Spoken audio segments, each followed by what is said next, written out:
my Doomsday Train. Welcome back, brave explorers of impossible worlds. We are excited to have you here to continue this odyssey together. Before we continue, everything you'll hear is pure fiction, so please don't try to replicate combat techniques at home. This wonderful story in all its rights belong to its brilliant original author. We are only the messengers of entertainment. Want another dose of adventure?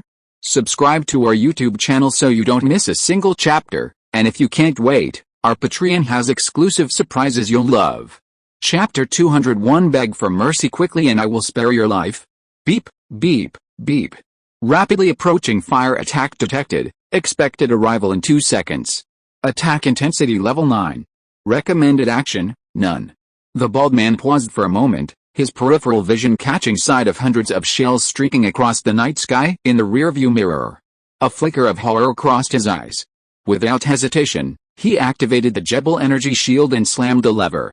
Prepare to flee. A quick glance at the search radar revealed a curse in his heart. Damn it.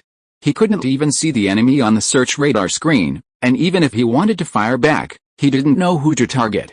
The next moment, boom. Hundreds of shells had already impacted the Jebel energy shield outside the train. The level 8 shield could withstand some level 9 attacks, but only a fraction, and the shield was quickly riddled with holes. The shells pierced through the shield, landing heavily on the train's level 3 armor. Almost instantly, the bald man inside the train felt a violent jolt, his eyes filled with fear yet a wide grin of relief. He'd managed to hold on. He'd escape first, and wait until he found who it was. However, he suddenly saw in the rearview mirror hundreds of shells raining down upon him again. A glimmer of despair slowly crossed his eyes. He felt death. Then, with resentment, he glared at the self-destruct button. Even if it meant death, he wouldn't let anyone else take his train's resources. Just then, a forced private message rang through his train's radio screen. It was from the Star Train. Hurry and beg for mercy, I'll spare your life, instantly. The bald man reacted suddenly, grasping at a last straw. With a frantic look in his eyes, he picked up the intercom and shouted, "Brother," but before he could utter a single word, a barrage of shells, like meteors, streaked across the night sky, completely engulfing the front of the Class 9 train.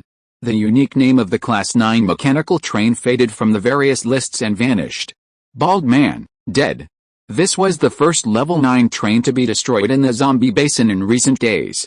In the darkness, the Star Train slowly stopped at the flame-engulfed level 9 train.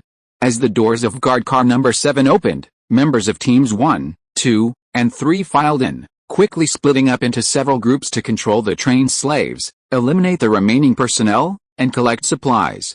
10 minutes later, Chen Mang stepped off the train and entered the wrecked interior of the only train. He squatted down, gazing at the bald man before him, his eyes filled with despair and unwillingness to close, and whispered softly, "I told you to beg for mercy quickly, and I'll spare your life." Why not quickly? The interior was wrecked, charred everywhere. The man's lower half was nowhere to be found. Only the remains of his upper body lay scattered like fallen leaves in the train. He then stood up, looked at Biozi, who had come to report, and spoke calmly. "Kill all the thugs and those above management. Take the remaining residents aboard the Star and investigate them one by one after the disaster." Yes, after all this was done, Chen Mang stepped off the train. Standing on the wasteland, leaning on his cane, he gazed up at the bright moon in the distance. Behind him was the smoke of gunpowder mingled with the faint smell of barbecue, a smell he loved. The night was bright. He had given up on letting most people who might survive the zombie volcano crisis survive. Some people weren't worth saving. Especially those who offered to sell him copper. He gave you the copper to save your life, but you're charging him for it. So, please keep your copper and see if your yellow and blue grade weapons can defeat the defenses of level 9 zombies. He had already prepared for the worst. The Star Train, including the locomotive, had 16 cars. Upgrading all of them to level 9 armor would cost 8 million. But, if the situation really got that bad, he would discard some of the train cars, say, 10, leaving only 1 locomotive and 5 train cars. This way, upgrading to level 9 armor would only require 3 million units of iron ore or, even more extreme, he could keep only 1 train car, with everything and everyone in the refrigerator. But this would mean giving up a lot of things, including all the resources he'd accumulated over the past few days. For example, the red-grade ground burst missiles, the 10 Doomsday cannons, the 40-barrel cherry blossom rocket launchers, the train cars with level 8 armor, and so on. He simply wanted to minimize the losses. But some people always thought they had him at his fingertips. Soon, half an hour later, Old Pig trotted over and reported, "Master Mang, all the supplies have been counted, it's all here." Chen Mang took the list Old Pig handed him, glanced at it, and chuckled, as expected of a level 9 train, it's well funded. No wonder it's so tough. It has the wherewithal. At the moment of launching the attack, he was only worried about one thing. If the enemy pressed the self-destruct button, his efforts would be in vain, and he would even lose a lot of copper ore. That's why he gave them a glimmer of hope at the last moment. When drowning, even seeing a straw will make them rush at it. And sure enough, he heard a pitiful brother over the train radio. Just one word, and then silence. The shells were already falling. When one is about to die, there's no time for overthinking. He didn't even consider how the enemy would spare his life with the shells nearly overhead. He couldn't just snap his fingers and the shells would deflect and land somewhere else, could they? 1.201 million units of iron ore, 1.08 million units of copper ore, 10,000 units of lumber. Various daily necessities. Over 700 survivors. Time was running out, so the daily necessities weren't carefully counted. Zhang threw them all into the refrigerator. He mainly counted the various resources. There were no Murphy stones or blueprints. But there were indeed a lot of resources. Chen Mang strode back to his train compartment. Looking at the train resource panel, 3.101 million units of iron ore, 2.235 million units of copper ore, 1.509 million units of wood, 4.48 million units of red heart rock. The 2 salvos just now. He fired 800 shells and consumed 140,000 units of copper ore. However, he captured 1.08 million units of copper ore, a complete return on investment. Chen Mang looked at the train panel and chuckled. He refused to listen to the nice words. The shells were already overhead, and he already called me brother. Why didn't he call me brother earlier? Wouldn't it be better for everyone to get along? He shook his head. First, take out 500,000 to upgrade the armor of the locomotive to level 9. This way, even if something goes wrong, at least the locomotive can be preserved. The locomotive is the core of a train. As long as the locomotive is there, the train has a chance to make a comeback. This is the advantage of armor accessories. The armor, a defensive accessory, is upgraded separately for each carriage. The energy shield, however, is a component that, when activated, envelopes the entire train. It can't be upgraded in a single pass, and each upgrade consumes an astronomical amount of resources, far exceeding the resources consumed by armor upgrades. He also has the energy shield component and has upgraded it to level 3. He understands the situation. This component is priced based on the number of carriages. The more carriages, the higher the cost per upgrade. This is similar to armor, except that it can't be upgraded individually, it must be upgraded as a whole. After the energy shield is upgraded, each additional carriage requires additional iron ore. So, what's next? Chen Mang searched the letterboards and found one of the trains that had belonged to the 6-men Zhao AI had just killed. It was a level 9, B-class potential mechanical train, the Horizon. He sent a message. I'll make a private deal with you. I'll give you 100 Murphy stones and you give me 1 million units of iron ore. Don't tell anyone. If the market price goes haywire, I won't be able to sell it later. It's an on-site transaction. I'll send you the coordinates. Oh, you figured it out? Can't you trade remotely? For me to trade remotely, you have to pin the message to the top of the chat. That way it'll be exposed. Say yes or no, or I'll find someone else. Be smart and send me the coordinates. We'll meet up for the transaction. I've sent it. I'll wait. Very good. Chen Mang chuckled softly before consuming 300,000 units of iron ore to upgrade the red great earth core furnace to level 9. The locomotive slowly opened, revealing countless rapidly rotating gears. It swallowed the entire level 9 train whole. The sound of crushing steel continued to hum. 870,000 units of iron ore were obtained. Tisk, Zombie Basin, inside the level 9 train, the earth level. A woman sitting in a chair took out a cigarette and tossed it between her lips, her eyes filled with contempt as she glanced at the information on the Star Train's panel. She could almost guess what the Star Train was thinking, quickly reaching level 9 and escaping this zombie basin. What a shame. Even at level 9, it couldn't leave. But that didn't matter. She'd first get the 100 Murphy stones. When the star train realized it couldn't escape and came back to beg them, she'd start organizing all the trains to unite and face this crisis together. As for the million iron ore, she hadn't planned on giving it. Her train had B-level potential, a built-in train stunt, a large blue firepower accessory, a light energy cannon, and being a level 9 train, it wasn't much of a threat to the star train. Even with the star train's ridiculous number of supermodel effects and S-level potential, if a fight really came to a head, it would be hard to say who would win. But she wasn't going to fight either. She simply planned to give the iron ore after the zombie volcano was over. Could the star train still try to take it from her? Would they dare to offend her at this critical juncture? Two facts stood before us. First, without the combined efforts of all level 9 trains, the train simply couldn't gather. The star alone wasn't powerful enough. Second, even if all the trains heeded the star's call, even if they surrendered all their copper ore, it would be useless. How could the weapons on a single star train withstand such a large zombie horde? Level 9 trains like these were absolutely necessary. Only they and a few experienced level 8 trains possessed the power to slay level 9 zombies. Completing the B-rank mechanical job transformation quest required a significant amount of Murphy Stone. She had tasted the wonders of Murphy Stone, and this intensified her desire for it. Since you can so easily give me 100, that means there are more, right? The woman's eyes gleamed with an inexplicable glint. With anticipation, she pushed the joystick and turned back toward the coordinates. Somewhere in the wasteland of the zombie basin, a level 7 flesh train sat quietly beside it. It was the star train, disguised with mechanical tentacles. The distance to the coordinates was approximately 8,000 meters. He wasn't sure if the level 9 train, the Horizon, would arrive. All he could do was wait patiently. Just then, here it comes, the enemy radar indicated a rapidly approaching level 9 train. The forward drill of the stellar train swiftly extended and spun at high speed, quickly disappearing beneath the surface and rapidly closing in on the level 9 train deep underground. It was soon running parallel to the train, directly beneath it. It was still 300 meters from the coordinates.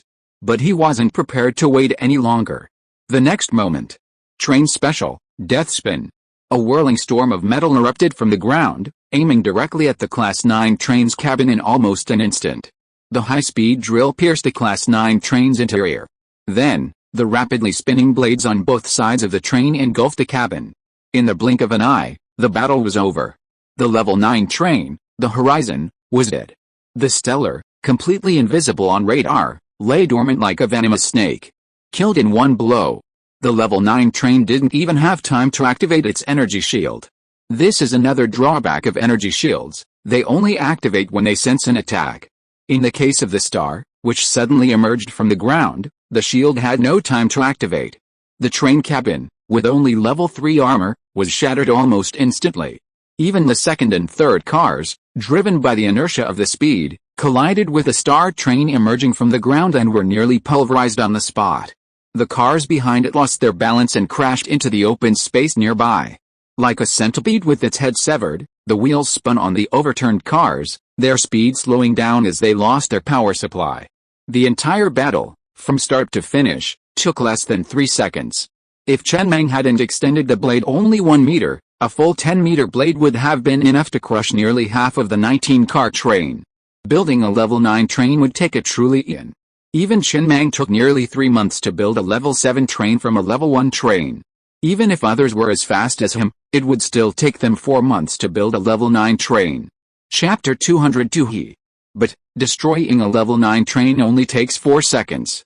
Since ancient times, it's been an immutable law, destruction is always easier and less time-consuming than construction. His train upgrades weren't particularly fast, largely because he'd spent considerable time improving them. This was also the reason he could instantly defeat a level 9 train with a level 7 train. This was a truly instant kill. No exaggeration. On the letterboards, the name of the level 9 train, the Horizon, began to fade, quickly disappearing. Meanwhile, the sudden disappearance of the 2 trains finally caught people's attention. Panic swept the train radio. People began speculating whether the zombie volcano the star had described was real and had already erupted. But the panic soon subsided when someone suggested the 2 level 9 trains were heading to a higher level area. They were terrified, thinking a disaster had struck. Then, Another person asked why the two level 9 trains had left at this very moment, not earlier. Perhaps they were escaping. The voices on the train radio once again became panicked and fearful, this time even more so.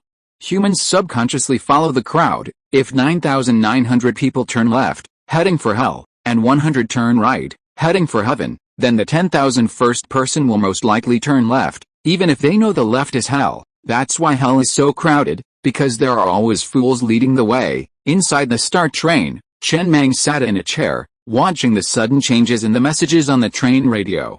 He spoke calmly, "You already have the ability to self-learn. Your database doesn't have any data on motorcycle driving, but through your daily observations of Biozi and others, you've already learned how to drive a motorcycle. Conductor, are you praising me?" Zio AI whispered from the corner. "I guess so." Chen Mang paused and continued, "But if the 10,000th person came to the intersection alone, he would most likely trust his own judgment and turn right, heading for heaven. Humans tend to be wiser when alone." "Then where are you going, conductor?" Chen Mang stood up, lit a cigarette, and sighed deeply before looking at Zio AI. "I'm not going anywhere. Isn't heaven or hell where you go after you die? I can't die. Let's go. Get off the train and see what we've got." It was obvious. Everyone was a little sleepless tonight. Even at midnight, the train radio was still buzzing. In just over 2 hours, the tone on the radio had shifted several times. Initially, some doubted the authenticity of the news, then some were willing to believe it was true, but they wouldn't give away the copper unconditionally. They had to offer something in exchange. Now, almost everyone was willing to give away the majority of the copper, hoping someone would take the lead and bring everyone together to prepare for the impending disaster. Not every train had weapons and accessories at level 9 or higher. Only by handing over the majority of the copper ore to these trains could they prioritize eliminating the most dangerous level 9 zombies. The remaining level 7 and 8 zombies could be dealt with gradually, and the lower levels could be dealt with energy shields. However, the Star Train radio had been silent for a long time, silently sending a pinned message offering items for sale.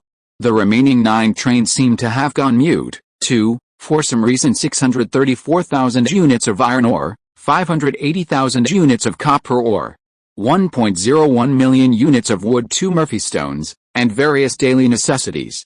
Over 800 survivors. Chen Mang took the list from Lao Zhu, his brow furrowing slightly. He hadn't carefully checked all the equipment on the level 9 train when he launched the attack, only checking the defensive and offensive equipment. Therefore, he wasn't very familiar with the train. "Old Big, tell me, Master Mang, go see if the conductor is dead. Ask him if he's cutting all that wood to make a ball." Master Mang, how about I go down and ask, can I get back up after I go down? It seems a bit difficult." "Forget it then." Chen Mang waved his hand. "Let's get everything onto the train first. Hurry up. As usual, kill the thugs in management. This conductor is full of lies. There's not even 1,000,000 units of iron ore in the train. How dare you come and trade with me? You don't even want to give me 1,000,000 units of iron ore. You're just trying to shirk your debt." These days, it's hard to find someone who's sincere about trading. What he needed most was iron ore. The bald man's level 9 train had over 1,000,000 units of iron ore in stock, but this level 9 train only had over 600,000 units, almost half as much. It was obvious that they spent a lot of time cutting wood. Besides making clothes, wood is basically useless, right? He had never encountered any accessories that needed to be upgraded with wood. Including this 1,000,000 units of wood, there were already 2.5 million units of wood in the train. When would it be used up? If all of it was made into Zio AI's space bags, 2.5 million could be made. There were 1,500 more survivors. Generally speaking, his usual style of doing things was to only kill the train conductor. He didn't kill the thugs in the Earth's core nuclear bomb in the past. They were now train residents. However, these thugs on the level 9 train had very tough tempers, spoke very harshly, and seemed very loyal. It would be difficult to keep them. If he kept them, he would have trouble sleeping at night. 20 minutes later, after all the resources were moved to the Starg by the guards, well, in fact, this job was basically done by 2 people, Zhang and Er. Efficient and fast, and excited. It really looked like they had done a good job. With this kind of work, working for a moving company before the apocalypse would definitely be a surefire way to make money. The only real problem is moving everything to their own homes. These two guys share a common interest, a deep love for collecting supplies, regardless of whether they were useful or not. Just getting them is a joy. The survivors were also herded into the refrigerator in carriage 11 and temporarily held. They were carefully interrogated to see if any of the conductor's family, including women, were among them. There's a mechanical eye in the refrigerator, and Zio AI will detect anyone with a flicker of resentment in their eyes. Later, after the crisis is over, Laozi will conduct background checks on them. Zio AI's mechanical eye is incredibly effective, having caught several people. There are those who enjoy flashing a hint of resentment in the dead of night, which Zio AI accurately detects and relays to Laozi and the others. These individuals, while content to keep it to themselves, insist on displaying it, appearing ready to endure the agonies of life. It would be a shame not to die. After completing all this, Chen Mang regained control of the stellar train. Opening its maw and slowly devouring the horizon, now down to its 16 remaining cars, like a python swallowing an elephant. He obtained another 670,000 units of iron ore. Thus, the amount of iron ore within the stellar train had reached 4.341 million. Halfway to the goal of 8 million units of iron ore was already achieved. This is much faster than mining. A crisis is both a hazard and an opportunity. Inside the stellar train, Chen Mang chuckled softly as he sat in a chair. He then found one of the 6 level 9 trains from earlier, Logitech, ready to repeat his old trick. 100 Murphy stones for 1 million units of iron ore. Want it? Don't tell anyone, the other party replied quickly. You were the one who took over the horizon and the unique, weren't you, huh? Chen Mang frowned slightly. Did they notice so quickly?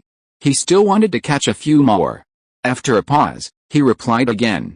Did they leave the zombie basin? Do you want to? If not, I'll find someone else. No, boy, remember this. I admit your train is indeed powerful. But I'm telling you bluntly, even if you upgrade it to a level 9 train, you can't leave the zombie basin, and no matter how powerful your train is, without us, how can you possibly hold off all those zombies? How many machine guns does your train have? Dozens or hundreds? And how many copper mines do you have?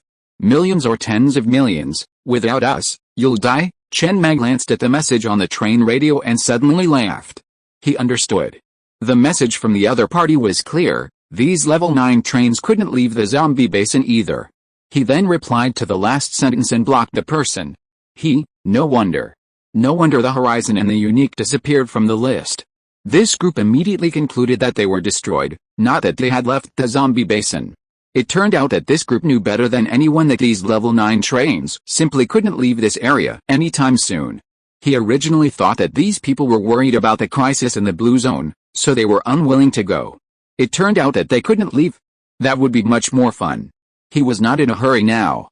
He had already chosen the second path.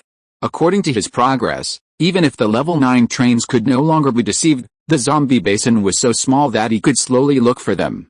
Even if he didn't encounter a single level 9 train, with 4 million units of iron ore, it was enough for him to upgrade almost half of the carriages to level 9 armor, and the loss would not be too great. But how can these level 9 trains survive? He was very curious. And also looking forward to it. In the combat training virtual space, the train conductors of the 7 mechanical trains stood on the ring, staring at each other in silence. After a long time, the middle-aged man was the first to speak, with an inexplicable meaning in his tone. It feels a bit unreal. The bald man who was talking to me just now died in the blink of an eye. If I had known that was the last time I would see him, I should have looked at him a few more times. You make it sound like you have a good relationship with him. The young boy in sportswear leaned against the edge of the ring and said gloomily with an ugly face.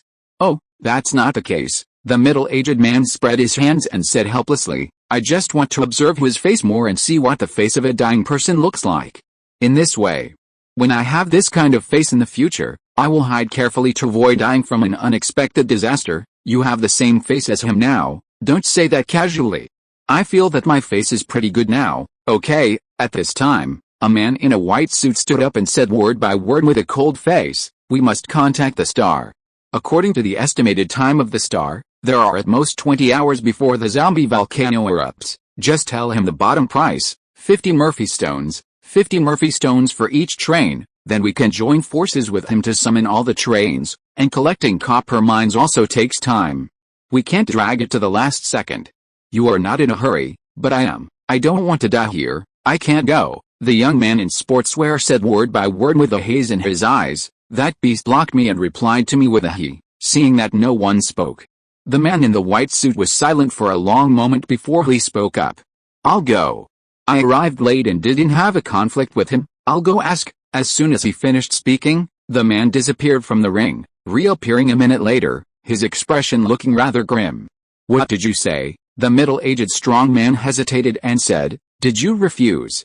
You don't look like you agree. Neither refused nor agreed. Then what did the star reply to you? 2 words. Which 2 words? No one spoke, but they were all silent. After a long time, the middle-aged strong man spoke again. How dare he reply like that? Isn't he afraid of death? Can he survive the zombie volcano eruption? We must all work together to survive together. Don't we understand this? That, at this moment, a middle-aged man in the crowd raised his right hand and whispered, I think the star understands.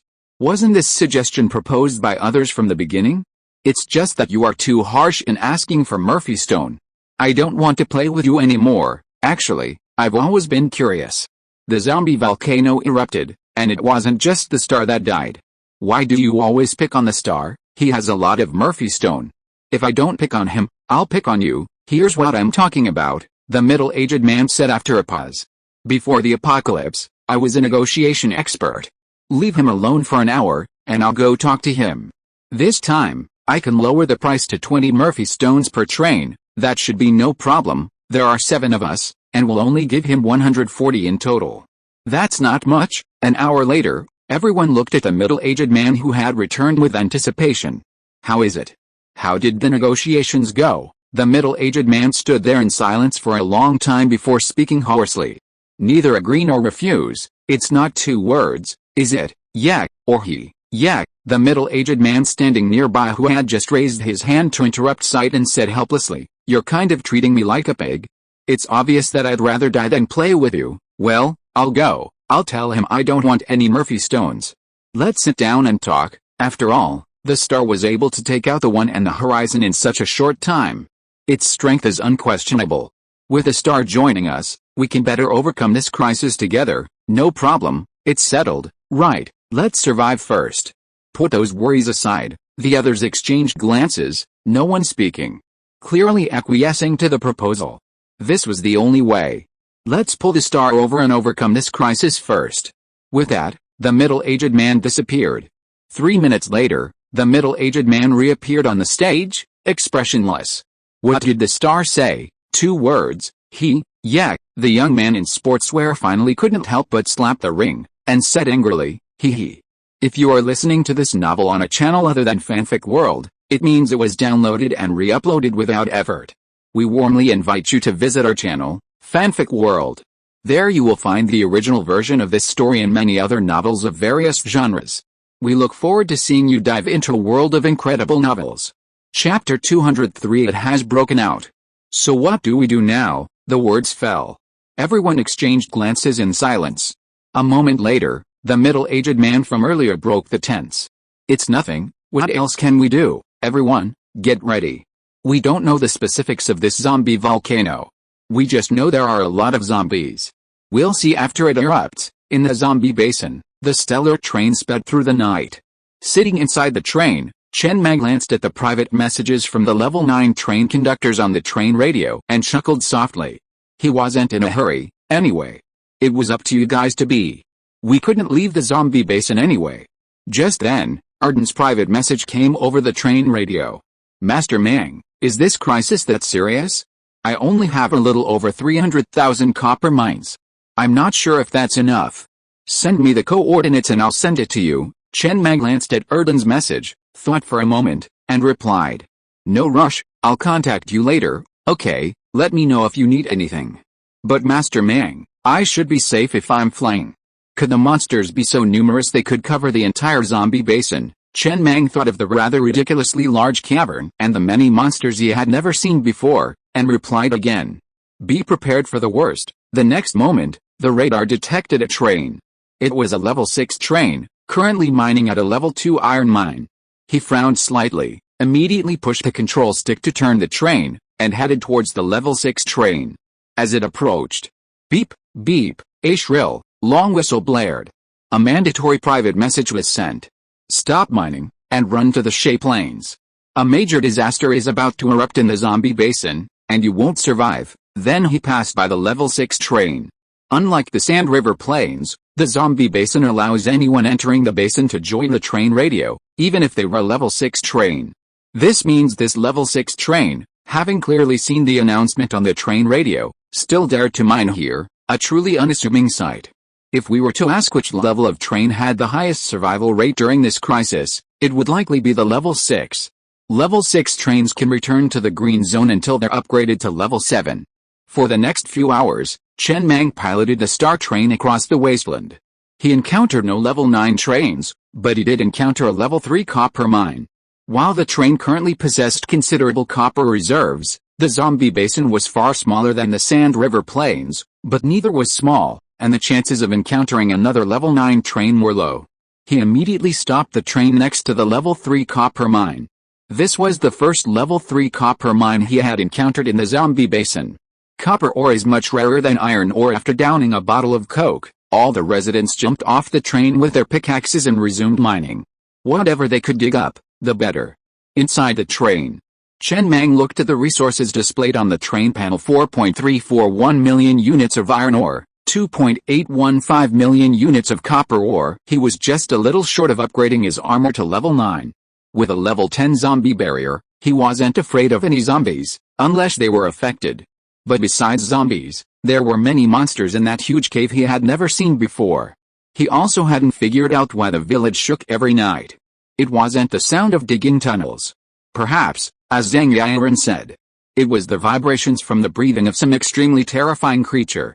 This monster had amazing heart and lung function, breathing once a day, and each breath lasted all day. Many train conductors couldn't sleep tonight. The main reason was that no one had any specific information about the crisis. All the information came from the star, and panic spread like a plague. A crowded commercial street. As long as there are dozens of people screaming and running away in front, all the pedestrians in the entire commercial street will be infected by the panic in an instant and start running away together, even if the people behind have no idea what is happening. Level 8 mechanical train, survival. I don't think there's any need to panic. After all, many people in this area came from the Sand River Plains and have drills. At worst, we can just hide underground. Level 7 mechanical train, Unity. Are you only counting the oxygen concentrator's consumption? Don't you also count the consumption of food and other daily accessories? My train consumes 3,800 units of iron ore every day, and there's almost no iron ore underground in the zombie basin.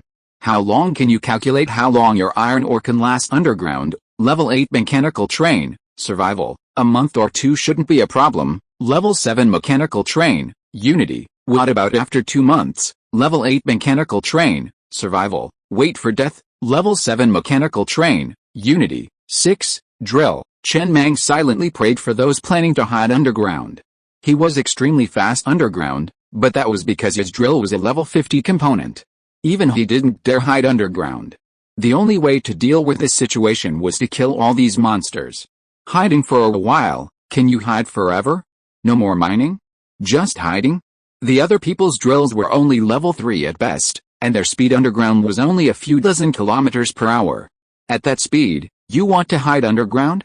Honestly, he didn't think the zombies wouldn't burrow underground. After all, these zombies had been dug out from the ground themselves.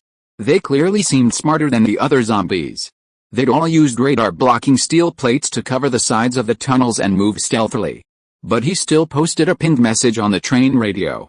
Level 7 mechanical train, star. If you're willing to follow me, send me a private message now and hand over 2/3 of the train's iron and copper ore. I'll send you the coordinates. I have a good chance of keeping you safe from this crisis, or at least ensure your train captain and trusted personnel are alive. If things get really bad, you can join my train. Perhaps the departure of the 2 level 9 trains from the zombie basin had heightened panic. Perhaps it was because he was the first to discover the zombie volcano, was known for his credibility in dealings, and was ranked number 1 in the supermodel effects rankings. Quite a few people sent him private messages, the first of which was Erden. Why didn't you tell me earlier, brother?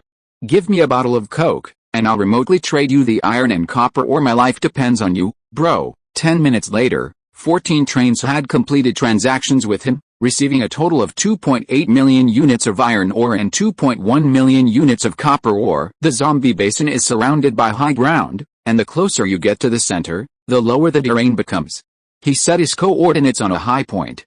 Reputation and fame or potential wealth. Chen Mang smiled as he looked at the resource count on the train panel. With the arrival of 2.8 million units of iron ore, the train already had 7.14 million units. The remaining iron ore could be easily collected, and the situation was basically stable. 10 hours later, the sun rose, dyeing the sky red. All residents were summoned back to the train, and the star train began its journey towards the deepest part of the zombie basin. He had to check on the progress of the zombies. In the past 10 hours, they had mined another 2.2 million units of copper. With the combined efforts of 3,000 residents, and the fact that this was a rare level 3 copper mine, the direct result was 2.2 million units of copper. The benefit of having more residents, a significant increase in production efficiency.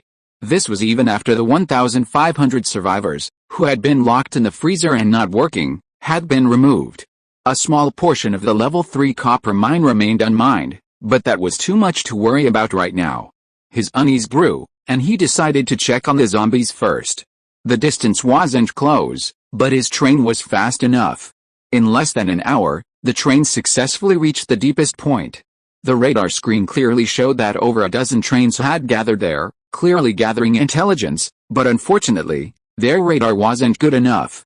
Furthermore, 7 or 8 trains were chugging underground, their rapidly spinning drills constantly carving tunnel after tunnel. Stop! Chen Mang's expression suddenly changed. One of the trains was already underground, about to collide with a tunnel dug by the zombies. Its radar couldn't detect the zombies ahead, and it continued to dig foolishly. He immediately turned on the train radio and forced a private message. Stop! There are zombies ahead of you. Run! However, it was too late. Both sides had successfully overcome the last obstacle and met, and the train was almost instantly pulled into the tunnel, swarming with endless zombies. At that moment, he finally understood why Zhang Yiren had designed the script so that the hero and heroine never met. Sometimes, meeting each other wasn't a good thing. For example, right now, the tunnels dug by the zombies were much larger than those dug by the trains. But the next moment, boom, a deafening vibration suddenly erupted from the ground, followed by countless violent streams of air surging from the underground caverns, surging along the zombie tunnels towards the train tunnel. Countless cracks instantly appeared on the ground. Then, a crater approximately 2 meters in diameter appeared on the surface. Countless powerful streams of air gushed out from the hole, sending hundreds of zombies flying hundreds of meters into the air. This was just the beginning. Under the powerful airflow, the hole grew larger and larger. In the blink of an eye, its diameter reached tens of meters, and it continued to expand, sweeping more and more high-level zombies hundreds of meters into the air. Suddenly, a foul odor filled the air, and a pale yellow dust instantly enveloped the entire sky. A seemingly endless stream of zombies continued to erupt from the ground. And not only were there monsters, but there were also all sorts of creatures he had never seen before. The number was far greater than he had expected. In just a few seconds, nearly 10,000 monsters erupted. As for the dozen or so trains that had been exploring the surface, 4 were swallowed by the pit before they could react. They were then similarly ejected high into the air, where other monsters climbed onto the carriages and began to attack fiercely. The remaining trains fled in panic in all directions. The moment cracks appeared in the ground, Chen Mang had already activated the rabbit cloud wheels to escape and fly towards his designated coordinates. Erden and the dozen or so other trains that had taken his protection were waiting there. It's erupted. Chen Mang, a bit dazed, leaned out of the skylight and gazed behind him at the endless stream of zombies being ejected into the sky. In just a few seconds, the ground was already covered in a sea of zombies. There was even a 2-meter-long bat, not huge, but with its wings fully extended, it could reach 6 or 7 meters. The enemy radar showed the bat's level as 9. A level 9 dead bat. Perhaps because he was airborne, the creature that had ejected from the ground and hovered in the air emitted a piercing cry before accelerating towards the star train. It didn't even spare a glance at the fleeing trains on land below. It headed straight for him. Prepare the machine guns, Chen Mang said gravely, pulling himself back into his chair. The 10 Doomsday machine guns atop the train slowly began to rotate, waiting for the level 9 deathbit to enter radar range before locking onto it and officially opening fire. This level 9 deathbit was incredibly fast, even outpacing the star, which used its bunny cloud wheels, and was closing in at a breakneck speed. Lines of information quickly flashed across the screen. Not in range. Unable to lock onto 9,000 meters to go, not in range. Unable to lock onto 5,000 meters to go, not yet within range. Just then, the dead bat chasing behind suddenly let out a shrill cry, then flapped its wings violently, and 30 or 40 bat cubs flew out from its embrace, hurtling towards the star at an even faster speed. And every single one of those bat cubs was level 9. In an instant, nearly 40 level 9 monsters locked onto the star train. Chen Mang glanced at the control panel with a slightly grim expression. The search radar could clearly detect a monster's level and its abilities, and these bat cubs were one of the abilities of this level 9 dead bat. These cubs only had a lifespan of 5 minutes. After 5 minutes, they would die. But within those 5 minutes, they were truly level 9 monsters. Fire! The bats had already entered the search radar's range. 10 doomsday cannons, controlled by the AI, quickly predicted the bat cub's movements and began roaring fiercely. Boom, boom, boom. Level 9 shells linked together in a long string in the air, enveloping the young bats. While these young bats were incredibly fast, their defense was clearly weak for a level 9 monster. A single hit from a shell would kill them instantly. In the blink of an eye, hundreds of level 9 shells, trailing flames, whizzed through the air. Chapter 204 Don't fly, don't burrow into the ground. The young bats were certainly numerous and fast. But they were, after all, pursuing in a straight line. Their movements were easy to predict, and their hit rate was high. In just a single exchange of fire, dozens of level 9 young bats were dead. But then, the level 9 dead bat behind him suddenly screamed to the sky again, its wings suddenly blazing. It then shot towards the star train at breakneck speed, reaching it in the blink of an eye. Its sharp claws were about to make contact with the armor outside the train. At that moment, the train's speakers suddenly flashed red, their surface vibrating rapidly. Then, the dead bat, about to attack the star train, suddenly screamed in pain and sped away. Whoosh! Inside the train, Chen Mang breathed a sigh of relief. Not wanting to waste any more time, he pushed the control lever to the bottom and headed straight for the coordinates he had selected. Meanwhile, the monsters erupting from deep underground began to spread rapidly in all directions. As for the fleeing level 9 death bat, the level 10 super mode effect of the car's stereo is that it can emit ultrasonic noise. The higher the level of energy stone consumed, the higher the hertz of the ultrasonic noise produced. He had never used this effect before. This was his first time using it, but it was surprisingly effective. Bats use ultrasound to locate and hunt, and are extremely sensitive to high-frequency sounds. Before the apocalypse, ultrasonic insect repellents were a very effective method for repelling bats. However, this was only for pre-apocalyptic bats. He wasn't sure if it would be effective against the post-apocalyptic monster bats. This was also his first attempt, and it seemed to be working quite well. He glanced at the train panel. He still had 90,000 units of iron ore remaining. The front train's armor was already level 9. He had just consumed 7 million units of iron ore at once, upgrading the armor of the first 14 cars to level 9. Only the breeding car number 15, where Uncle Lee was staying, still had level 8 armor. An hour later, Chen Mang successfully arrived at his designated coordinates. 14 trains were already stationed there. He slowly maneuvered his train to land in front of them. This was a commanding height, at the edge of the zombie basin. It was still relatively safe. No zombies or monsters were attacking. As soon as the train landed, the train conductors gathered around anxiously, their eyes filled with panic. Master Mang, are we really going to survive? What should we do now, Master Mang? Chen Mang said nothing, simply waving his hand for the others to disperse before exiting the train compartment from the other side. Bai Ozi and the others followed behind him, standing on the hillside, leaning on their canes and gazing at the zombie basin. The distance was far. Search radar couldn't detect them, and the naked eye couldn't see them clearly.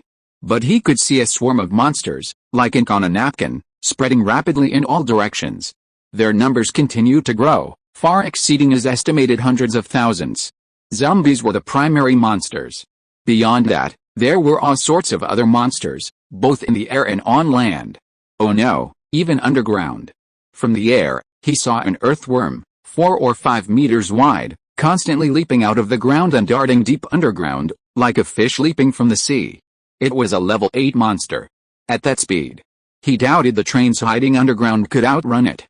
He had initially said the solution to this crisis was to slay all the monsters. Now, it seemed he was wrong. There was no solution to this crisis. The monsters were still multiplying. All they could do was eliminate the high-level monsters and then coexist with the remaining monsters for a long time to come.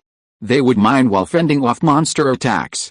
This area would become a monster paradise, just like the Kunlun Mountains. He didn't know how long the zombies had been digging underground. Perhaps the zombie basin at this moment was the complete extent of this area. After all, there was only so much copper ore. Even if all the train's copper ore was combined, it wouldn't be enough to slay all the monsters in this area. If this area survived this crisis, it would become a hellish zone, just like the Kunlun Mountains. Chen Mang stood at the edge of the hillside, leaning on his cane. Messages from the train radio flashed before him, mostly filled with panic. Some trains' names faded shortly after they finished sending messages. He paused. He posted the message again on the public screen and pinned it to the top. "Give me 2/3 of the train's iron and copper, or I'll send you the coordinates privately. I'll protect you." Then he looked at the anxious train conductors behind him and said in a deep voice, "Return to your trains, stay here. I'll protect you. Just follow instructions and don't run around. When monsters attack, you'll be responsible for cleaning up any that slip through. I'll leave the rest to you." The train currently had 6.79 million units of copper ore. If all of it were used to craft level 9 shells, it would yield nearly 40,000 rounds. "Master Mang," Erden approached with a grim expression and said hoarsely, "I'm sure a lot of people will die this time. There are too many monsters, almost more than in the Kunlun Mountains.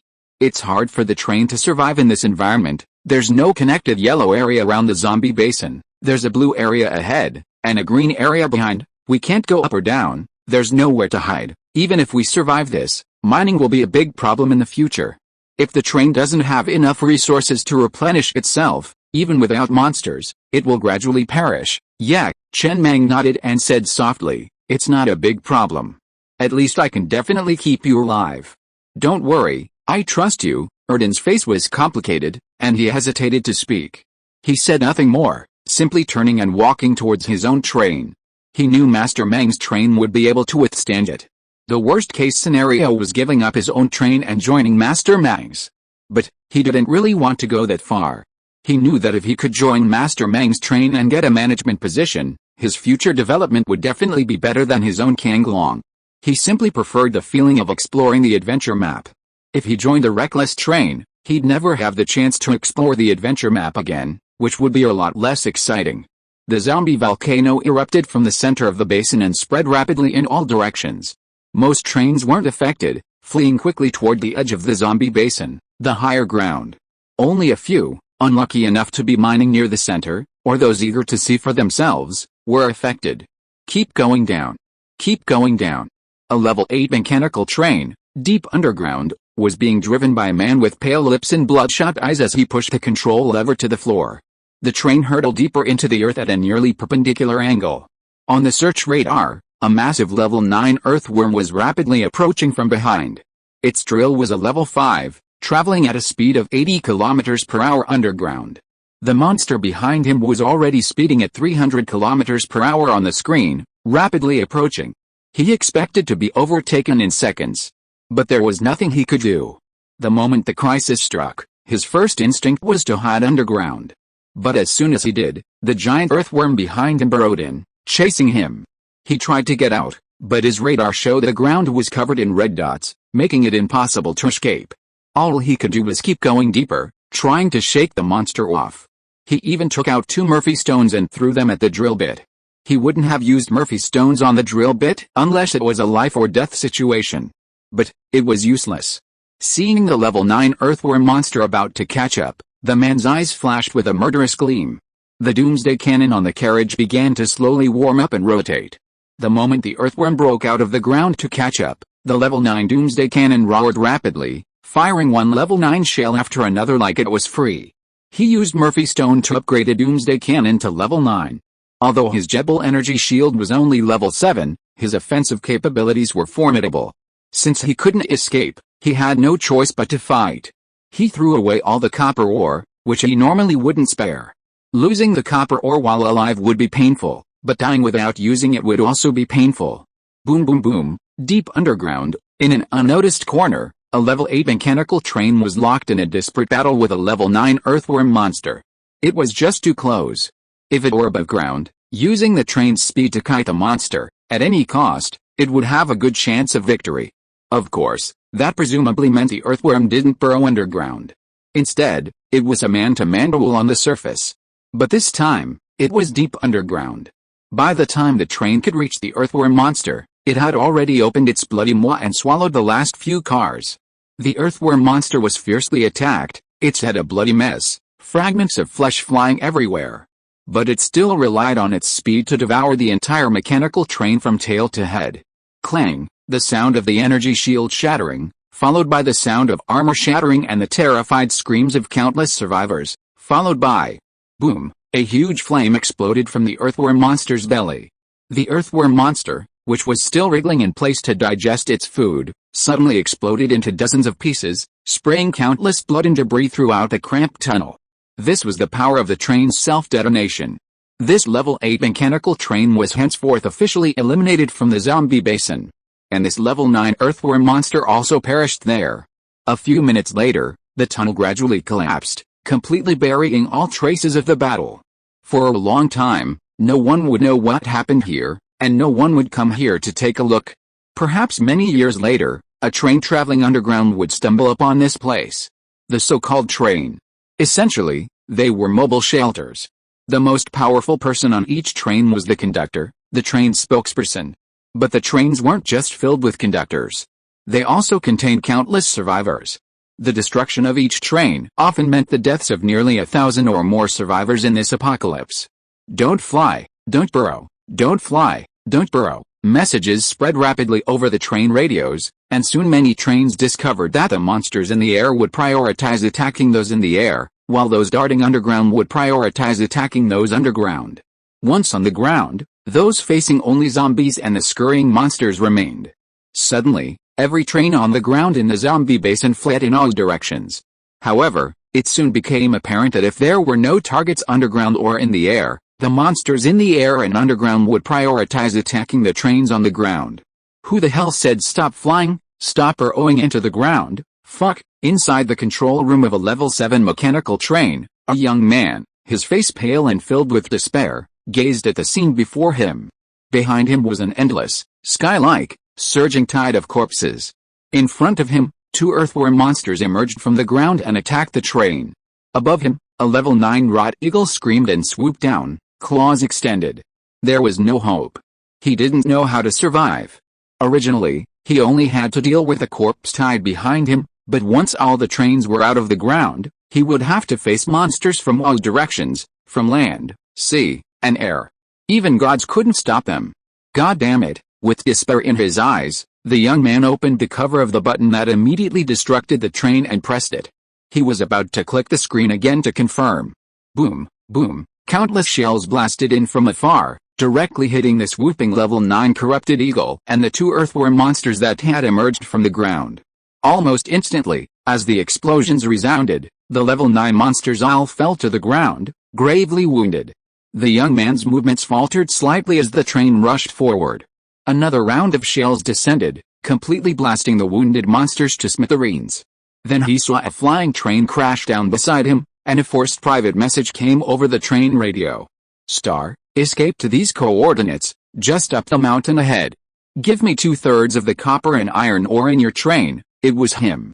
The young man paused for a moment, then without hesitation, ordered his men to bring the storage box over, placing it on the gradually solidifying scale before him, and taking a cigar from it. Star, having a cigar to calm my nerves, looking at the cigar, the man suddenly burst into laughter. He poked his head out the window, looking at the Star train, which had landed on the ground and was rushing towards the horde of corpses behind it. His eyes were filled with a feeling of having survived a disaster, and he shouted excitedly. Brother, thanks. Chapter 205 by Ozzy, get in the car. This was the most expensive cigar he had ever bought, and also the most flavorful cigar he had ever smoked. He had survived. At the edge of the zombie basin, An endless, black mass of corpses raced toward the hill ahead. Ahead of them, a dozen trains scurried away, their tails blazing blue flames on either side. And yet, amidst this, a train, traveling against a flow, wasn't fleeing, but accelerating into the zombie horde. This train was the Stellar. Chen Mang sat inside the train, gazing at the innumerable mass of corpses hundreds of meters in front of him.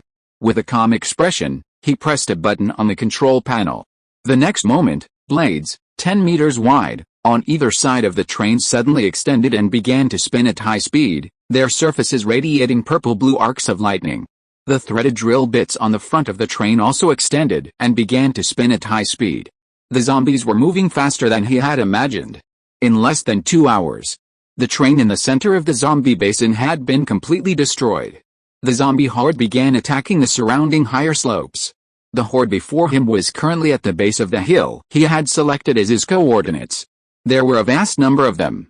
He had come down the mountain to clear out the zombies and protect the other trains on the slope. As for the train he had just saved, he didn't think much of it. He had already saved several trains, but some had given him iron and copper ore, while others had given him nothing and ignored his messages. He had memorized the names of the trains that ignored him. He couldn't remember which ones had given him ore, but he could remember which ones hadn't. By then, the armor on breeding car number 15 had been upgraded to level 9. It could be said that every train in the zombie basin was likely to perish, except for him. At most, all trains would perish, and he would be the only one left in the zombie basin. The good news was that no one would compete with him for the ore. The bad news was that he would be like a beacon in the darkness, attracting the attention of all monsters. Mining would become a difficult task. At that moment, the star train, traveling in reverse, had already plunged into the zombie horde. Its frantically spinning blades melted any low-level zombies they touched, turning them into shredded flesh that drifted through the air. The higher-level monsters, however, were precisely dispatched by the Doomsday Cannon before they could even reach him. He hadn't bothered to use the Earth Blast missiles, they weren't suitable for this situation. Lower-level zombies could be dealt with by the blades and drills, while the Doomsday Cannon was more cost-effective for higher-level monsters. The Earth Blast missiles were too expensive. The only good news was that he hadn't encountered any level 9 zombies yet. Even among level 9 monsters, the size difference dictated how many rounds would be needed to kill them. At the train's immense speed, the level 50 blades, carrying immense kinetic energy, melted the zombie horde like red-hot steel slicing butter, instantly creating a path of blood and shredded flesh. And then, the star train began to charge through the zombie horde, steadily slaying zombies and higher-level monsters. The fallen flesh and items were all sucked into the level 10 refrigerator by powerful magnets. It was a danger, but also an opportunity. Normally, you wouldn't have so many monsters to slay. And so many monsters could drop so many valuable items. Meanwhile, on the hillside, nearly 20 trains had been parked sideways halfway up the mountain, like a steel wall. The train conductor, seated in the cab, gazed at the star train charging down the hillside. A glimmer of hope crossed his once desperate gaze. The star train was indeed powerful, even more powerful than they had imagined. The heavy machine guns and doomsday cannons atop these nearly 20 trains were trained on the slope below, ready to fire at any moment. The relentless charge of the star trains had completely decimated a vast horde of zombies. Only a few escaped. Thousands of tiny spiders, tiny at only about 30 centimeters, were rapidly crawling towards the top of the mountain. They were so small, they were practically invisible in the horde of zombies. They were the third line of defense. It wasn't their turn to fire yet. The second line of defense was the mechas. A dozen mechas, stationed directly in front of the steel wall, charged at the thousands of small spiders. Mechas consumed fewer resources. 3 of the thunder mechas stood out, towering several meters above the surrounding mechas, like giants. Each mecha wielded a massive warhammer. Without even needing a hammer, a single kick could crush scores of small spiders. 1, 2, 3, Zhang Yi piloted the thunder mechas as they charged furiously, crushing a spider with each stomp. He could even hear the spiders exploding, a profound relief. The mechas from the star train were all here. The others were from other trains. I hate spiders. Inside the thunder mecha, Zhang Damyi's expression was nearly contorted. She screamed and roared, swinging her hammer, crushing spider after spider. The sight of the spiders exploding gave her goosebumps. But a dozen mechas couldn't stop the spiders, nor the few that slipped through the net and formed a new wave of zombies in the rear. However, they were all low-level monsters. The higher-level monsters had been cleared out by the star. Bang, bang, bang, the steel wall formed by nearly 20 trains, with rows of heavy machine guns and doomsday cannons, began to blast away bullets. However, no one fired continuously, mostly in bursts. The resources had been largely given to the star, and there were few left. It wasn't just their hilltop that had become a makeshift refuge. The highest points along the edge of the zombie basin had formed one after another. But without the star trains charging in at the forefront to crush the zombie tide and eliminate the high-level monsters, these refuges could barely hold out for long before being overwhelmed by the onrushing monsters. Several bursts of fire exploded, and then there was silence. It wasn't that no trains were trying to reach the star, but the zombie basin was in complete chaos, with zombies and monsters everywhere, making it impossible to penetrate the swarm and reach the coordinates. Boom, boom, amidst a hail of artillery shells raining down, a train about to be engulfed by the zombie tidal wave was once again saved by the star. Saving every last one was a good thing. Chen Mang didn't say much, nor did he send a private message. This was a flesh train, there wouldn't be copper or iron ore. However, the flesh train seemed a bit bolder and didn't leave. Instead, it followed behind his train and began rapidly devouring flesh and blood. But after a long time, it found nothing. After all, the fallen corpses and all the flesh and blood had been sucked into the refrigerator by a powerful magnet. There was nothing left for the flesh train to devour. Where's the flesh?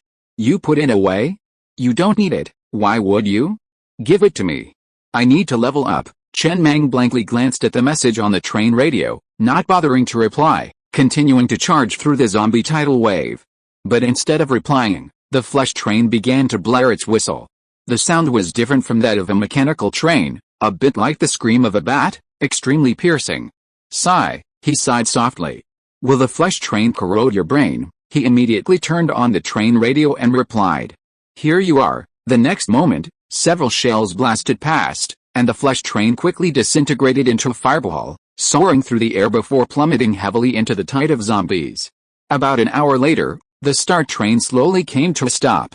The surrounding soil was stained red with countless flesh and blood, and no monsters could be seen standing on the ground. At first, he had been collecting flesh and blood. After all, he had encountered places in the icy world that needed it. But then, he ran out of room. He discarded the flesh and blood of the low-level zombies and only stored the flesh and blood of zombies above level 6. Even if there were many refrigerators, they couldn't withstand such use. Then he steered the star train slowly up the hillside. By then, the train was completely crimson, its armor covered in shreds of flesh, looking like it had emerged from hell. All the fallen items were stuffed into the refrigerator. He had killed more than a dozen level 9 monsters alone. 1.1 million units of copper ore were consumed. Chen Mang returned to the hillside and waved out the window, signaling all trains to remain stationary and not act rashly. Then, he left the train and walked up the hillside. His area had been cleared of monsters. But generally speaking, he had only eliminated less than a few tenths of the total number of monsters in the zombie basin.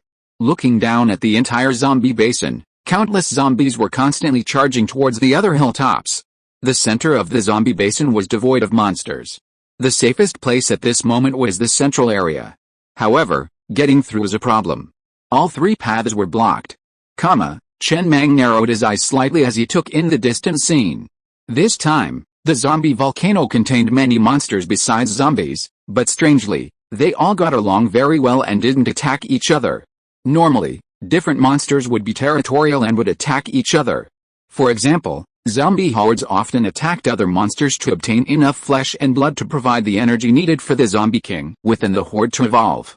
But this time, the monsters were getting along quite harmoniously. And their goal was crystal clear. Not a single monster wandered around alone. They were attacking all the trains in the zombie basin area. It was like. He didn't speak, only thinking of the village that shook every night, the violent air currents that suddenly erupted from the giant cave, sending all the zombies flying out of the ground, and Zhang Yiren's speculation. Perhaps, he would have to return to that village again. By Ozzy, get on board, soon. All the guards returned to the star train. Chen Mang summoned all the train captains off the train. gathered them together, and earnestly instructed them, "This area has been cleared of monsters and zombies. This is a safe spot for now. If you want to stay alive, don't run around. Erden, message me if anything happens. I'll rush back as soon as possible. Do you understand?" The train captains nodded continuously. They had no doubts about the Star Train at this moment. Their survival depended entirely on it. The Star Train didn't stop, but instead switched to bunny cloud wheels and soared through the air again towards the village. Just as it took off, the level 9 death bat screamed and shot towards it from a distance, transforming into yellow light once again and instantly reaching the train's airspace. Its speed was so fast that it was impossible to lock onto it. Another red light flashed across the train's external speakers. The death bat suddenly froze in place, preparing to flee again. However, in that split second, the Doomsday Cannon successfully locked onto it. With a roar, the Doomsday Cannon roared. A shower of flesh and blood exploded and vanished. Dropped items, along with the flesh and blood, were sucked into the train. The flesh and blood of a level 9 monster was a treasure, something I'd definitely use someday. How did he get back? On a hilltop, several level 9 trains and a dozen level 7 and 8 trains gathered there. Facing the surging tide of corpses below, they seemed overwhelmed. The biggest problem was a shortage of copper ore.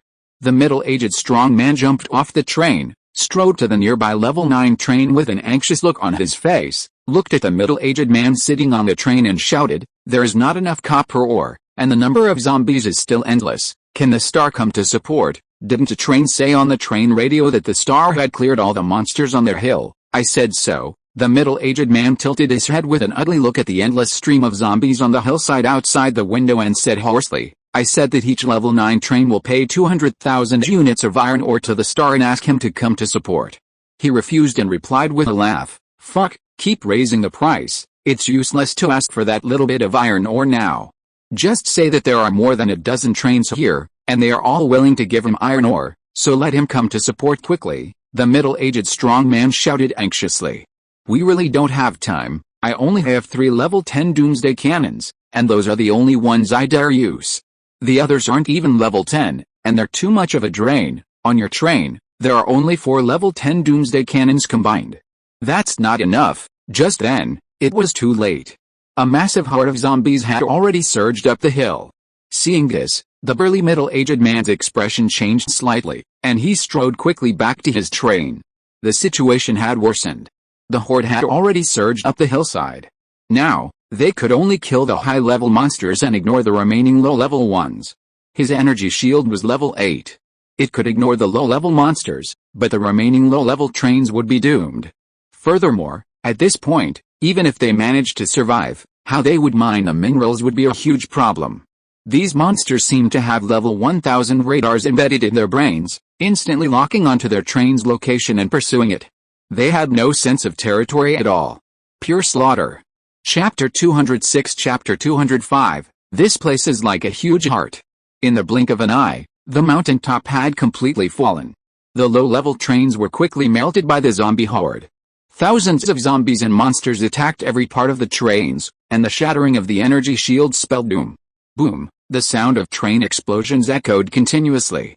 Meanwhile, the level 9 trains, standing firm amid the zombie horde, swiftly dispatched the level 9 monsters. They had already collected the copper ore from the surrounding trains, but it was still not enough.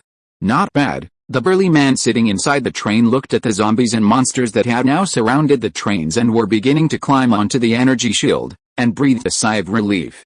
While the situation was critical, there was still a chance before the copper ore ran out. These low-level monsters couldn't break through the defense. He only needed to kill the level 9 monsters. But then, countless monsters began to scale the energy shield. His Doomsday Cannon shells blasted the low-level monsters trapped within, wasting their ammunition. The gaps he had just created were almost instantly filled by a continuous stream of monsters. Only 3 of the 10 shells successfully hit the level 9 monsters.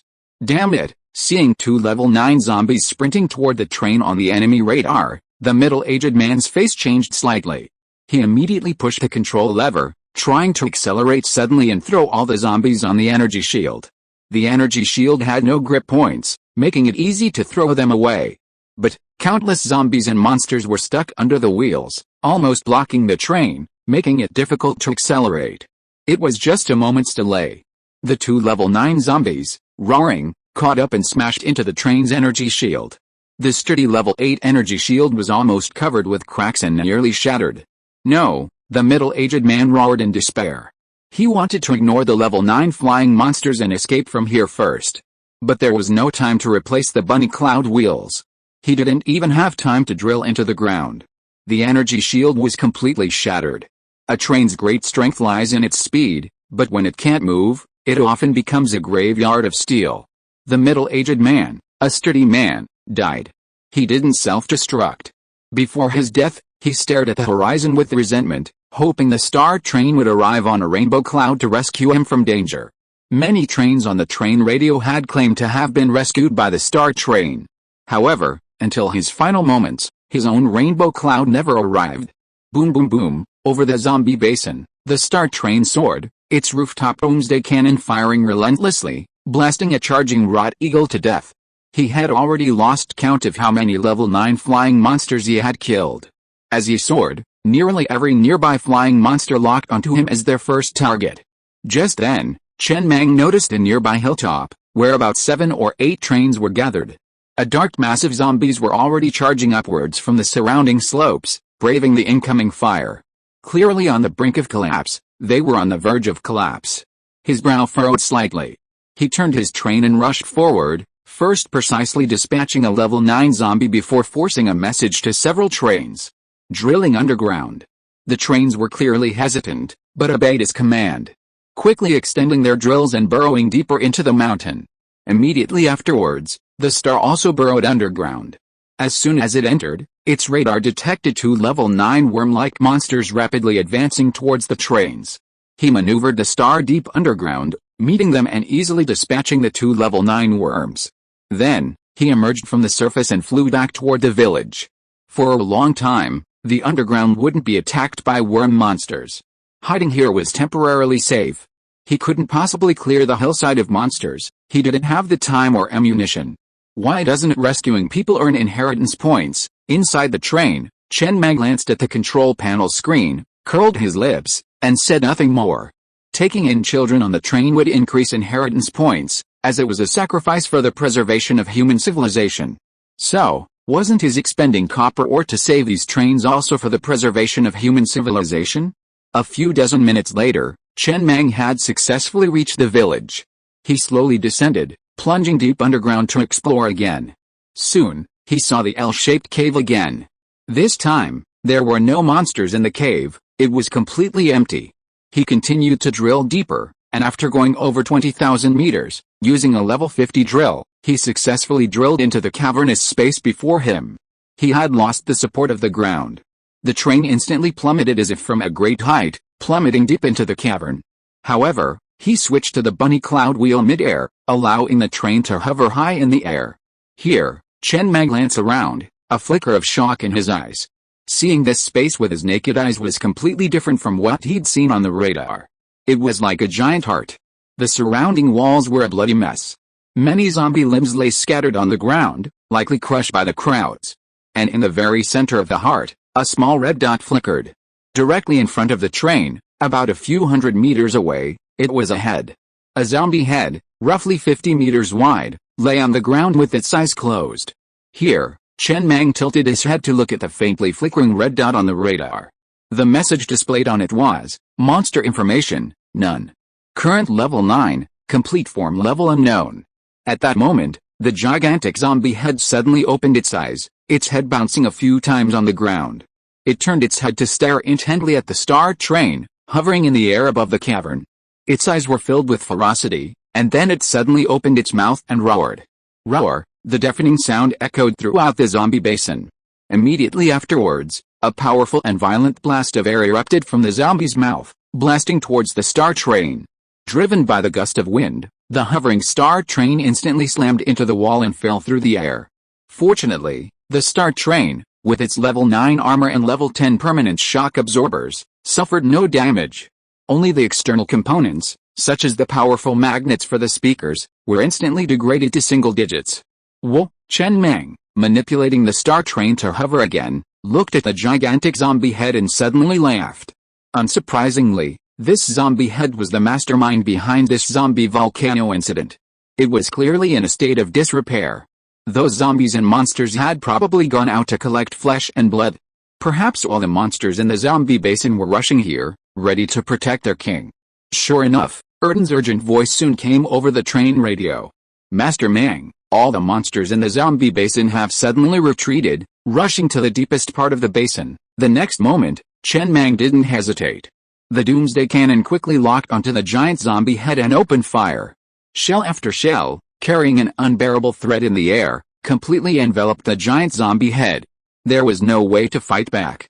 The head bounced a few times on the ground, trying to escape, but it was impossible.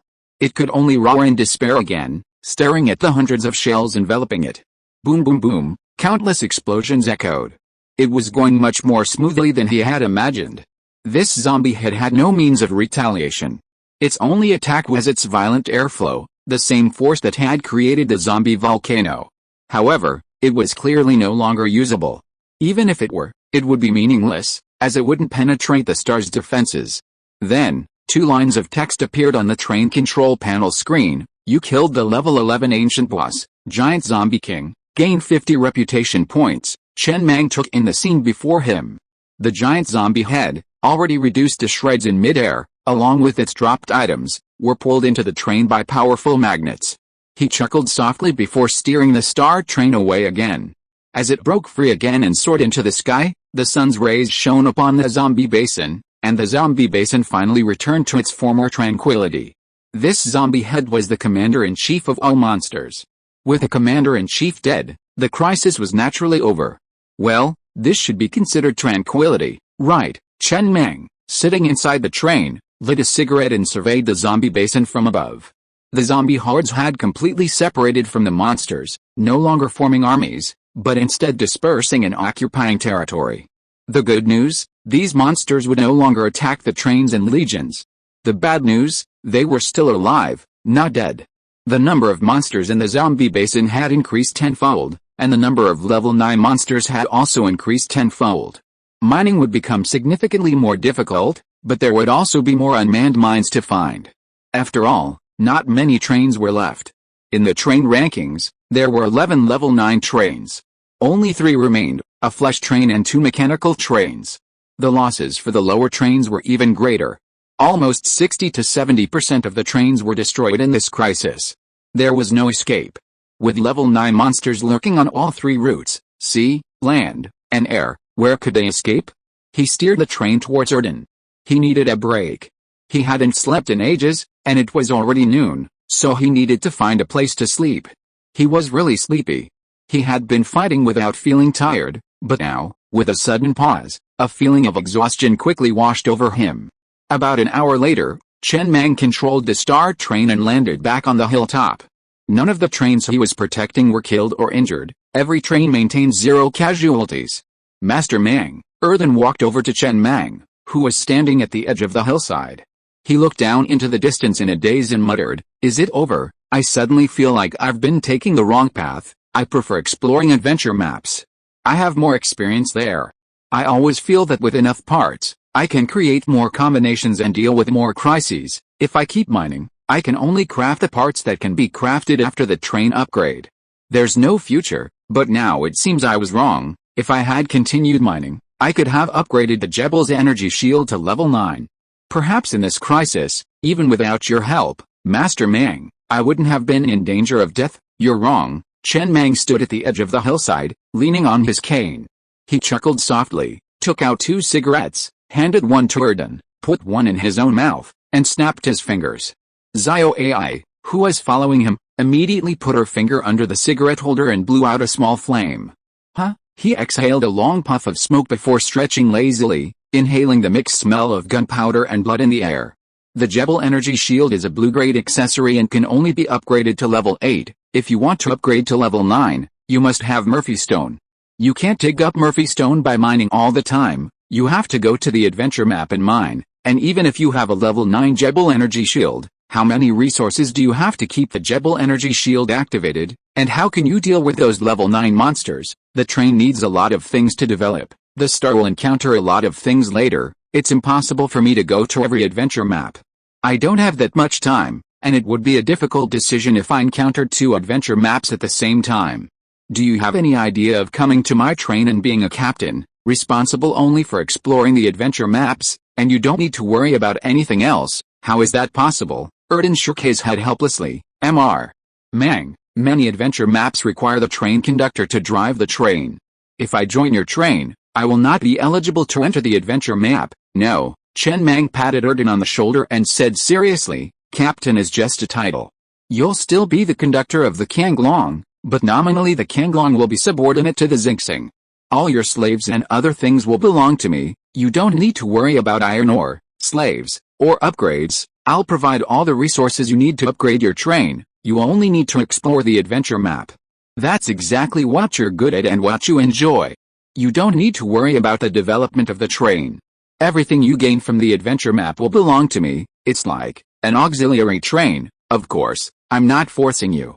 I'm just suggesting this. Please consider it. As soon as he finished speaking, no problem, Erden nodded seriously and said, Master Mang, I think your proposal is great. This way, I can continue to be with my mother and fully explore the adventure map without having to worry about iron ore. I think this train development model suits me very well. Chapter 207 Military Factory.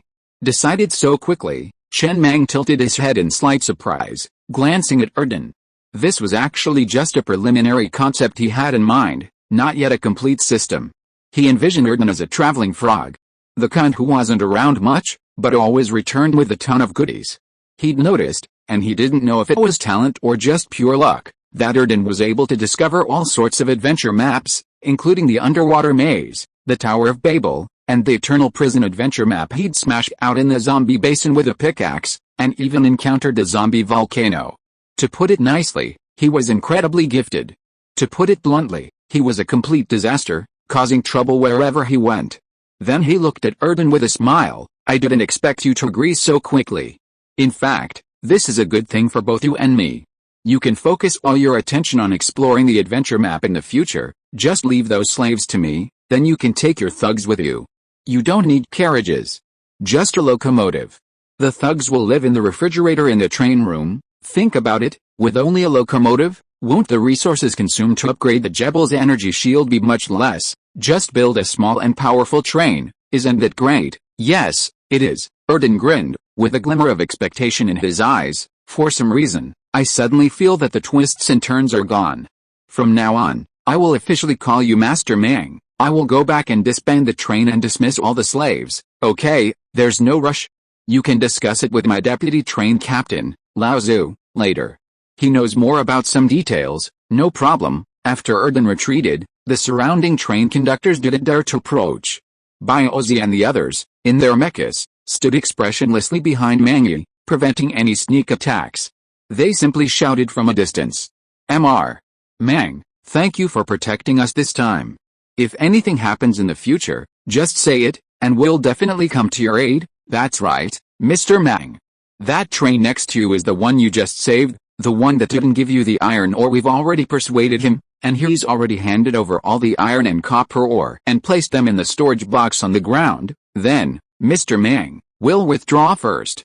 I wish you great success. Soon, the dozen or so trains headed down the hillside, each retreating to their respective locations. This crisis had nearly wiped out their wealth, and they had to find a safe place to mine. Chen Mang waved his hand without saying anything. He didn't know if it was an illusion. His resources seemed to be much greater than before the zombie volcano crisis. It felt like his copper ore was growing with each mining operation. There was no way he could use it all. Well, the main reason was that he was being frugal.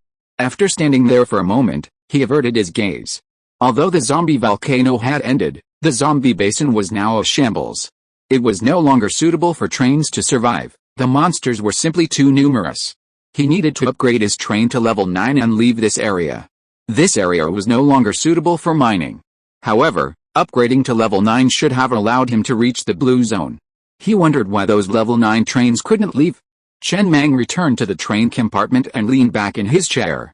He surveyed his gains. This harvest was truly immense. Crisis, crisis, crisis, and opportunity coexisted. The greatest reward was resources. The entire train was equipped with level 9 armor. This allowed the train to operate with complete impunity in this area. He still had 810,000 iron ore, primarily due to the high iron ore consumption from upgrading the level 9 armor.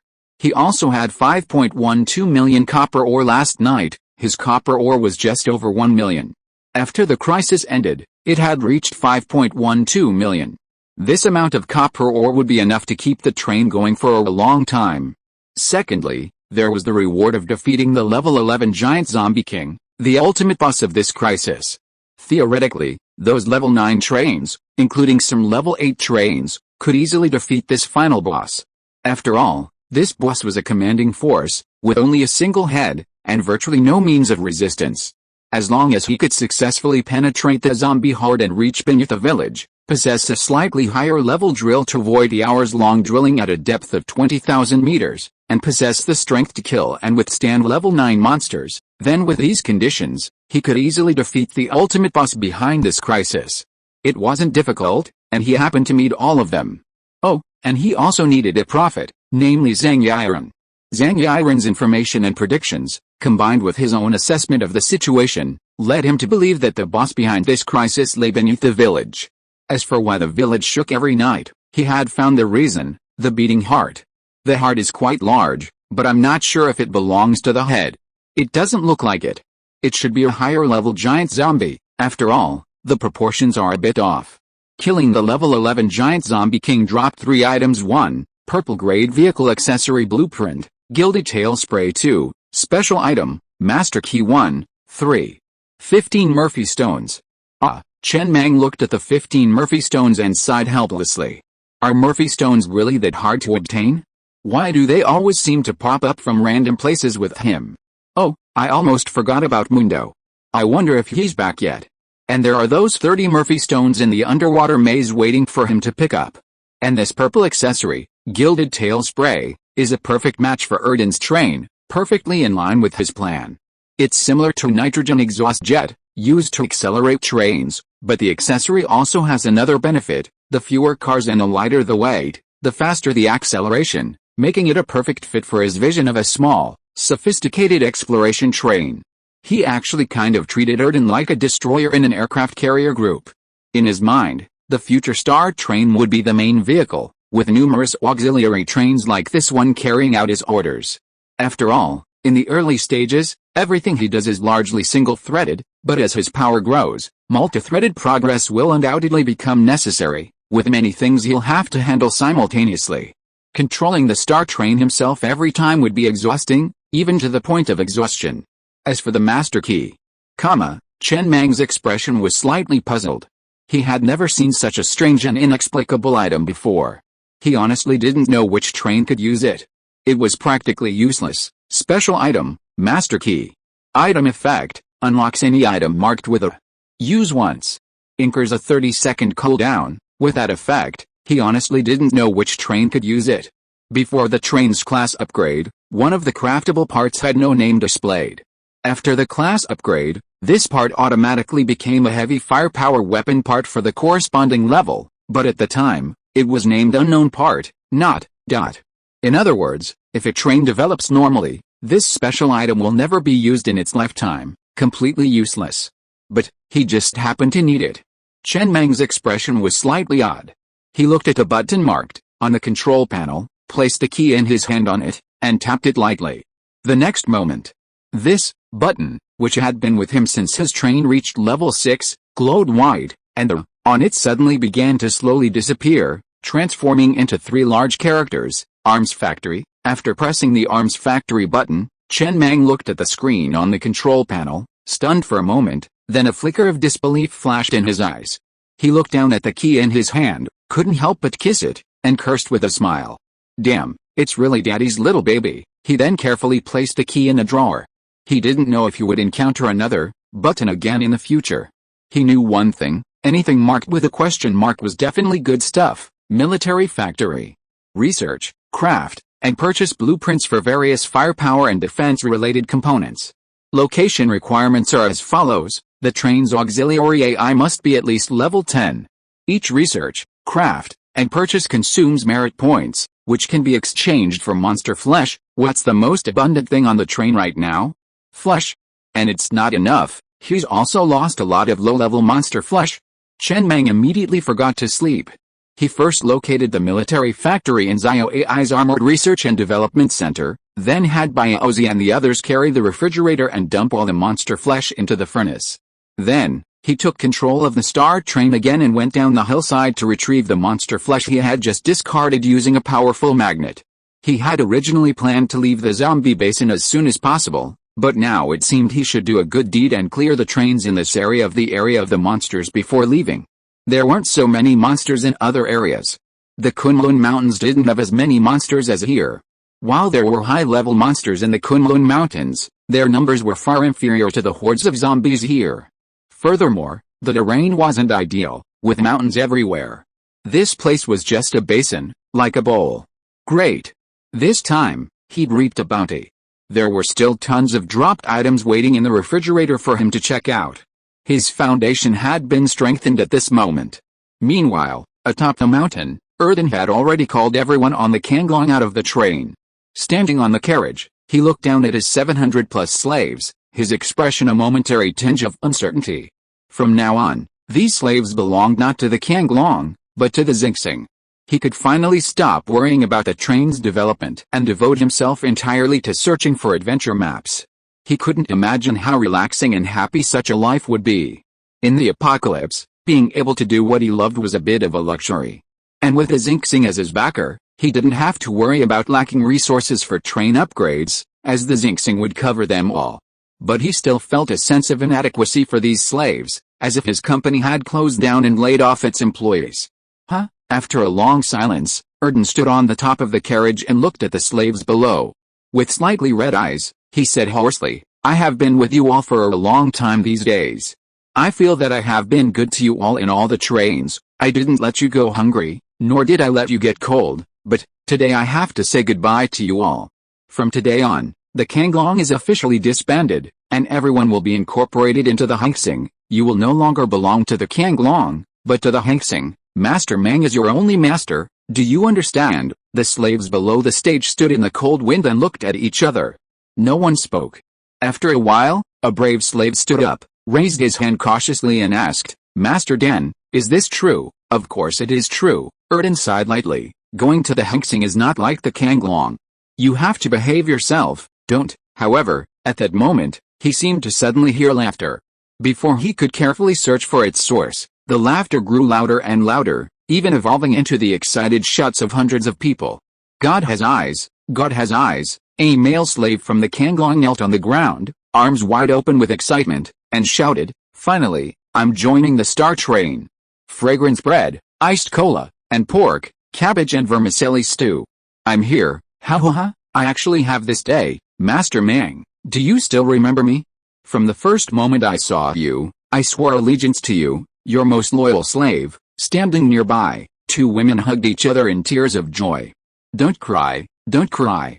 I didn't expect the surprise to come so suddenly. I heard that on the star, they're not called slaves, but residents, and you can earn star tickets to buy a lot of things in the resident store." In the crowd, a slave from the Azure Dragon anxiously ran over to Biaozi and the others and said excitedly, "Remember me?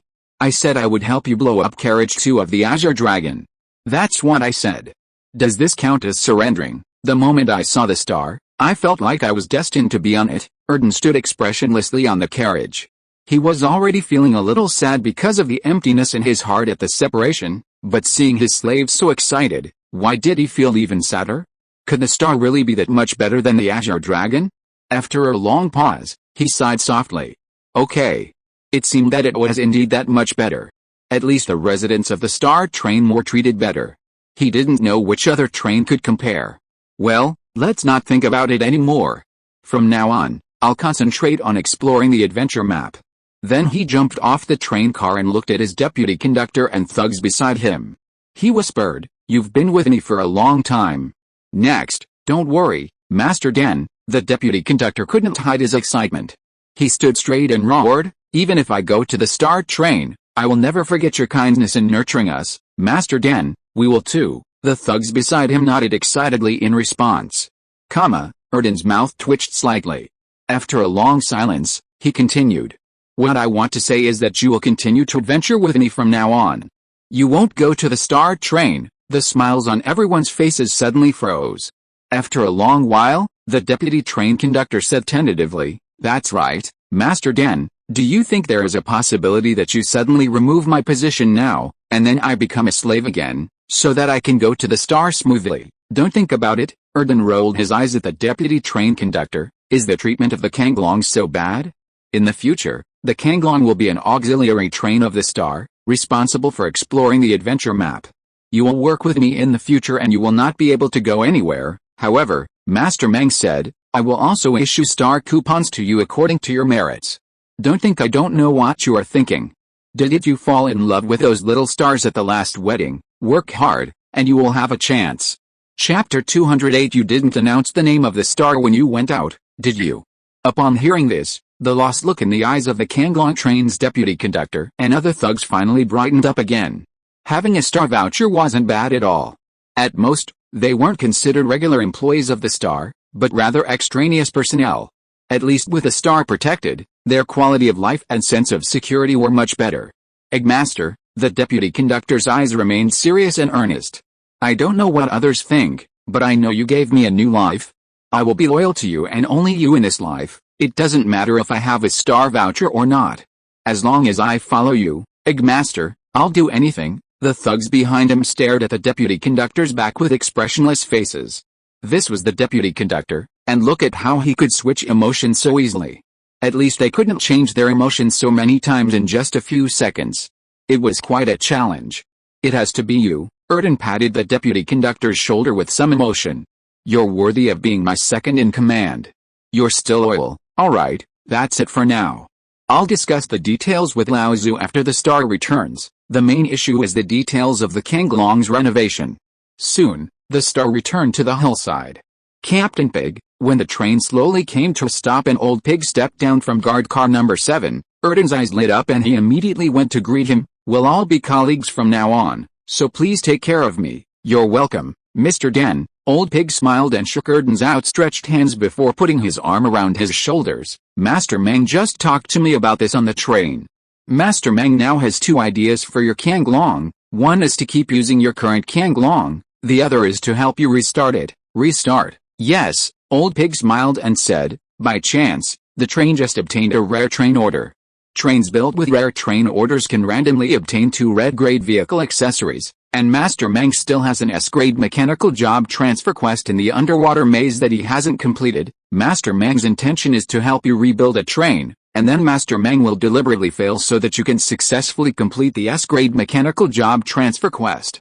This way, you can still have S-grade potential, a self-selected train stunt, and a red-grade heavy firepower accessory. Which one do you think is more suitable?" This, Erden's eyes flashed with shock, and he murmured in disbelief. "Rare train order plus S-level potential, is it so extravagant? But if that's the case, it will consume a lot of resources. Even if Kanglong only has 1 locomotive, it will also consume a lot of resources to quickly upgrade to its current level, which is level 7. This, yeah," Lao Tzu nodded. "Master Mang has calculated that it will indeed consume a little more resources, probably about 1 million units of iron ore. But Master Mang said that when he was in the Teeling Wasteland, 50,000 units of iron ore would overwhelm him. Now 50,000 units of iron ore is not too difficult for him to obtain. I can earn that by selling a few packs of cigarettes. As the train grows, the efficiency of resource mining is also increasing. Now more than 1 million units of iron ore seems like a lot, but when the train is upgraded to level 10 or even level 15, these more than 1 million units of iron ore will not be so significant. Since your train level is not high now, it's appropriate to reopen it. When the level is higher in the future, you may not have the opportunity to reopen it again, not to mention how much resources will be wasted." "Of course, no problem with me." Erden couldn't help but grin, scratched the back of his head and said embarrassedly, "I just feel a little bit of a loss. I didn't do anything. It's okay. Didn't I save your life with a missile? Just consider it as compensation." "Huh? Can this compensate for it?" "Of course not. I'm just reminding you, in case you forget." "You definitely can't forget this. Since you have no problem, then it's settled. I also hope that your train will be stronger, so that you can get better rewards in the adventure map in the future. I still have high expectations for your Kanglong. However, I only have one request." "What request?" Change the name of your new train. Change to what? It's not called Kanglong anymore. Change it to Traveling Frog. Well, it's not impossible, but does it have any meaning? I don't know about that. It's just my little habit. Did you just say something bad about your master Mang behind his back? I didn't. I just mentioned a hobby. That's normal, right? Inside the star, Chen Mang looked at Mondo and the other two with a complicated expression. After a long silence, he looked at the 6 Murphy stones lying on the table beside him. These Murphy stones were given to him by Chen Mang when he asked Mondo to find a high-end train to sell them before the crisis broke out. In order to gather iron ore, Mondo did return when the crisis broke out, but he had already gathered enough iron ore by then, so he didn't need them anymore. However, he didn't expect Mondo to sell a single Murphy stone. No, to be more precise, he sold them, but didn't deliver them. Chen Mang sighed deeply, then lit a cigarette, leaned back in his chair, and pointed weakly at the refrigerator full of iron ore beside him. Come on, Doba, explain to me what's going on. Yes, Doba puffed out his chest with some pride, reporting to Master Mang. Mundo, as the greatest black market businessman, completed the task perfectly in this mission. He sold all 6 Murphy stones in exchange for more than 1 million units of iron ore and various resources, and relying on his identity as a black market businessman, he asked those train conductors to pay first. The moment he received the money, he randomly teleported away from the scene without leaving a trace. Within 18 hours, several transactions were completed perfectly. Mundo, who was standing aside, was a little panicked when he saw Master Mang's face. He wondered if he had done something wrong, but after seeing the expression of his family head, he immediately felt confident. He also puffed out his chest with pride, waiting for praise from Master Mang. Chen Mang remained expressionless for a long moment before lightly tapping the table with his index finger. Perhaps it's because of cultural differences. For us humans, this isn't called trading, it's called highway robbery. You didn't announce the name of the star when you were out, did you? No, that's fine. Don't announce it again. Go and forge a new black cloak later, and wrap yourself tightly. Understood? Got it. Go down. I'll rest for a bit. I'll call you later. He watched the 2 departing figures, sighed again, and waved Xia Fang, who was standing at the door, for her to leave. He could imagine the scene. After all, black marketeers were a rare encounter. The first time he met Mondo, a few words appeared on the train control panel screen: Doomsday Adventure, Black Marketeers. Their whereabouts are unpredictable, and any train might encounter black marketeers. However, only trains with inheritance value can purchase rare and precious items from them. Attacking, imprisoning, or harming black marketeers is prohibited. In this situation, who would suspect this black marketeer of dishonest origin? Since he's a black marketeer, besides possessing inheritance points, selling some Murphy stones is reasonable, right? Furthermore, attacking, imprisoning, or harming black marketeers is forbidden. While the price isn't stated, it's obvious. Under these circumstances, it's highly unlikely that a train conductor would proactively attack Mundo. So, as the train conductors excitedly carried their storage boxes down, ready to exchange them for Murphy stones, Mundo simply tossed the boxes into the refrigerator and vanished in the blink of an eye, leaving the train conductors bewildered in the cold wind. They'd probably rather believe the black marketeer went home to relieve himself than to believe he'd run away. Honestly, the rewards were substantial. It seems Mundo can do this kind of thing more often in the future. As long as he encounters a high-end train, he can basically rob the rich and help the poor. It all depends on luck, depending on where he lands. Pretty good. Mundo would also be a traveling frog in the future. With Erden, he now had 2 traveling frogs. He only needed to stay peacefully inside the star train, and his traveling frog would bring him a steady stream of resources. He tilted his head to glance at the train panel beside him. Thanks to this great black marketeer's incredible operation, the train's iron ore resources had reached 2.02 million units. There was nothing more to say. This would directly help the Kanglong reopen. There would be no more trouble. The S-rank job transfer had been taken away earlier or later, and being taken now would be a disaster. He immediately headed outside the train.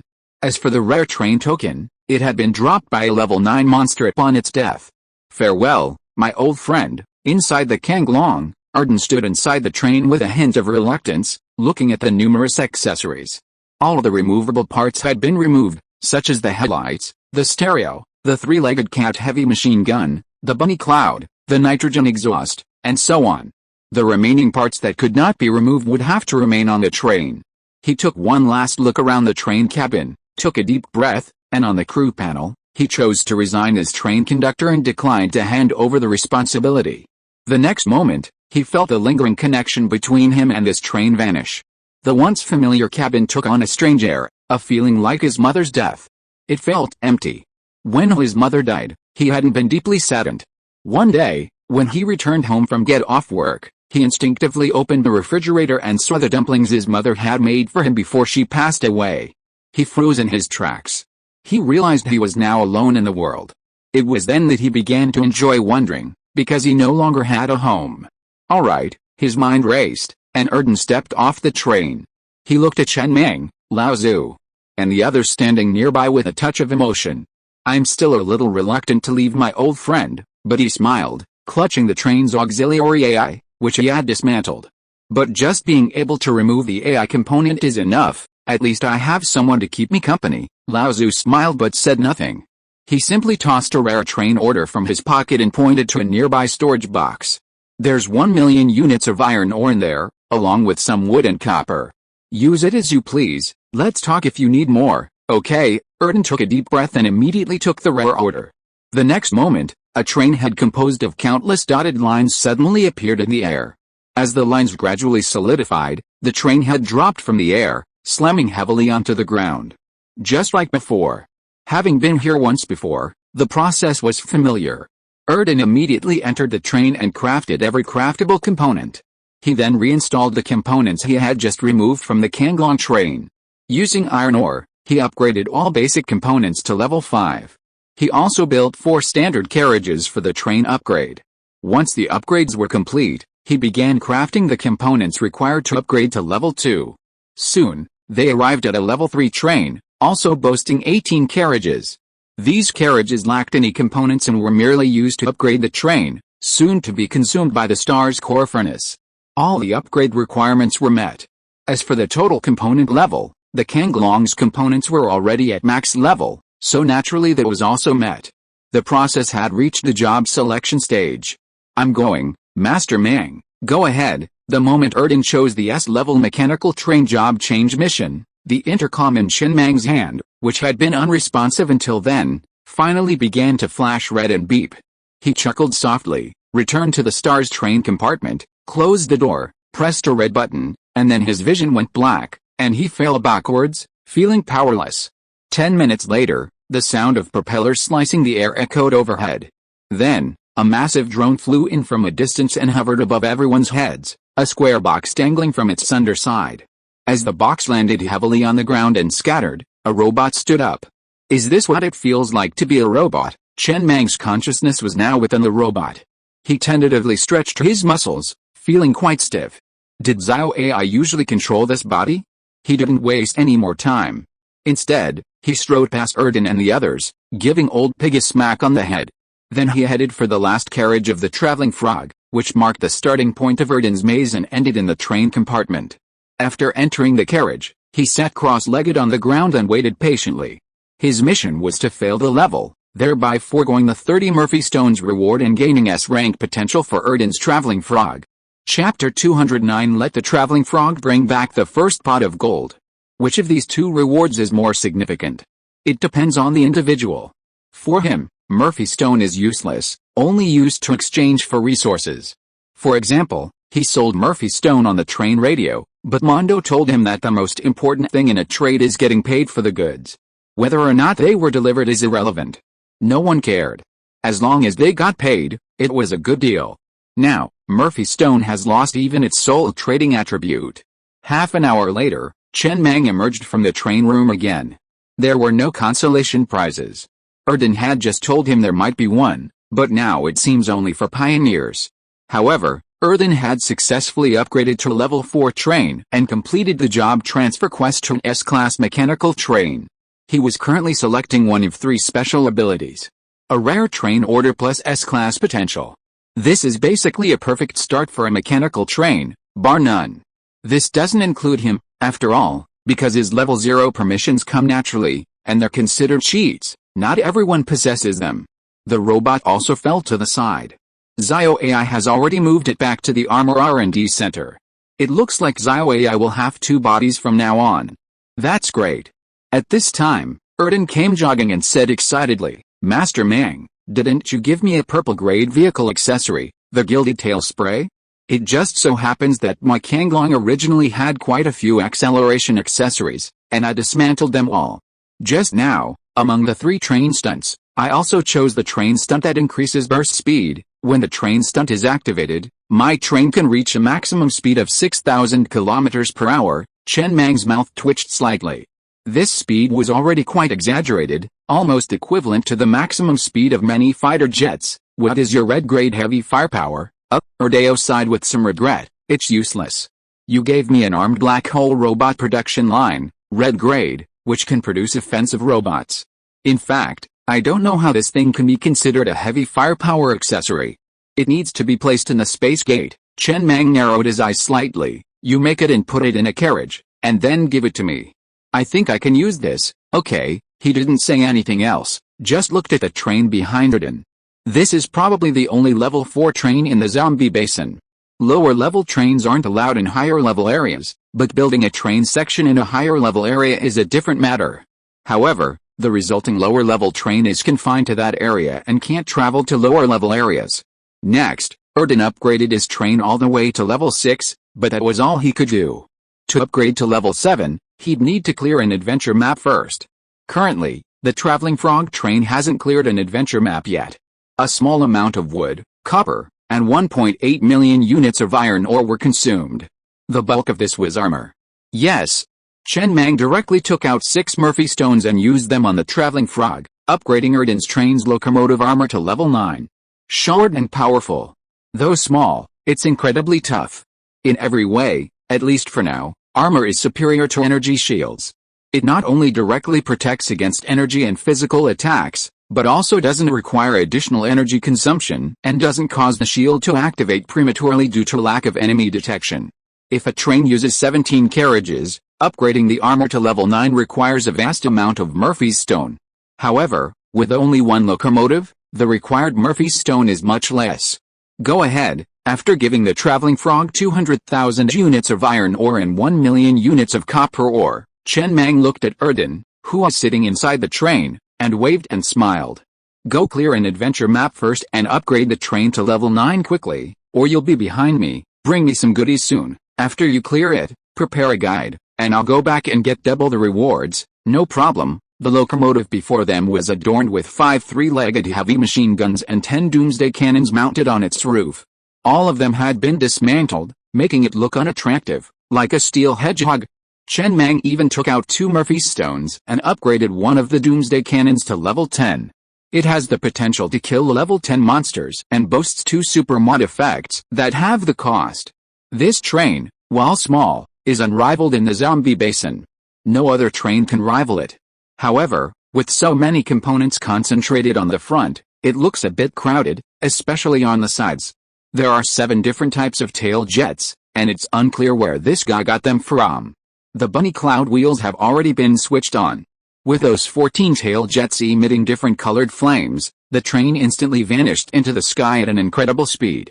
Seconds later, a piercing sonic boom was heard, leaving a white trail in the air. Like the smoke from the equator, it was straight and clear. This guy, Old Pig, sighed with emotion as he gazed at the train that had vanished from view. Does this count as a promotion from temporary employment? Straight from a casual cultivator to a field elder of the sect. Look at the instant pay increase. He's even been given level 9 armor. Master Mang, we're both traveling frogs, but this one costs much more than Mondo. That's true. Chen Mang smiled and nodded. He had just brought a lot of bread, cola, cigarettes, clothes, and other daily necessities to the traveling frog. The star itself was now completely out of iron ore. Only 20,000 units remained. Fortunately, with the solar panel blueprint, he wasn't too worried about the train's daily consumption. Then, he took control of the star train, and the locomotive transformed into a bloody maw, swallowing the Kanglong train and its remaining carriages. He gained another 370,000 units of iron ore, which was a bit of a recoupment, for a total of 390,000 units. The traveling frog's rare train order had granted him 2 red accessories. A wheel changer, just like the one on the Stellar.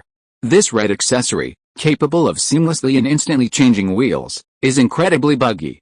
It's possible to be hurtling along the ground one moment and then sprinting off the edge the next, without even having to change wheels. This saves a ton of time and makes it even more powerful in times of crisis. Another red grade accessory is the stellar tail jet. It also increases acceleration. This red grade accessory is quite expensive to upgrade, so I haven't upgraded it to level 1 yet, leaving it at the default level 1.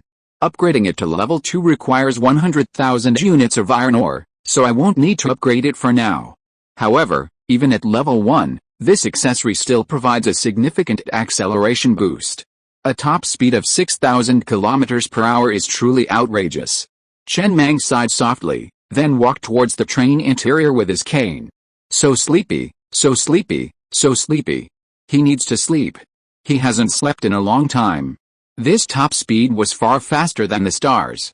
With its level 9 armor, he seriously suspected that if it had a level 10 rotor installed on the front, it could easily crush a level 10 monster at top speed. As long as the speed was fast enough, and the level could penetrate the defense, then the rest of the power would come from speed. It was fast. Returning to the train compartment, Chen Mang didn't bother with his belongings or take inventory of his gains. Instead, he quickly washed up and climbed into bed, preparing for sleep. He also instructed Xiaoya to control the train to search for iron or sleep first. Even if the sky fell, he'd wake up. Awesome, Erden, hurtling through the air, grinned from ear to ear at the unprecedented speed. But he quickly switched to his Hot Wheels on the ground. Both the tail jets and the bunny clouds consumed a lot of energy. There were only 200,000 units of iron ore in the train. Only enough to craft 6 level 3 energy stones. Be frugal. Although it was used up, Chen Mang could still replenish his iron ore through remote transactions, but he had not brought back any good things so far. Mr. Mang had already consumed so many resources, and he felt embarrassed to ask for more.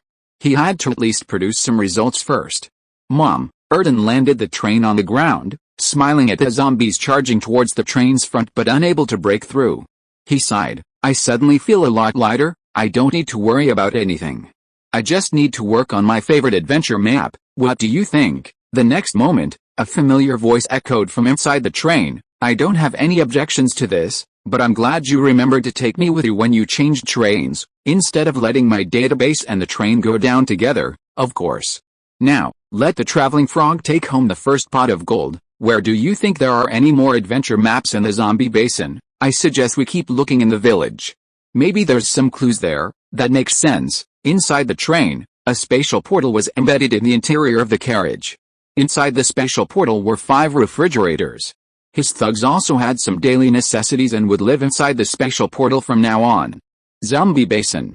The star train was speeding through the wilderness, searching for possible high-grade iron ore. Any zombies that blocked its path were smashed into pieces by the train.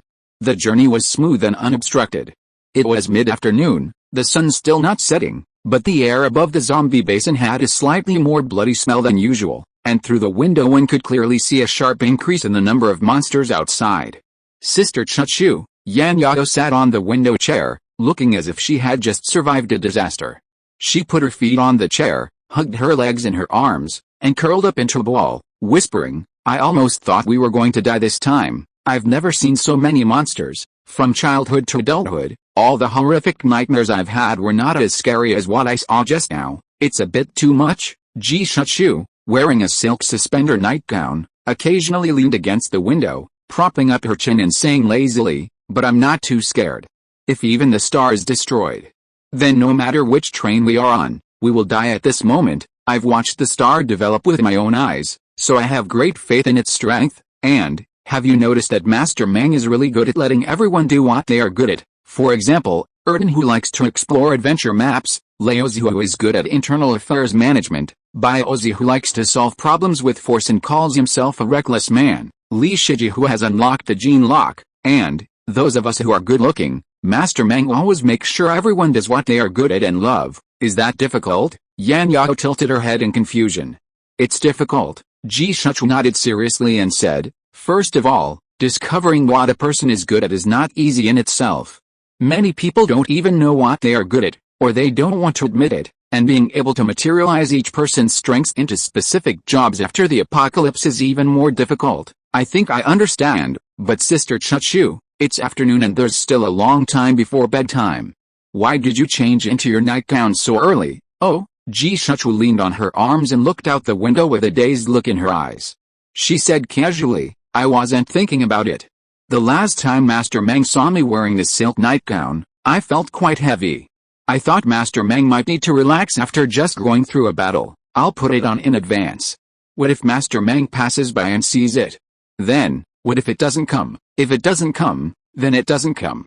Opportunities will come to everyone, provided you are prepared before the opportunity comes. Not all hard work is rewarded. At least 90% of a person's efforts in life go unrewarded. But just because that 90% of hard work goes unrewarded doesn't mean you shouldn't work on the remaining 10%. Work hard, and life will be better. Inside the armored R&D center, Zio AI stood still, gazing at the pile of experimental equipment, the elevated shelves, the arsenal, and the armored black hole robot production line nearby. The once vast space portal now seemed completely packed. Why do I feel like my workload is getting heavier? Zio AI muttered, then strode towards the armored black hole robot production line, dragging a robot in her hand. It was the one that had dropped from the S-rank mechanical train job transfer quest. Armored black hole robot production line. Red grade accessories. If it could be called a heavy firepower accessory, it must live up to the name. It was getting dark. Chen Mang rubbed his eyes, quickly washed up, and climbed out of bed. The train had stopped next to a level 3 iron mine, where 3,000 residents were busy mining. It's almost dawn. He glanced at the time on the train panel. If you are listening to this novel on a channel other than Fanfic World, it means it was downloaded and re-uploaded without effort. We warmly invite you to visit our channel, Fanfic World. There you will find the original version of this story and many other novels of various genres. We look forward to seeing you dive into a world of incredible novels. Chapter 210. This is perfect. Waking up at this hour, jet lag had completely reversed. But that was all. From time to time, the roar of the Doomsday Cannon could be heard outside the window. The search radar showed thousands of red dots, hundreds of monsters attacking them. Some high-level monsters were mowed down by the Doomsday Cannon. The lower-level monsters were taken out by Team 1, led by Ozzy, and Team 3, led by their captain. They were practically going crazy. The sheer number of monsters meant that if they wanted to mine safely, they had to stop the train and confront the monsters head-on, putting immense pressure on the mining operation. If they missed a single zombie and it rushed into the residential area, it would cause chaos and casualties. It would be a very troublesome situation. If everyone rushed back to the train, a massive stampede would be the result. Chen Mang jumped off the train, stretched himself, then lit a cigarette and stood by the train, gazing at the distant, starry sky. He was lost in thought, his eyes unfocused. From the corner of his eye, he could see Zhang and Zanger piloting their thunder mechas, slaying the monsters near the train in the darkness, ensuring they wouldn't charge into the crowd. The captain of Team 3, piloting his leech mech, delivered precise bursts of fire on the monsters that broke through the defenses. The two teams were working in perfect harmony. Previously, each team had trained independently, but after an afternoon of fighting, their coordination had truly blossomed. The other, unarmored team members also wielded their Jilang Gatling guns, slaying the monsters. Bang, bang, bang, bang, bang, bang, clang, clang, clang. The sounds of bullets firing, bombs exploding, and pickaxes hitting iron ore blended together like a symphony, quite melodious. Chen Mang stood there in a daze for a long moment before returning to the train compartment. He glanced at the control panel screen displaying detailed information about the military factory. This wasn't an accessory, but a function of the train. He had exchanged his monster flesh for a total of 170,000 merit points, with higher-level monster flesh earning more merit points. Arsenal. Research, craft, and purchase various firepower and defense-related component blueprints. This requires the train's auxiliary AI to be at least level 10 or above. Each research, craft, and purchase consumes merit points. Currently available research directions: white-grade firepower component blueprints, 1,000 merit points. Green-grade firepower component blueprints, 10,000 merit points. Yellow-grade firepower component blueprints, 50,000 merit points. Blue-grade firepower component blueprints, 100,000 merit points. Not bad. Defensive component blueprints are twice as expensive as offensive ones. The specific research and development time depends on the AI's computing power. The faster the computing power and the less processing time it takes, the faster the research and development. With this train feature, trains now have another way to obtain component blueprints. First, research 5 white-grade firepower components and 5 white-grade defense components. I'll see the results. Yes, Zio AI's voice quickly echoed through the train room speakers. There's also the production line for the red-grade accessory, the black hole robot armor. This component occupies a vast area and is housed within the special door of carriage 2, Zio AI's personal workshop.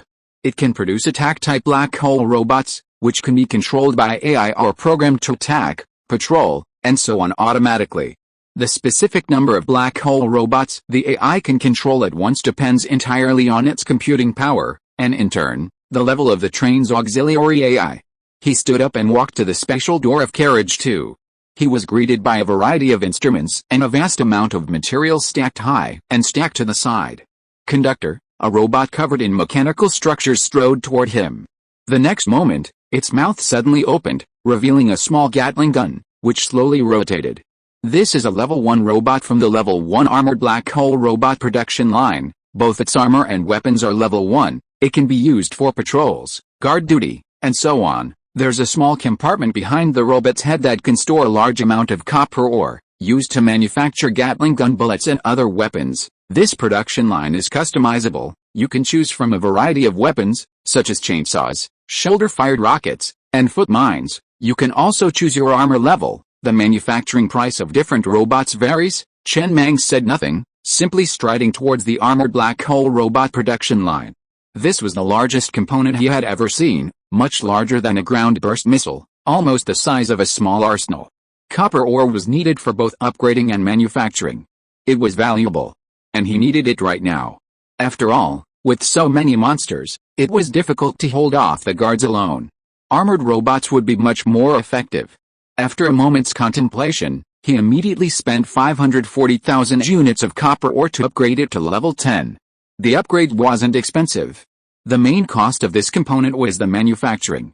A standard level 8 robot with level 8 armor and 3 level 8 weapon attachments costs 500,000 units of copper.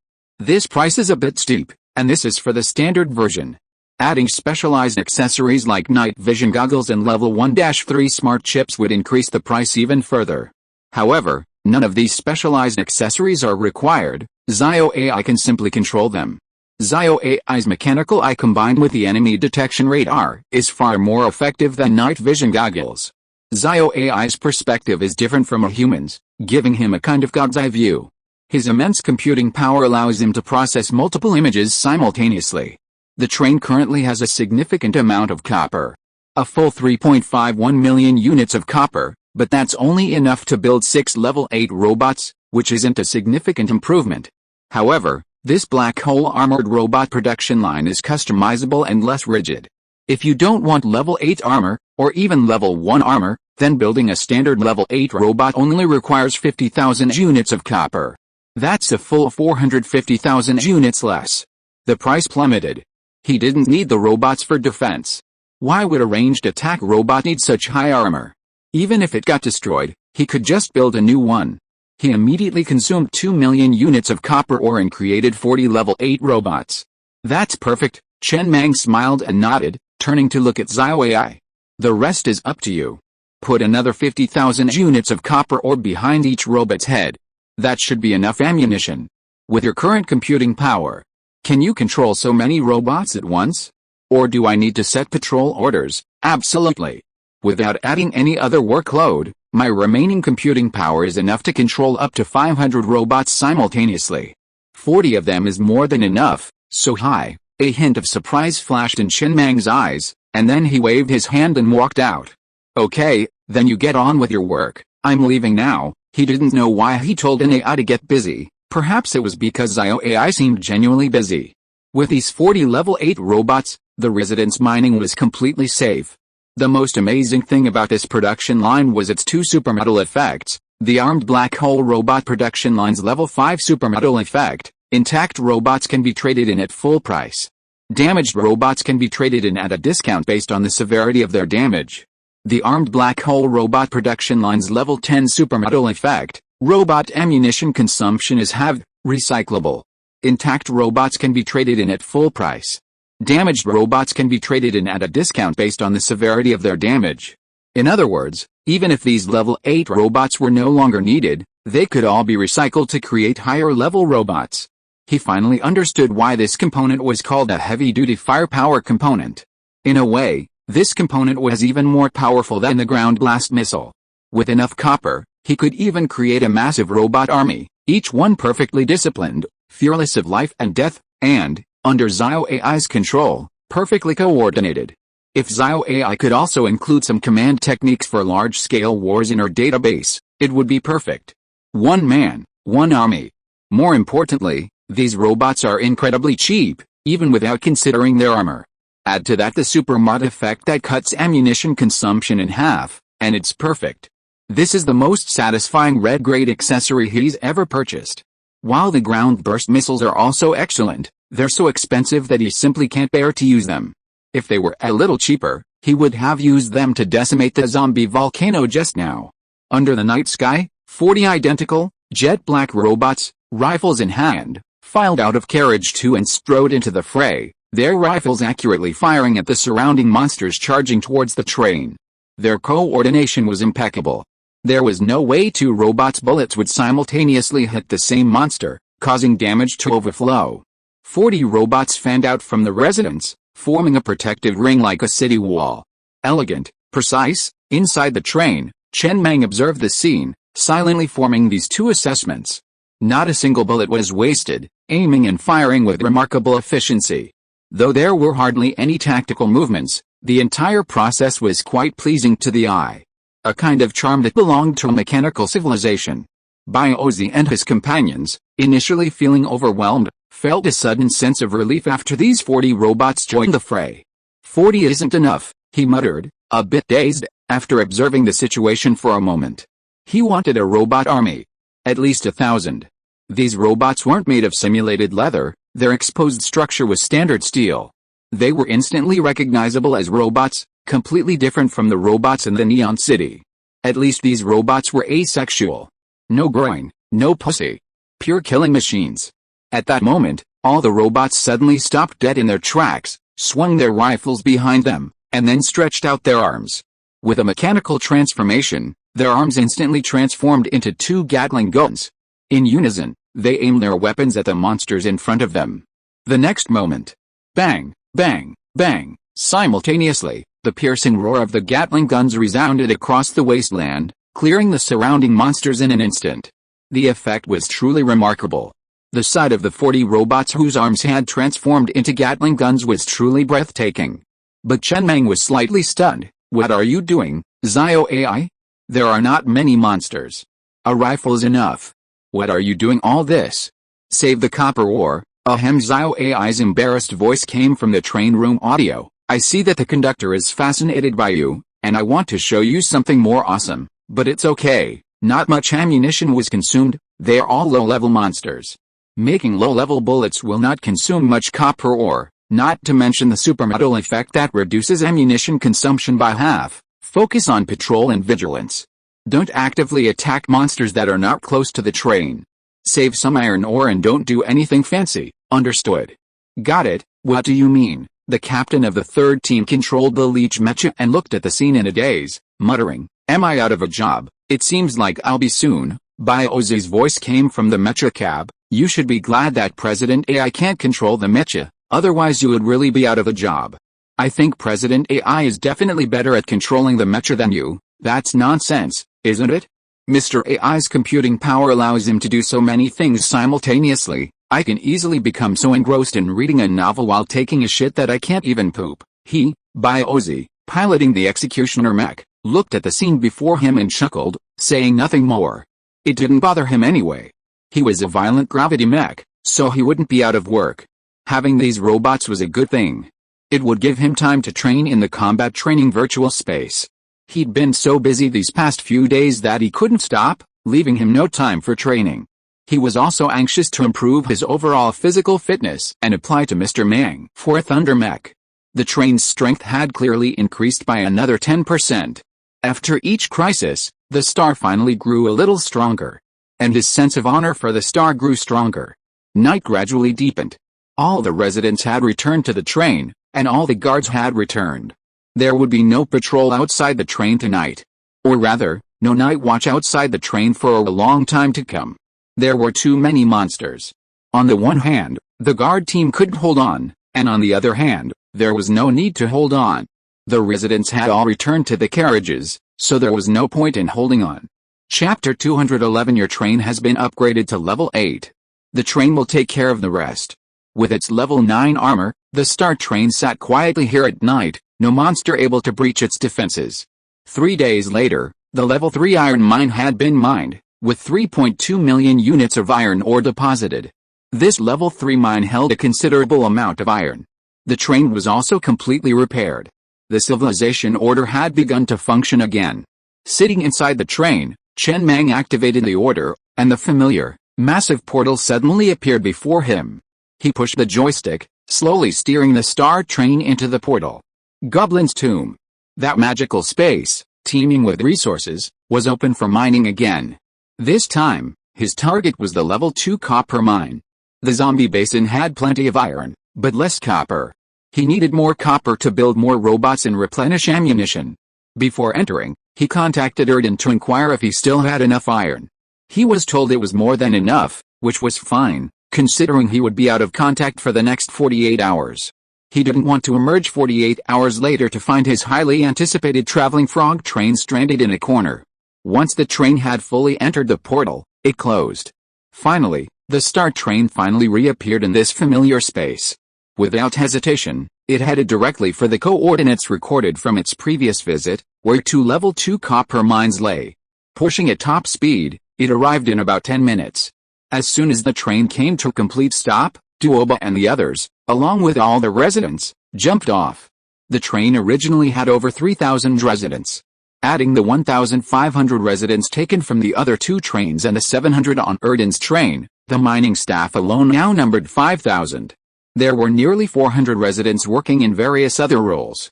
It could be said that the star train was now a colossus.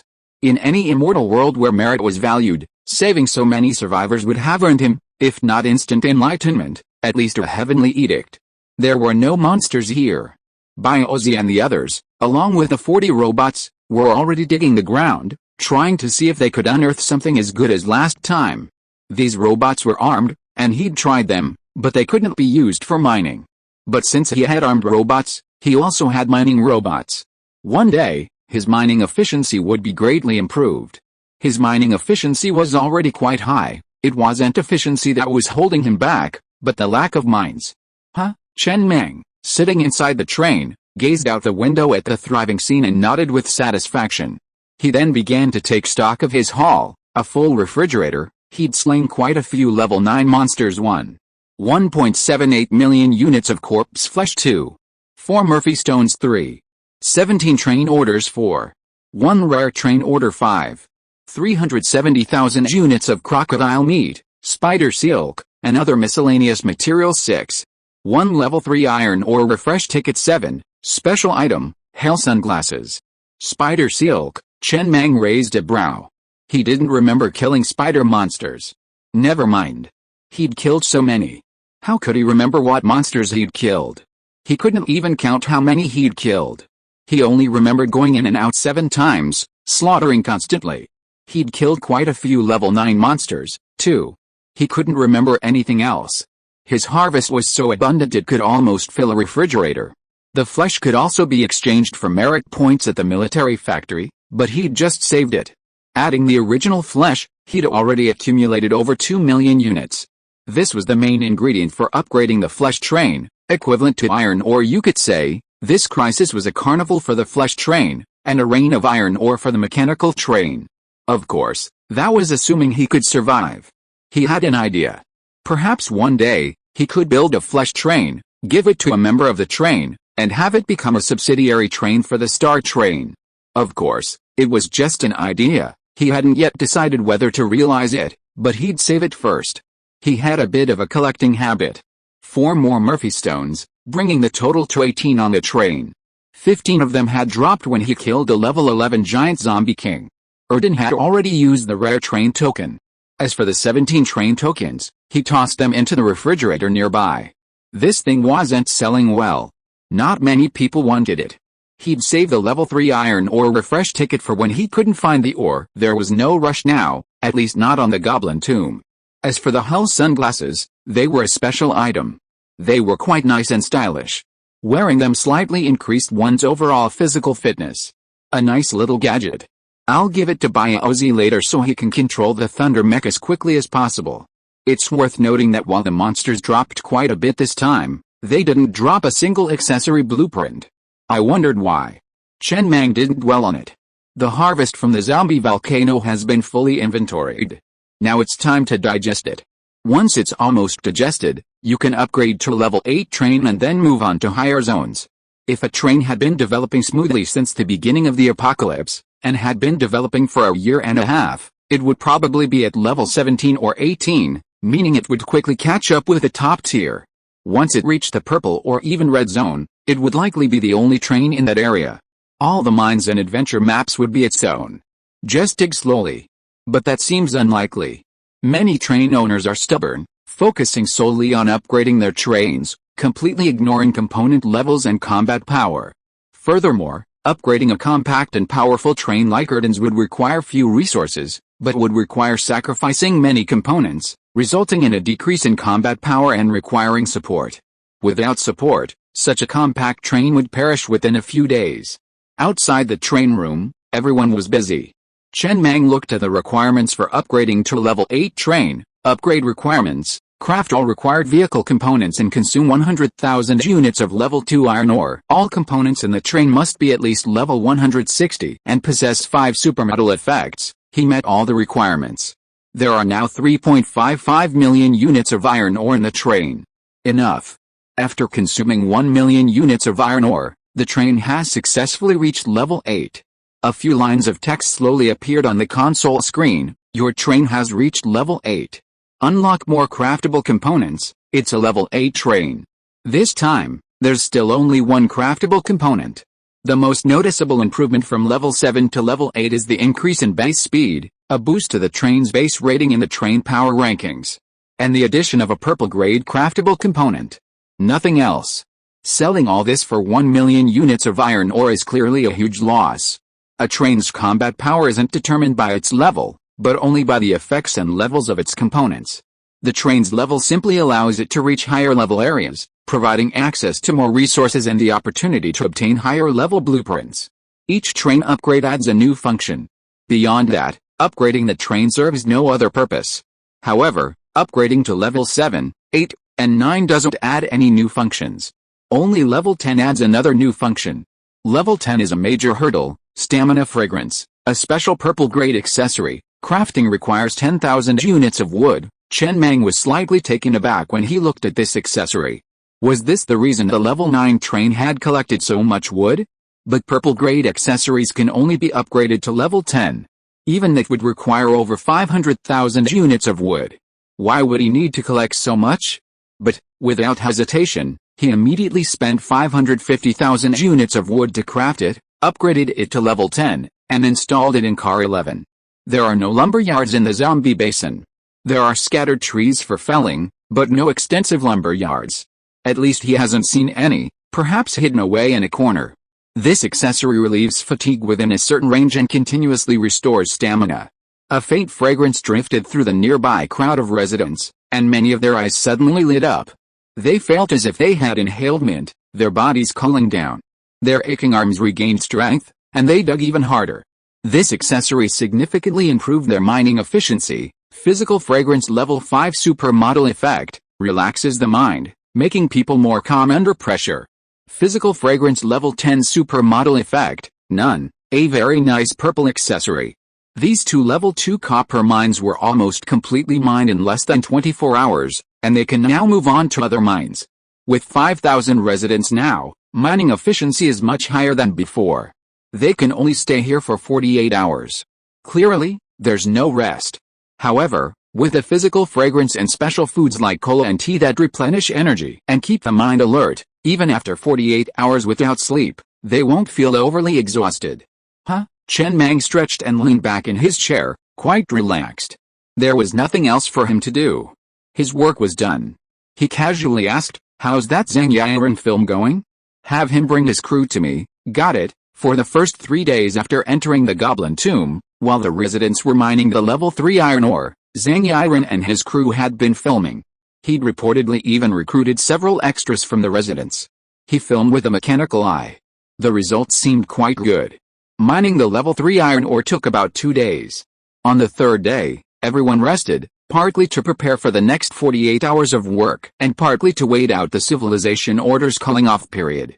Soon, Zhang Yiren and his crew cautiously and nervously pushed open the train door. Looking at Mang Yi reclining in a chair, he whispered, "Mang Yi, you wanted to see me?" "Yes." Chen Mang waved his hand, pointing to the movie screen nearby, and casually said, "How is the film going? Show it and let's see." His anger towards Zhang Yiren had subsided considerably. Although he'd initially been a little irritated by the poor film, it was ultimately thanks to Zhang Yiren that he'd been able to detect the crisis in advance, which was a significant accomplishment.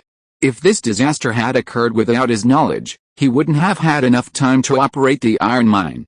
In that case, without level 9 armor, the Star Train would inevitably suffer some casualties.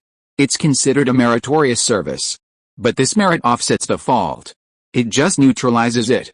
"No problem," Zhang Yiren hurriedly whispered into the intercom in his hand. "MR.AI. Project the movie I shot these days on the largest screen in the train room for Mr. Mang." The next moment, the screen lit up. Chen Mang leaned back in his chair, lit a cigar, and was in a good mood to enjoy this new movie. The movie opened with the same plot, with a young couple appearing. The female lead was blind, and the male lead donated an eye mask and then prepared to leave quietly. The actors were different from the original, but the plot was basically the same. Just as the male lead was about to leave quietly, lying on the operating table, the heroine suddenly teared up. She opened her eyes and trembled as she spoke. "I'm sorry, I actually traveled to this world. I have a system. The system's mission is that if you agree to 99 things, I'll return to my original world and revive my lover. Asking you to donate your eye mask is the final part of the system's mission. I didn't expect you to agree. I'm sorry." "It's okay." The hero shook his head. "Actually, I also traveled here. I also have a system.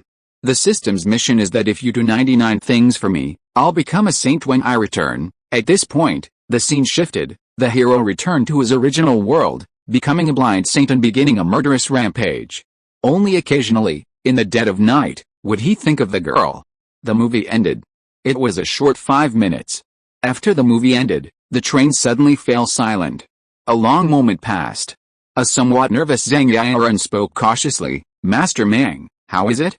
This short film incorporates popular themes like demons, systems, time travel, pure love, violence, and gore. Chen Mang turned his head expressionlessly at Zhang Yiren, remaining silent for a long moment before calming down. "Have you ever seen a blind saint?" "It's okay, it's okay. There's another version." Zhang Yiren hurriedly spoke into the intercom again. "Show me the second version I filmed, Master Mang." Soon, the screen lit up again, the familiar beginning. The familiar hospital, the familiar bed, the familiar actors, the familiar plot. Chapter 212 Doomsday Paradise. A familiar feeling permeates the scene. For example, the hospital is a hastily constructed backdrop within the spatial portal. The bed is a single bed, and the white-coated doctors are all made on a custom clothing line.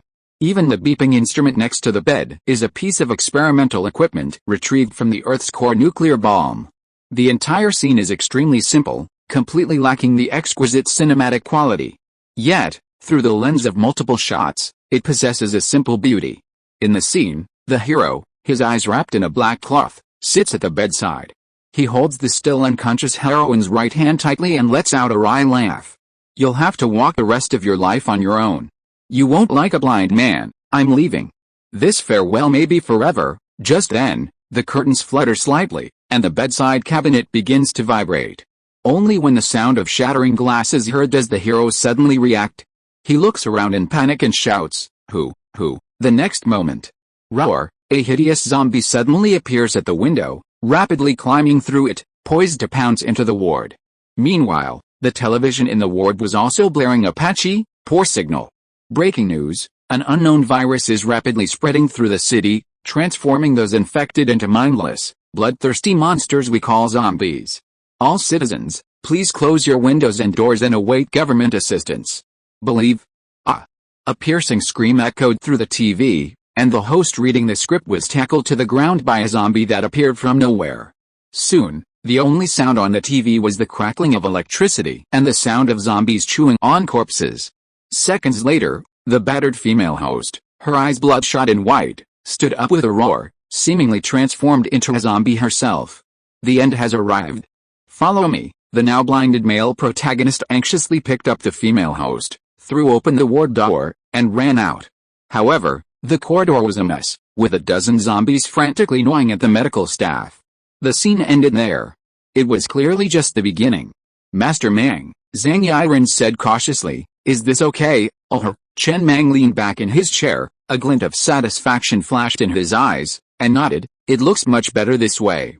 When making a movie, just tell the plot properly. Why always talk about those unrequited love? The lines need to be revised, don't make them awkward." Then the heroine went, "It's a good doomsday zombie survival movie. I think the overall plot and filming are still very good, especially without too many special effects.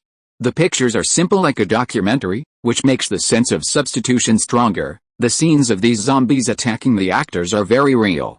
How did you act it out?" Zhang Yiren hesitated for a moment before whispering, "They were all real." "What do you mean by real attack?" "It means real bites. Because we can't do special effects and there is no blood plasma, the splattering blood and screams are all real. The actors are basically performed by the director team behind me. Then we asked Lao Zhu for some simple medicine kits for healing. Those actors who were not injured were found as extras among the residents." Chen Mang looked at the director team behind Zhang Yiren with a slightly strange expression. Only then did he notice that these people were all wrapped in bandages and looked quite miserable. He paused for a moment before expressing admiration. "I personally admire your determination to dedicate your lives to the film industry. Very good, let's do this." He pondered for a moment before speaking. "I've already decided on the direction for your film. When you go down, refine the script and make a film about 2 hours long. Then after we leave here, try to give each resident a minor role, like a panicked survivor, or something like that. If you need any support, let me know. I'll have Biozi and the others capture some higher-level monsters, make a big movie, show it to all residents later, so everyone can relax and find their own role in the film. Sharing happiness is worse than enjoying it alone." "Okay, then it's settled. Go down and prepare. If you need anything, just go to Lao Zhu." "No problem, no problem." Zhang Yiren nodded hurriedly, somewhat excitedly, then bowed and led the group behind him out of the train room. Now that his idea had been recognized and he'd been entrusted with such an important task, he no longer had to worry about being executed. Damn, he'd been scared to death all this time. I'll never make a bad movie again. As for the first version, it was all the director's idiotic idea, saying that time travel was a new trend before the apocalypse and would be a novelty, so I'd definitely like it. Turns out he didn't like it at all. Inside the train, Chen Mang stretched in his chair before contentedly walking into the combat training virtual space nearby to try out other maps. A big movie was definitely on the way. In the apocalypse, everyone was on edge. Watching a movie together would be a lively and relaxing experience. Which map should I choose? He stood in the white space, looking at the maps before him. He finally chose Doomsday Paradise. He carefully reviewed them over and over again before firmly pressing the normal difficulty button. He didn't want to be like Biozi, pushing his potential. There was no need. If something went wrong, everything would be gone. If he died, it wouldn't just be him who would die, but so many others. The position of train conductor would have to be transferred. If the conductor died suddenly, the train would become a scrap train, and no one else would be able to inherit it. The words Doomsday Paradise before him transformed into white dots and dissipated into the air. He soon entered a place resembling an amusement park. Heavy, dark clouds hung overhead. It was night. The atmosphere was oppressive and hushed, not a sound arose. He stood alone at the entrance, his objective for this mission appearing on a screen before him. Within this silent, deserted amusement park, lurked a multitude of roaming zombies. Enter the amusement park, reach the highest point of the Ferris wheel, take the key from it, and return to the entrance to complete the mission. Chen Mang stood still, gazing at the rusty iron gate before him. Then, He glanced around. Behind him lay the deserted woods. This amusement park nestled deep in the mountains, no wonder it was deserted. It felt quite realistic. He felt in his pockets. He didn't have any initial weapons, but he saw a crowbar in the security room nearby. He immediately broke the glass and picked it up. The sound of shattering glass also startled the zombies. Several roars suddenly echoed through the night. Dozens of zombies surged toward the main gate from the depths of the amusement park. Chen Mang showed no fear, merely weighing his crowbar before taking an attacking stance and preparing to meet them. Whether or not they made it through didn't matter to him, as long as he killed them to his heart's content. Meanwhile, in the zombie basin, Erden, in the abandoned village, anxiously surveyed every corner. Is finding an adventure map really this difficult? He'd never found it difficult before, they weren't always easy. Adventure maps were often located in challenging locations, like mountaintops or lake beds. The more difficult the location, the more likely it was to have one. But 3 days had passed. He hadn't found a single adventure map, and he was starting to get anxious. His usual sense of ease was completely gone. He felt a surge of pressure. He'd obtained the rare train token, S-rank potential, and a wealth of resources solely for the purpose of searching for adventure maps and bringing back valuables. Now, if he couldn't find one, he'd be tempted to find a piece of white silk. Eggmaster, the assistant train conductor, following behind him, hesitated for a moment before whispering, "I don't think this village will have any new adventure maps until the mine is refreshed. And it's highly unlikely that 2 adventure maps will appear in the same location, just like 2 shells are unlikely to land in the same crater. I suggest we look somewhere else." "Yes," Erden sighed and strode back to the train.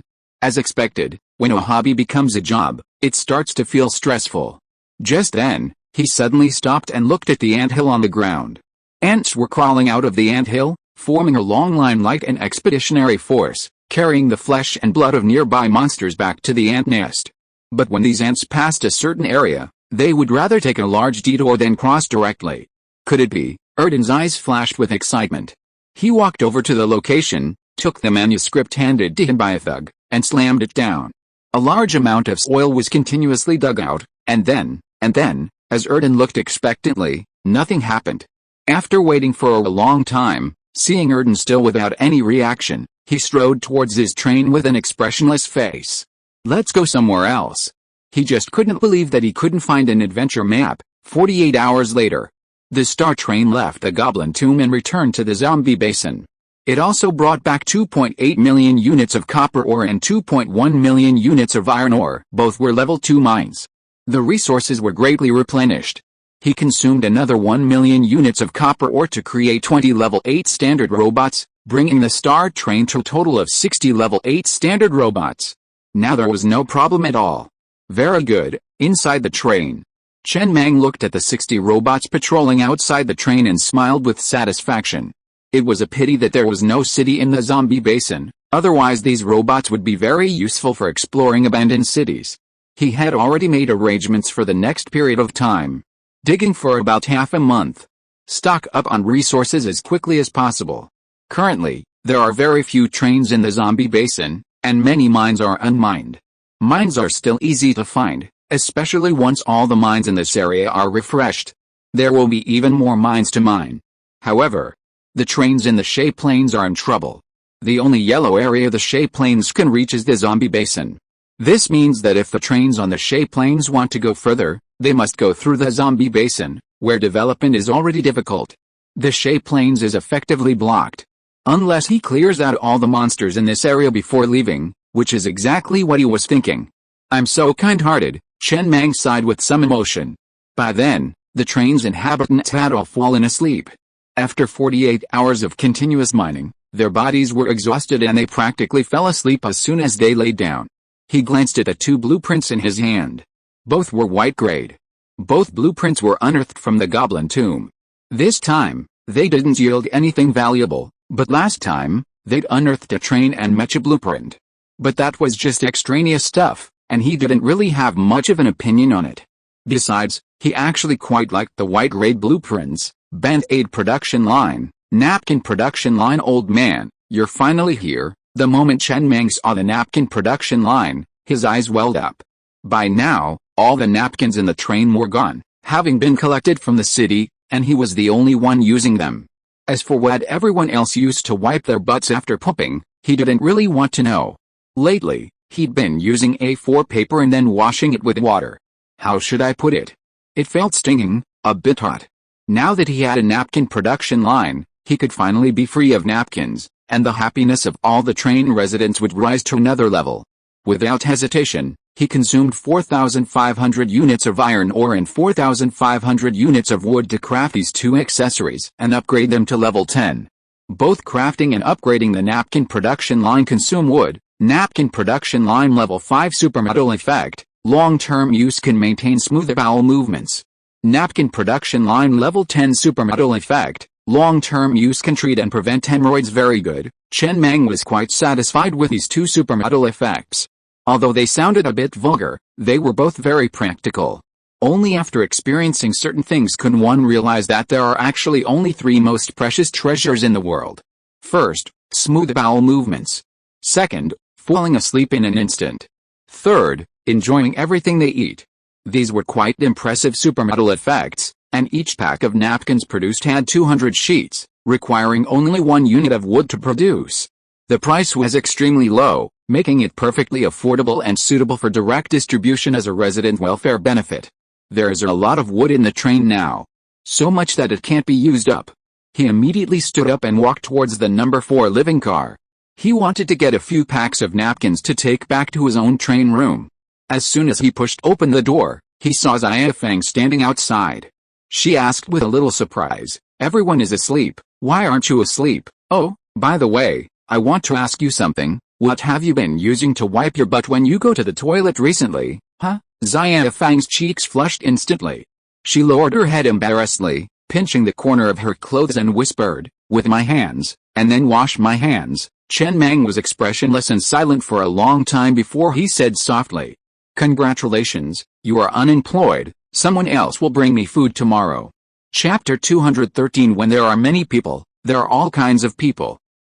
Xia Feng's mouth opened and closed slightly, a sound barely audible, then her eyes quickly reddened as she gritted her teeth and lowered her head, her voice as soft as a mosquito's. "Got it, Master Mang." Chen Mang said nothing more. With a blank expression, he leaned on his cane and walked along the train towards the number 4 living carriage. But after a few steps, he turned back again, frowning at Xia Feng, who was still standing at the train door. "Forget it, you'll still have to deliver the meal tomorrow. No need to stay here tonight. Go to bed. Wash up thoroughly before you go to bed." Xia Feng, whose eyes were already red, suddenly felt a glimmer of hope when she heard this.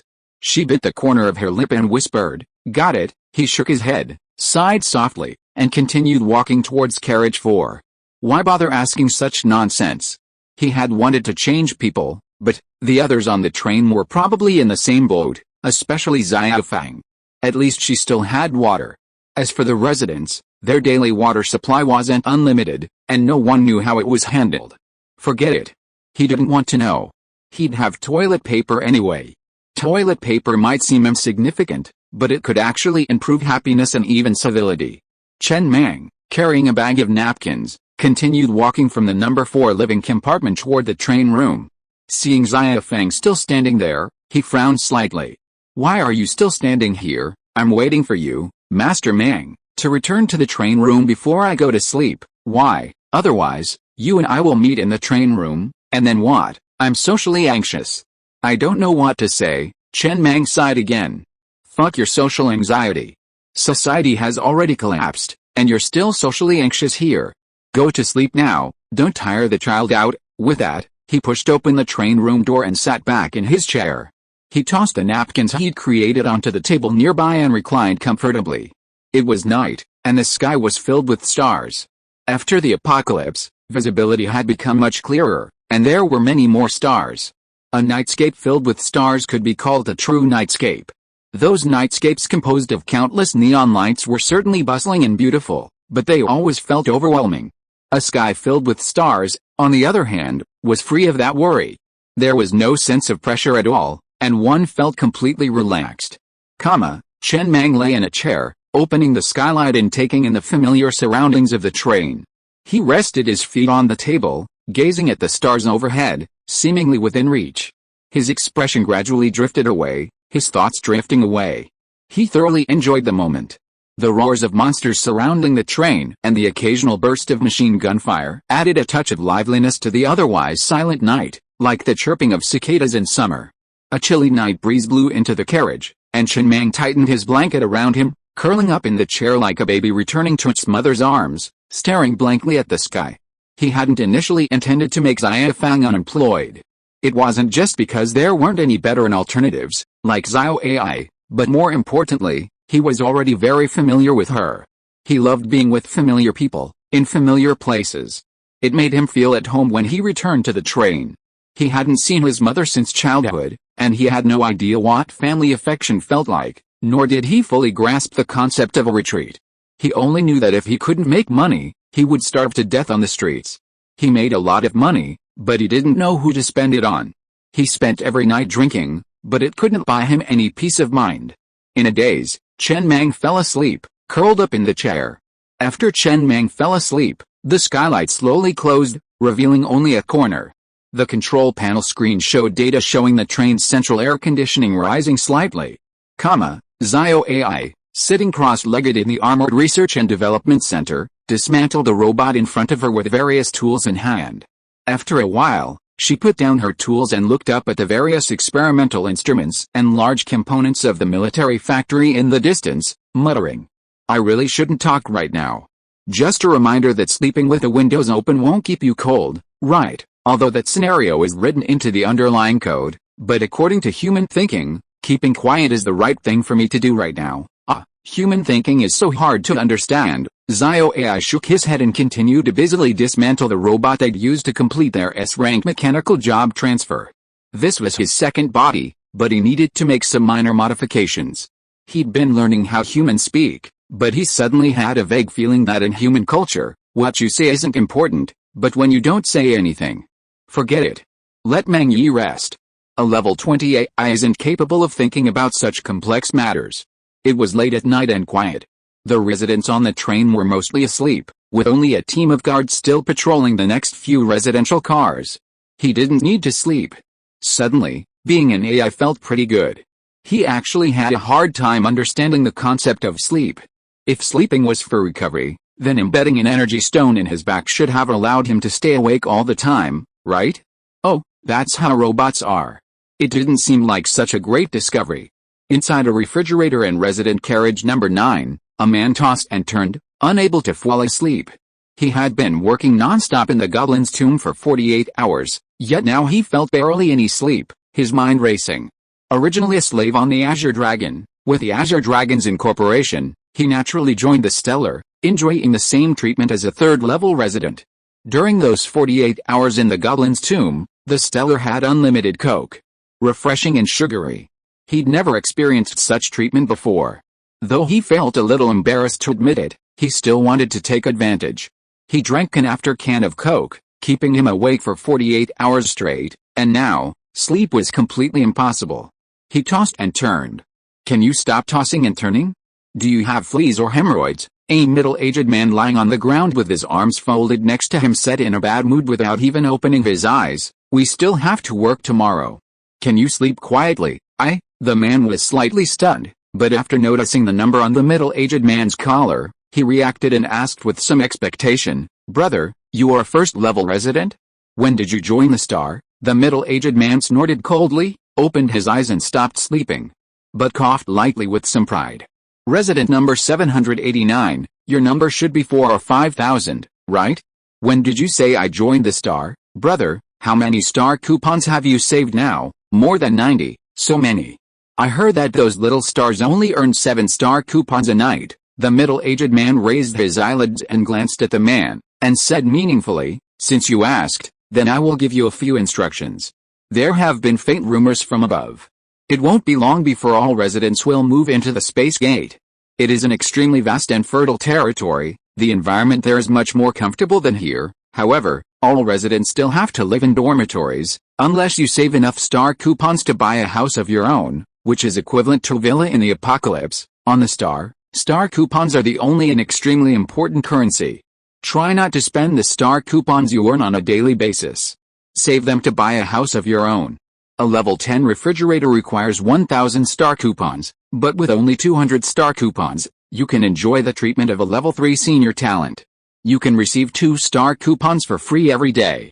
If you work hard, you can earn 0.7 to 1 star coupons a day. It won't be long before you can buy your own house on the star. How is it? Isn't it more promising than on the train you were on before? The man opened his mouth slightly, and after thinking for a while, he nodded seriously. Indeed, there's hope, but don't you smoke, brother? Yes, don't cigarettes have to be bought with star coupons? Oh, you should make more friends. There are so many people on the train. Just ask different people for a few cigarettes every day. Be thick-skinned. Will you be rejected? Probably 70% of the time, and they will scold you, but fighting is not allowed on the train anyway, so just scold me. What if one day you can't get a cigarette? Go pick up cigarette butts and smoke. If you are particular, pick out the tobacco from the butts and get together to roll your own cigarettes. But I see that many people will buy themselves some delicious food after they are tired from work, such as rice noodle rolls, pork trotter rice and the like. Oh, why don't you go up too? Just say you want to have a taste. Will you agree? I'm sure you won't agree. If you agree, it will be a huge profit. What about physical needs? Do you take care of them yourself? There are tricks to this. Every time you get off work, hide behind the red house and listen to the sounds inside to take care of them yourself. Just listen to the sounds. Isn't the sounds enough? Or you can try going to the female residence. Many female residents also have physical needs, but they don't want to make a living by selling meat. If both parties fall in love, it can be considered as mutual benefit. Are there any other tricks? There are too many. I've been in the star train for so long, and I don't know anything about it. For example, if you dig up something good in the mines, you will also get a star ticket as a reward. For example, last time someone dug up a train order in the Goblin Tomb and handed it in, he was rewarded. But how can mining guarantee that good things will always come out? There are always new people on the train. When you see a newcomer digging up something good, you should go up to him with a serious face and ask him to hand it in. Newcomers tend to be timid when they come to a new environment, and then you should take it yourself to help him hand it in. Although the biggest reward belongs to the newcomer, you will also get a part of the reward if you persuade him to hand it in. Don't the train rules say that you can't rob other residents' property? I'm not robbing, I'm persuading them to hand it in, but I'm the newcomer. Brother, don't worry, we've talked so much, I won't rob you. Then do you have a faster way to earn star tickets? Alice, the middle-aged man suddenly sighed, and after a long silence, he said hoarsely, of course there is, but I can't do such a wicked thing. On the star, those female residents who sell meat earn star tickets very quickly. They can earn 2 or 3 tickets a day at least, and those who are good-looking can earn 7 or 8, especially those little stars, they earn even faster. There was an idiot who tricked a prostitute into giving him all the stellar vouchers she earned every day so that they could buy a house together in the future. Those girls didn't actually realize that they were very popular on the stellar train. Everyone wanted to get on board and take a bite of the fat meat, so I couldn't say much. There were also 3 or 5 people who got together and planned to buy a house together to live in. There were also couples and so on. You'll understand after you stay there for a long time. When there are a lot of people, there will be all kinds of people. Monsters and demons, everyone has their own way. I want to feel more at ease and don't want to get involved in these things. Although I won't make as much money as them, I will save it slowly, and it will be more comfortable for me to live alone in the future. Then I will pick a female resident who I like and marry her. I will make my own fire and cook for myself every day in the future. This life will be perfect. In the end times, to have such a life is like a God's life. Even I guess I can't do much better than this. Oh, the man nodded and gradually felt a little sleepy. With the explanation of the middle-aged man next to him, he felt more familiar with this train that was originally unknown to him. He just whispered, I think the treatment on the star is already very good. I mainly want to live longer. I hope the star train will not be destroyed. I heard them say that many trains were destroyed in the disaster a few days ago. If it weren't for the star protecting the Azure Dragon, the Azure Dragon might not have been destroyed either. No need to worry about that. The middle-aged man shook his head and smiled. Don't worry about the strength of the star. Maybe it will be destroyed one day in the future. After all, in a doomsday environment, the strength of a train really can't play a big role, but I believe it will definitely live longer than other trains. I've been mining these days. You newcomers haven't heard Captain Pig tell you the story of how Mr. Mang started his business. After listening to it with pictures and text, you will have a more concrete idea of the strength of the star. Oh, the man nodded, his eyelids already too sleepy to lift, and he mumbled, "Brother, have I seen children on the train these days? Well, those children don't have to work, they just study every day. I heard that they are being trained for management positions in the future and are considered reserve cadres, Mr. Mang is thinking ahead. After experiencing the apocalypse, those children are sensible and study hard. I hear they are making rapid progress." Chapter 214 Oh my god, it's because my brother has been ignorant these days. The sounds in the dormitory gradually died down. The two drifted off to sleep while chatting. They occupied only a tiny space on the star train, making them inconspicuous in a city already home to over 5,000 people. Yet, they embodied the microcosm of the entire train's inhabitants. After a year of displacement during the apocalypse, everyone cherished their present lives and yearned for a better future. Hope for the future rekindled within their hearts. A small spark of hope ignited within the despair and oppression of the apocalypse. Though faint, it would grow stronger with time, like a prairie fire. Admittedly, some bad things would happen among these residents, but this is human society. Everyone has their own thoughts and desires, and it's impossible to guarantee that everyone will be true, kind, and beautiful, especially for those who have survived the apocalypse for a year. But that's enough. As long as the overall direction is positive, individual differences can be tolerated. Soon, dawn arrived, and the train had already stopped beside two level 2 iron mines. Facing the rising sun, pickaxes in hand, residents disembarked in an orderly fashion, entering the mines to begin their workday. 60 robots followed, also leaping from the train and forming a protective perimeter outside the residential area, destroying any approaching monsters. Teams 2 and 3 also disembarked. A new day had begun. Everyone was already working. Chen Mang, who had slept in a chair all night, drowsily woke up and stretched, only to find a blanket had slipped onto his body. His brow furrowed slightly as he checked the train logs and asked Xiao AI about the situation. "Is that a blanket for you?" "No, Xiao Fan came to bring you food this morning and saw you sleeping in the chair. She was worried you'd catch a cold, so she covered you with it. After all, the low last night was -4 degrees Celsius, so it was pretty cold. Aren't you worried she might be covering herself with a dagger instead of a blanket?" "Captain, there are 10 three-legged heavy machine guns mounted on the ceiling of your train compartment. If she makes any movement, I guarantee she won't leave even a fist-sized body. It'll be like rolling a stone over an egg, full of bullet casings." "You're worrying too much, Captain." "Yes," Chen Mang nodded without saying anything else. He simply glanced at the rice noodle roll on the table, closed the train log, and washed up before returning to his chair. While eating his rice noodle roll, he looked at the supermetal effect of another white accessory from yesterday. The train log showed everything was normal last night, no major issues, and everything was functioning normally. Band-Aid production line level 5 supermetal effect, rapidly stops bleeding. Band-Aid production line level 10 supermetal effect, size as you want. The larger the bandage, the more iron ore it consumes. Size as you want, no upper limit. Chen Mang nodded thoughtfully.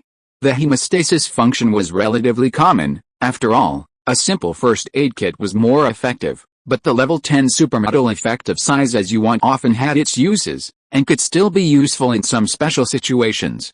However, it wouldn't be needed for the time being. A new day's work began. He picked up the train radio and tried to contact the traveling frog to see how things were going. However, after sending several messages, there was no response, clearly no connection. So efficient. A flicker of surprise crossed his eyes. It had only been a few days, and he'd already found the adventure map. Was the adventure map so easy to find? Right, Chen Mang suddenly thought of something, tilted his head to look at Xiao AI, and said, "How's your research going on with those things I told you about last time?" "Very fast progress," Xiao AI's voice rang out over the train room speakers. Although the body material of this S-rank mechanical train job transfer robot is somewhat ordinary, it contains an extremely special accessory that allows the AI to control it as a parasite, instead of controlling the accessory, but it requires careful disassembly. I haven't yet found the location of that accessory. Once I find and crack it, I can transfer a portion of the AI code into this body, allowing me to control the robot even outside of radar range. Then I can stay in the refrigerator and travel with you, the train conductor, to the adventure map in Neon City. Excellent, Chen Mang nodded with satisfaction. Keep going, I'm counting on you. All right. His work was done. It was that simple, yet unpretentious. He stretched his body and headed back to the combat training virtual space. He had tried several times in the Doomsday Paradise last time, but each time ended in failure. This time he would try again. 10 days passed. During these 10 days, the Star Train did only two things: mining and killing monsters. This brought the train's resources to peak 12.98 million units of iron ore, 1.87 million units of copper ore, 2.39 million units of wood, and 4.48 million units of red heart rock. The amount of iron ore had exceeded 10 million. This was the highest amount of iron ore the Star Train had ever stored. With fewer trains in the zombie basin, the vast amount of unmined iron ore was being mined at will. But with fewer trains, no one was buying supplies from him anymore. Apparently, after this incident, all trains prioritized upgrading their defense and attack capabilities. No one was willing to spend iron ore on other accessories or supplies. Chen Mang said, sitting inside the train. He glanced at the train radio, confirming that his traveling frog hadn't perished before his mission was over, then glanced at the control panel. He had been out of touch with Erden for 10 days. He was currently pondering a question: should he upgrade to level 10 armor first, or level 9 train first? Upgrade requirements. One required vehicle component must be fully crafted, consuming 150,000 units of level 2 iron ore, and all components within the train must be at least level 160, possessing 5 overpowered effects. Upgrading to level 9 train requires 1.5 million units of iron ore. The upgrade requirements for a level 9 train are nearly identical to those for a level 8 train, with only the iron ore required differing. Once you reach level 9, you'll understand the reason preventing those level 9 trains from leaving the zombie basin. The cost of upgrading level 8 armor to level 9 is 500,000 units of iron ore per car. Upgrading level 9 armor to level 10 costs 700,000 units of iron ore per car. The Stellar Train has 16 cars, requiring a total of 11.2 million units of iron ore. Adding the iron ore required to upgrade to level 9, the total required is 1,270 units of iron ore. Just enough. So there's no need to choose, just take them all. The next moment, a few lines of text appeared on the console screen. Your train has been upgraded to level 9. No additional craftable parts have been unlocked yet. A level 9 train. No additional features, not even a single craftable part. But when he saw the requirements for upgrading to level 10, it suddenly dawned on him why the level 10 train was such a hurdle. Upgrade requirements: the train must complete any mission of level B or higher, and must kill 3 level 9 monsters in the area before leaving. These upgrade requirements are indeed quite demanding. Level B isn't easy to complete, which is why so many trains are stuck at level 9, unable to leave. It's probably because at least one of these two conditions isn't met. Furthermore, upgrading to level 10 doesn't require any iron ore, and there are no restrictions on the level of parts, supermodel effects, or quantity. So, the 2D train should meet the former requirement, as it has A level potential. The traveling frog also meets the latter requirement, with S level potential. He just needs to severely injure 3 level 9 monsters before leaving, and leave them for this train. As for him, he met both conditions, meaning he could upgrade to level 10 train at any moment, leaving this area for higher levels. The next moment, he had consumed 11.2 million units of iron ore to upgrade all of the star's armor to level 10. Only 280,000 units of iron ore remained on the train, and all the accumulated iron ore had been emptied out in an instant. Defensive component upgrades are truly expensive. All he needed to do was mine for a while longer, clearing out most of the monsters in this area. Then, after Erden emerged from the adventure map and helped him break through to the level 10 train, he could leave this area and head for higher level areas. Perfect. Everything was going smoothly. Chen Mang glanced out the window. Today was noon, and all the residents were resting. They sat cross-legged outside the train, while Lao Zhu and the others were moving the steel frames of the Armor Research and Development Center out again. They were completing the final assembly of a giant screen, using the mecha as a crane. The movie had been filmed. Today was the premiere. He had built that enormous screen using a custom screen production line. While it could be made with a mechanical eye, the production line was cheaper and even offered the same naked eye 3 effect. The screen's optical width alone was a full 100 meters long. Before the apocalypse, screens this large were rare, except in some super large cinemas. The viewing experience was completely overwhelmed, and the pressure was intense. This screen had cost him 500,000 units of iron ore. If it weren't for the screen, he would still have 780,000 units. Never mind. Chen Mang curled his lips. Let's just watch a movie and relax. Stop being so stingy at this moment. Then he looked at the level 10 supermetal effect and the carriage's steel armor. He had quite a few level 10 supermetal effects, but this one was definitely the most expensive. Level 10 supermetal effect and the carriage's steel armor, upgrade cost reduced by half. God, Chen Mang took a deep breath, stepped off the train, and knelt on the ground. He lit 3 cigarettes and stuck them in the ground. With a solemn and sincere expression, he clasped his hands together, gazing at the cloudless sky overhead and muttering, "Oh, God, I've been so careless lately that I forgot to offer you my prayers. I'll make it up to you now. I hope the level 20 supermetal effect still has the halved cost." He then stood up, grinning with satisfaction. He was extremely pleased with the supermetal effect. His only complaint was that it would be at level 5. That would save him so much iron ore. His armor now had to be at least level 12. But that was enough. Satisfied.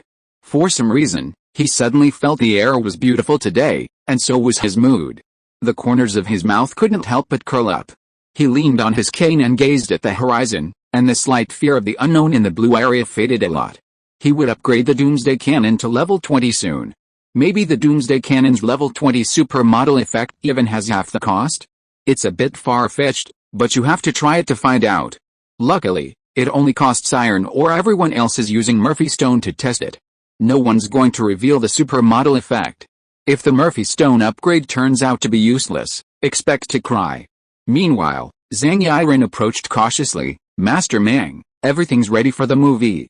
Deputy Train Captain Pig asked me to invite you over. We'll start as soon as you arrive, okay?" Chen Mang smiled, leaning on his cane, and walked to the other side of the train. Behind him was the train parked in the wasteland, and a massive screen, ensuring that over 5,000 residents could clearly see the content. What? Zhang Yiren stared at Master Mang's departing back, puzzled. Did Master Mang look so good? Did he see his movies beforehand? Did he think they were good? No way. Is he that powerful? Just then, Erden's voice suddenly rang out over the train radio. Chen Mang, who had just reached the train compartment, stopped abruptly and returned to the train compartment. "Zio AI, the movie starts soon." He then picked up the intercom. "How's everything going, Erden?" "Everything's going well," Erden's excited voice echoed over the intercom. "The big cargo has arrived." "Where are you, Master Mang?" "Send me the coordinates and I'll come find you." "Oh?" Chen Mang raised an eyebrow and tilted his head to look at the 3 unsmoked cigarettes outside the train. "Good things come in pairs. What day is it today? A lucky day?" He immediately texted his coordinates. "I've sent you the coordinates. Come quickly. The movie is about to start.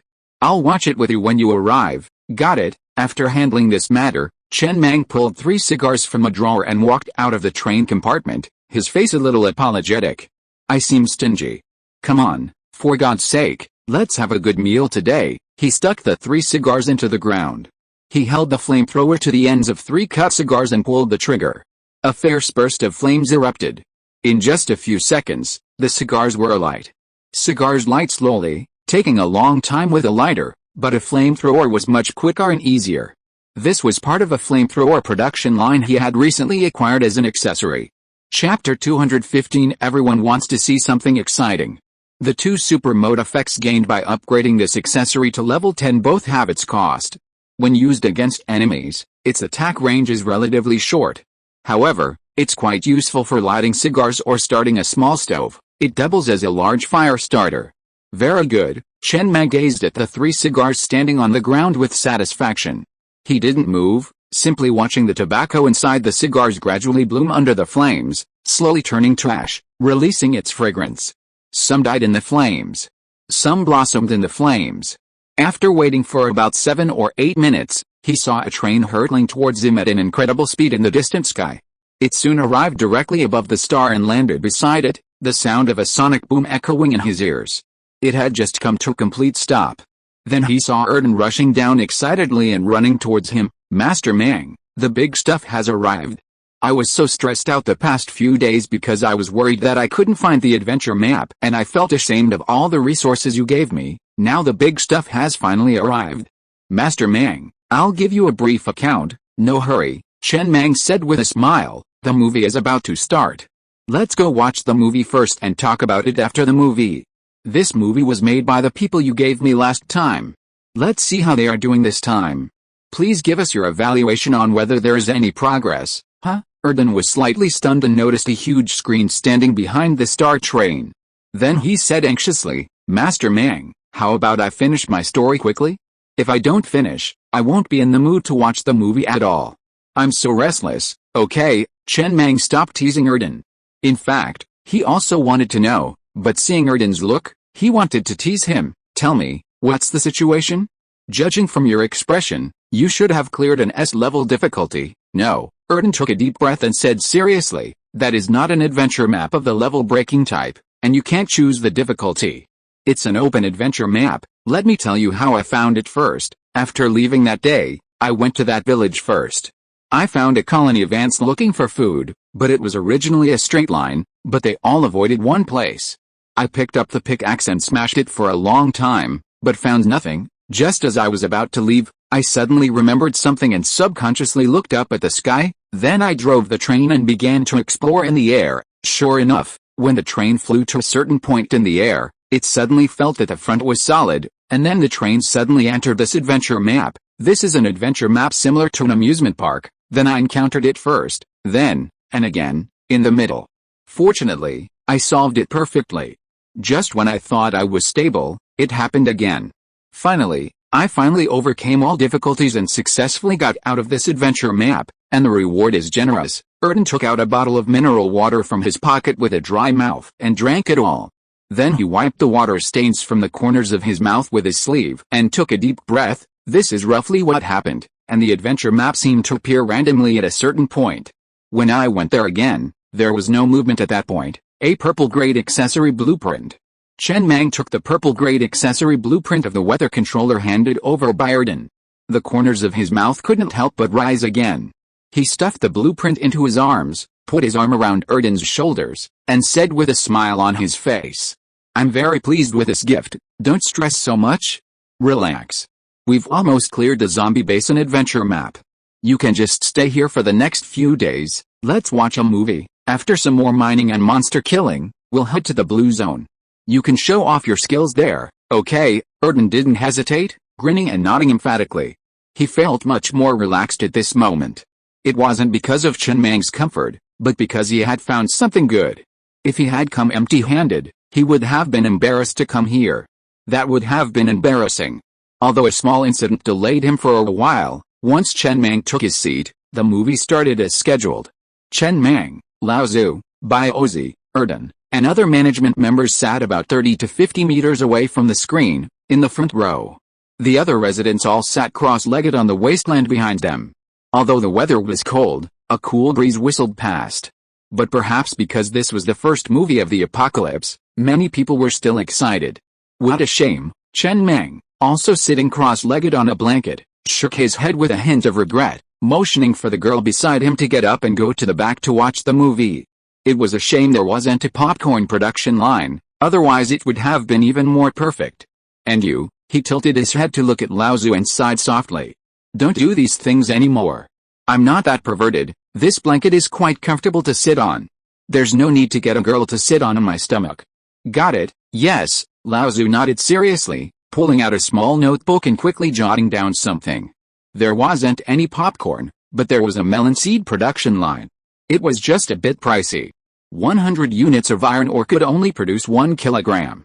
Chen Mang gritted his teeth and still consumed 50,000 units of iron ore to produce 500 kilograms of melon seeds. He distributed them so everyone could have free melon seeds.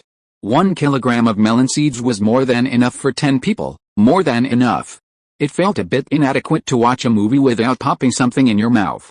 It still felt a bit painful. But since they'd already decided to relax today, they might as well just relax completely, letting all the residents have a good day off, a vacation, in fact. After a good rest, they could work harder mining. Soon, the movie began. There were no opening credits. The familiar scene of the hero and heroine in the hospital appeared on the screen. The image was realistic, the screen was large, and the experience was completely immersive. He even thought he could smell the disinfectant. The sound of the car speakers practically enveloped the entire population. The viewing experience was practically perfect. It's quite the show, Chen Mang nodded with satisfaction, watching with a smile. The people below seemed to have a bit more skill than he'd imagined. With the equipment already on the train, they'd managed to create a giant cinema in the apocalypse. Even the guards had come to watch the movie. The Doomsday Cannon and a group of robots were responsible for patrolling the perimeter. That was AI. That kid had to work hard. And this time, the hero didn't seem blind anymore, his eyes weren't bandaged. Zaya Omari, the hero, who was sitting next to the heroine's bed, stroked her cheek with deep affection and murmured in a trance, "You know, I really love you. You are in a semi-anesthetized state now, and you should be able to hear what I say. In 3 minutes, the apocalypse will break out. In my previous life, I donated my corneas to you so that you can restore your sight. When the apocalypse came, I took you to escape everywhere and survived for more than a year. But you knew that when we encountered a zombie one time, you would cruelly push me into the zombie's arms and escape with another dog man. Then I realized that you had betrayed me for many years. Maybe God has eyes and let me live again. In this life, I will no longer donate my corneas to you, and I will rely on my prophecy of the future to become the king of the apocalypse." After that, the hero stood up abruptly, the affection in his eyes disappeared, and a trace of indifference and murderous intent emerged in his pupils. He tilted his head to look at the clock in the ward and said coldly, "But before that, I want to have some fun first. 3 minutes, that's enough." The male protagonist then threw himself on the female protagonist on the bed. Roar! The residents behind him cheered after seeing this scene, appearing quite excited. Chen Mang looked at the content of the movie on the screen expressionlessly, and then looked at Zhang Yiren, who was standing aside and looked quite nervous. Of course he should be nervous, so should you be nervous too. Then he looked at Lao Zhu beside him. "I remember you were in charge of directing this movie, right?" Lao Zhu also said in a low voice with some nervousness, "Didn't you say at the time, Mr. Mang, that you wanted to make a movie that everyone likes to watch, and that this movie is mainly for residents to relax, and that a movie that everyone likes is a good movie? So I went to ask everyone's opinions. Everyone wants to see something exciting." "No," Chen Mang shook his head, "although this is a bit outrageous, it's understandable if it's outrageous. What I really don't understand is that the male protagonist was a blind man in his previous life. How did he manage to take the female protagonist to survive for a year in the apocalypse, and how did he do it? He saw the female protagonist running away with another man before he died. His potential suddenly skyrocketed and his eyesight was restored." Old Zhu froze in place, a flicker of bewilderment in his eyes. He hadn't considered this question. He immediately waved to Zhang Yiren, who was standing nearby. "Come and explain it to Master Mang. Because of supernatural powers, the protagonist awakened them in his previous life and regained his sight." Not bad. By then, the 3 minutes had already passed. Zombies were already charging through the window, and the intermittent emergency news broadcast began playing again on the ward's television. As the background music changed, a sense of crisis washed over him. The protagonist, unhurriedly pulling up his pants, gazed at the zombie outside the window and said coldly, "In my previous life, I've killed countless zombies like you." Then, he casually twisted the woman's neck, pulled out a fire axe from under the bed, and strode forward. The plot unfolded from there. 2 hours later, the movie ended. Chen Mang sat on the ground, a bit dazed, surrounded by sunflower seed shells. He swore that this movie wouldn't have been approved before the apocalypse. The protagonist in the movie was a bit too crazy. He had forgotten the plot. It can basically be divided into 3 parts. 1/3 is about killing zombies, 1/3 is about revenge, and 1/3 is about scarecrows. It can't be said to be bad. It can only be said that it is a bit too wild. But he looked back at the group of residents behind him who were excited and still discussing the plot of the movie. He didn't say much, just sighed lightly, and walked away from the crowd with his cane towards the train room. At least the purpose was achieved. Everyone seemed to be having a lot of fun. As long as everyone liked it, that's fine. Although he was very skeptical, it was because watching a movie in the Doomsday was more exciting. Even a bad movie could be discussed enthusiastically. The degree of dopamine that can be obtained from something depends largely on the environment. There was also a song and dance performance next. A cute little lolly in a performance costume walked onto the stage and sang a song in a crisp voice. "Clap your hands up, The lolly next to you is a cute type, she dances expertly in dubstep. He didn't recognize the girl, but he had to admit she sounded pretty good. With so many people on the train, it was impossible for him to know everyone. Chen Mang didn't participate in the subsequent activities. He was already sitting inside the train, gazing at the purple weather controller accessory. It had cost 10,000 units of iron ore to craft. Upgrading it to level 10 required 550,000 units of iron ore, but he didn't want to upgrade for now. This accessory's effect was to create weather within a certain range, with higher levels increasing the range. It didn't seem like a significant effect, but his Hot Wheels had two supermod effects. Hot Wheels level 5 supermod effect, it activates a potential state, doubling the train's maximum speed, but rapidly consumes energy stones and causes some damage to the Hot Wheels. Hot Wheels level 10 supermod effect, when speeding downwind in strong winds, the Hot Wheels ignites, significantly increasing their speed.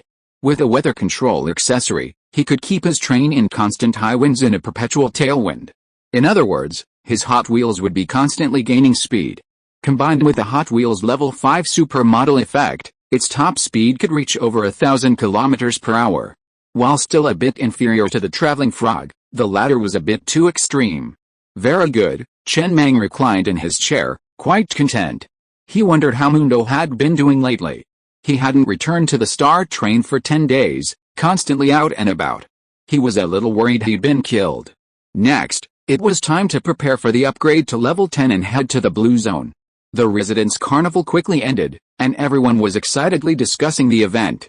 Actually, there wasn't much of a plot point to discuss in this movie, but everyone just wanted to have something to discuss, especially the newcomers, who used this as a starting point to try to fit in. It was like a student joining a class and hearing their deskmate gossiping about other students. Even though they weren't interested, they still had to lean in to listen. Was that just gossip? It was just the ways of the world. 7 days later. During these 7 days, Chen Mang had been mining and killing monsters. During the day, the residents mined, and at night, he drove the train to kill monsters. The train's iron ore reached 7.82 million units again, which was sufficient production efficiency. However, there was no level 3 iron ore left, only level 2 ore. Chapter 216, Expansion of the Mechanical Fortress Train. It was almost time to leave. He'd cleared out a few level 9 monsters in the zombie basin, reducing the despair of the remaining trains and preventing subsequent trains arriving from the Sand River Plains from entering the zombie basin, from facing a dead end. But he'd only cleared about 2/3. It wasn't complete. After all, leaving this area required the slaying of 3 level 9 monsters. Once all the level 9s were gone, the train would essentially be trapped until new ones emerged. He thought the B-level mission would be difficult, too, likely killing a whole bunch of people. It was just nightfall. Chen Mang stretched his muscles, picked up the intercom, and called Erden over to upgrade his train to level 10, so they could all head to the Blue Zone. It was worth noting, after the movie viewing 7 days ago, the residents had indeed become more diligent. But he wondered if there was something wrong with the development path. The film's leading lady, originally an assistant to the director's team, went straight into the adult entertainment industry after filming Wrapped. With 5 stellar coupons offered at a time, the influx of clients was unprecedented, with lines forming around her bed. Business was especially strong after she donned the same outfit as in the film and pretended to lie motionless, as if under anesthesia. He then replaced the bed in his red room with white sheets, creating a hospital feel. This immediately overshadowed the starlets. He remained silent upon hearing the news.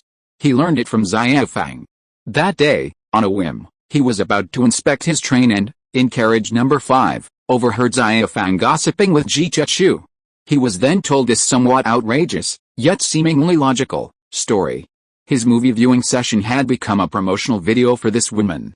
Soon, Erden came over, stood under the train compartment and looked up and said, "Master Mang, you are looking for me." "Yeah." Chen Mang got off the train and waved his hand.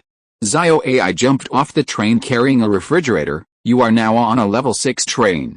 To upgrade to level 7 train, you need 500,000 units of iron ore. To upgrade to level 8 train, you need 1 million units of iron ore, and to upgrade to level 9, you need 1.5 million, a total of 3 million. Here are 4 million, of which 3 million units of iron ore are used to upgrade your train, and the remaining 1 million units of iron ore are used to make energy stones. The copper ore should be enough, right? It's all enough, Erden said in a low voice with some embarrassment. Master Mang, you gave me so many resources last time, and I only brought back a purple grade accessory. I am a little, don't feel pressured. Chen Mang shook his head, put his hands on Erden's shoulders and said seriously, this is not a one-time deal. I am investing in you for the long term. The star is destined to go further in the future. I hope to have a train that can explore the adventure map and even carry out special missions when the star is tied up. Besides, the traveling frog train belongs to me, but I am still the nominal conductor of the traveling frog train.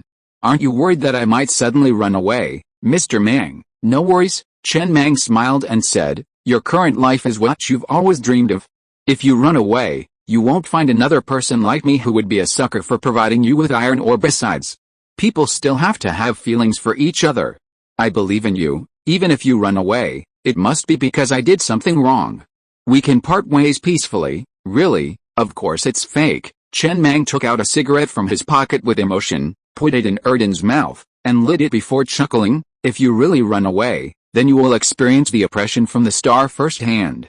After all, the enemy often feels it more clearly than your teammates. I was just saying it casually. Erden rubbed his nose sheepishly, but then took a deep breath and said with determination, since you trust me so much, Master Mang, I will definitely not let you down. I'll definitely bring back something even better next time. I believe you. Go ahead, little frog. Little frog? My name is Erden, Master Mang. Okay, Erden, go ahead. Soon, Erden's train was upgraded to level 9 and then directly broke through to level 10. The traveling frog perfectly met both requirements for breaking through to level 10, and so did the star. Almost at the same time, the star train also broke through to level 10. Inside the train, Chen Mang looked at the message that appeared on the control panel. Your train has reached level 10. More craftable accessories will be unlocked. Finally, level 10. The most obvious change was the addition of 2 buttons on the control panel, representing the train's new functions. Mechanical Fortress and Train Expansion. The first function, the Mechanical Fortress. After pressing these buttons, the train will form a circle from end to end, rooted to the ground for 24 hours. During this time, all defensive components will automatically upgrade by 1 level, and the cost of all firepower components will be halved. However, the price paid is that for these 24 hours, the train cannot move and must remain rooted in place. Well, in moments of extreme crisis, this effect can potentially save the train, provided the mechanical fortress is activated and can be dealt with. Otherwise, it will become a mechanical graveyard. The second function is train expansion. The star currently has 15 carriages, each 3 meters wide and 10 meters long. This function can be used to expand the train, for example, increasing it to 10 meters wide, 30 meters long, and even taller, a massive train. Chen Mang's eyes narrowed slightly. He felt the second function was particularly necessary. As the train upgrades, future components will become larger. With a smaller train, some large firepower components won't fit. However, a larger train also has its drawbacks. It will be unable to enter areas with restricted terrain. The iron ore required for expansion wasn't a huge amount, so he'd have to think about it. First, he'd go to the blue zone to see how others were doing it and ask for information on the train radio. Furthermore, upgrading to level 10 didn't stop there. There were more changes to discover after visiting the blue zone. So, next, let's go. Woo! With a blast of the whistle, the star train gradually picked up speed, speeding towards the northernmost point of the zombie basin. Its destination was the blue zone, Crisis Valley, where it intersected with the zombie basin. The traveling frogs followed closely behind. One in front, the other behind. They sped across the wasteland, instantly dissolving any zombies that blocked their path into blood and merging with the world. Over an hour later, the star train arrived at an abandoned village. This was the same village where Zhang Yaoran had been found. Inside a house in this village was a tiny level 3 mine. Once this mine was fully mined, one would enter the adventure map, the Eternal Prison. It was this adventure map that Erden had entered last time, but failed and exited, cursed. He glanced at a special item in the drawer. Special item, Dungeon Access Card. Item effect, while in the Eternal Prison adventure map, this card can be used to open the door to a specific dungeon within the map. This item is only usable within this adventure map. There likely aren't any other adventure maps like this one. He wasn't sure if the mine had spawned yet. It was a special mine, hidden from the resource radar, and he didn't know the exact spawn time. He came here to try his luck. If it had, he could explore this adventure map. If it hadn't, that was fine. Who knows when it might spawn? He couldn't just wait here and waste his progress. Just then, Biozi's voice rang out from the train room speakers. "Master Mang, there's a mine here." Chen Mang suddenly laughed.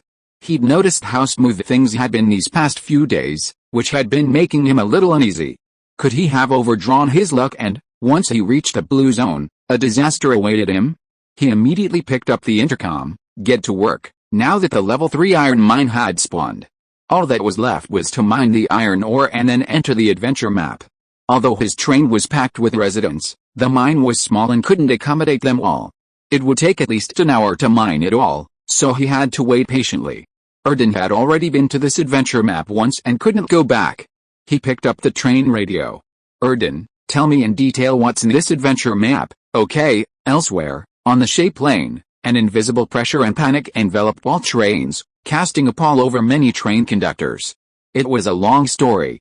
Over 10 days ago, 3 level 6 train conductors agreed to travel to the Yellow Zone, the zombie basin, to support and help each other. This kind of thing was common. After all, strength lies in numbers, provided they found trustworthy allies.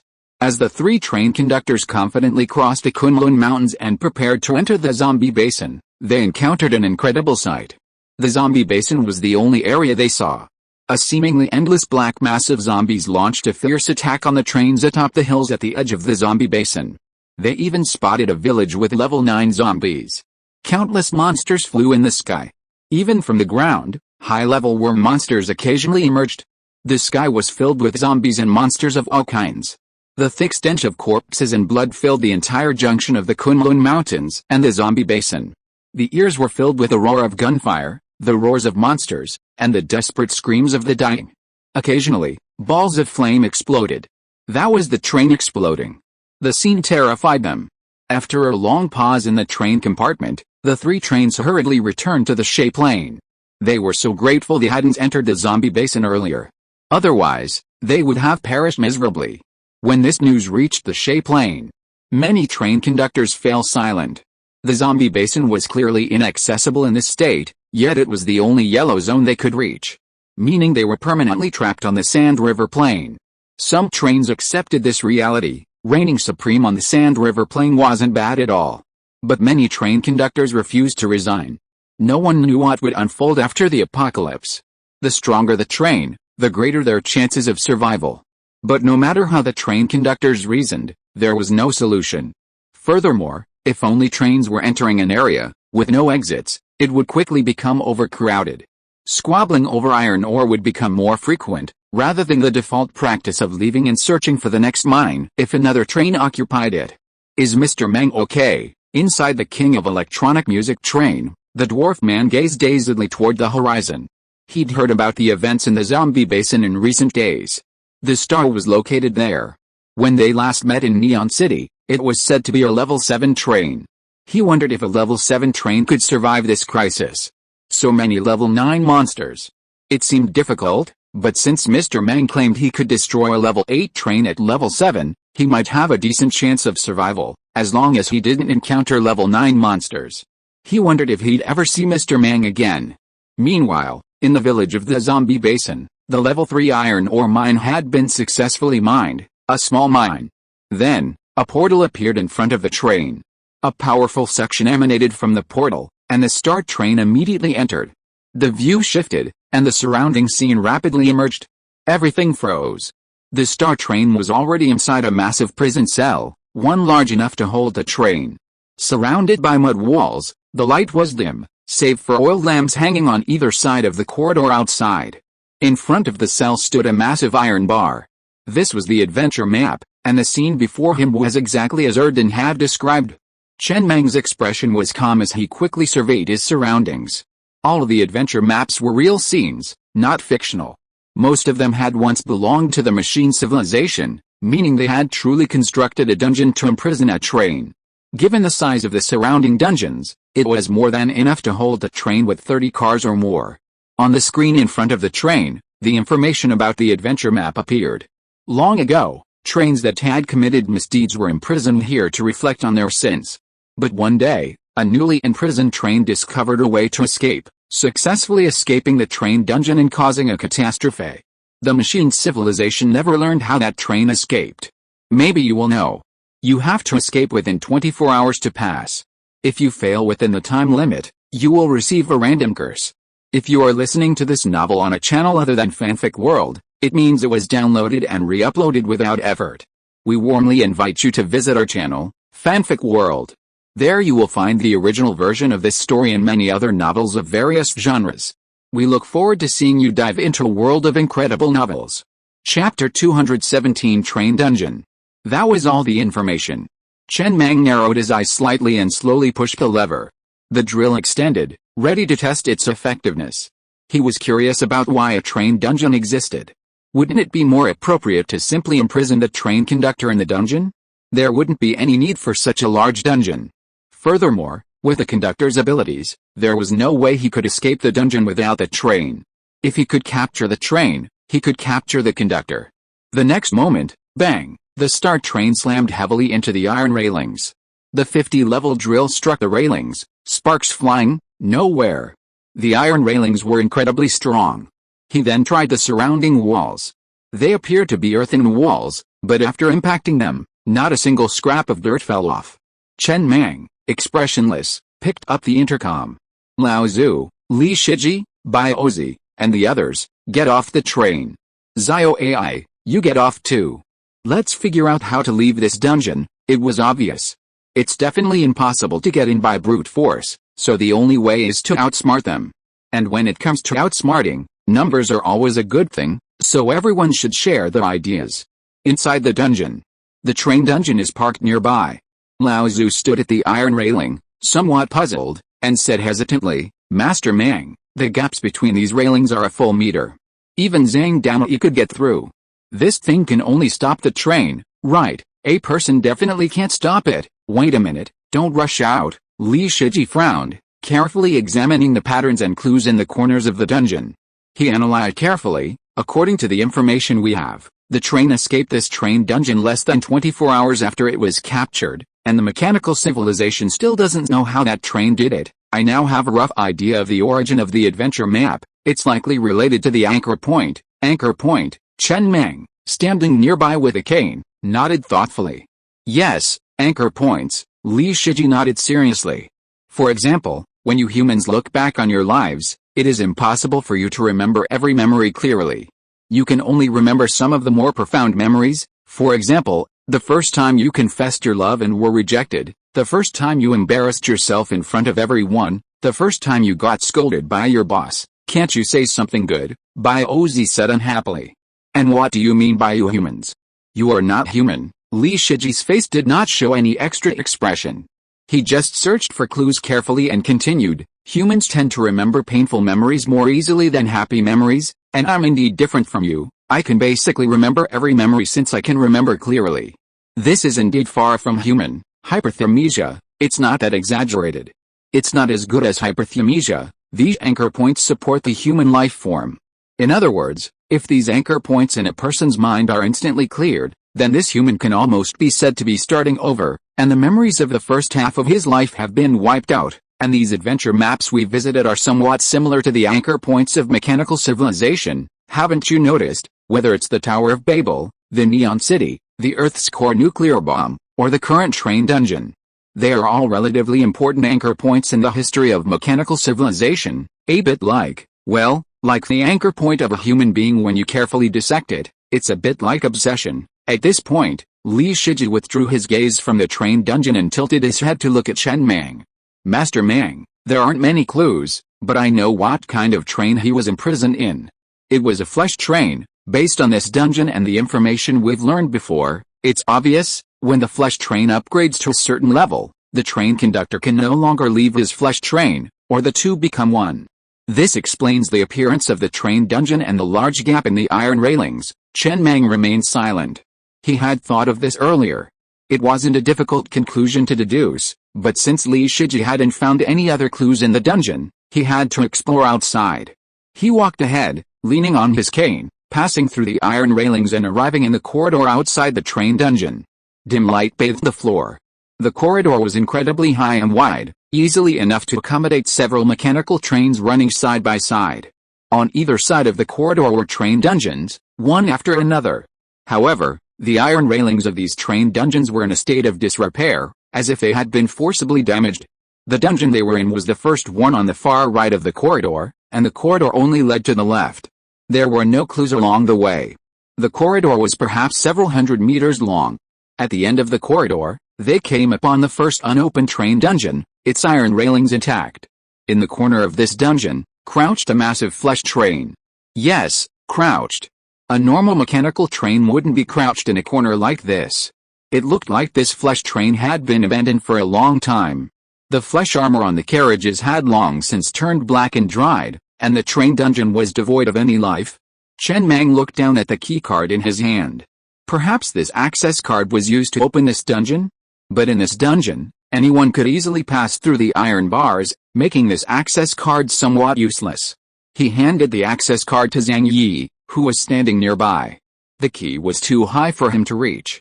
Zhang Yi took the access card and gently pressed it against the access lock on the iron bars. 3 seconds passed, and there was no response. Master Mang, let me go in and take a look. Just then, Bai Ozi volunteered, saying seriously, maybe there's some clues in there. I'll go too, Li Shiju also said. Yes, Chen Mang frowned slightly. You too, be careful. Yes. 10 minutes later, Bai Ozi and Li Shiji emerged from the train dungeon, shaking their heads. No clues, Li Shiji shook his head. I stepped on Bai Ozi's shoulders and laid down inside the train compartment to take a look. It was completely empty. This flesh train looked a bit like a living organism. It didn't feel scrapped, but rather dead. Chen Mang nodded, indicating he understood. He then turned to look at the stairs behind him and strode up them. At the end of the corridor, opposite the dungeon where the flesh train was curled up in the corner, there was a staircase leading to the next level. It seemed that the clues must be on the upper level. There were no stairs going down, only up. This level was still a corridor, with train dungeons on both sides. This train dungeon was also destroyed and unrecognizable.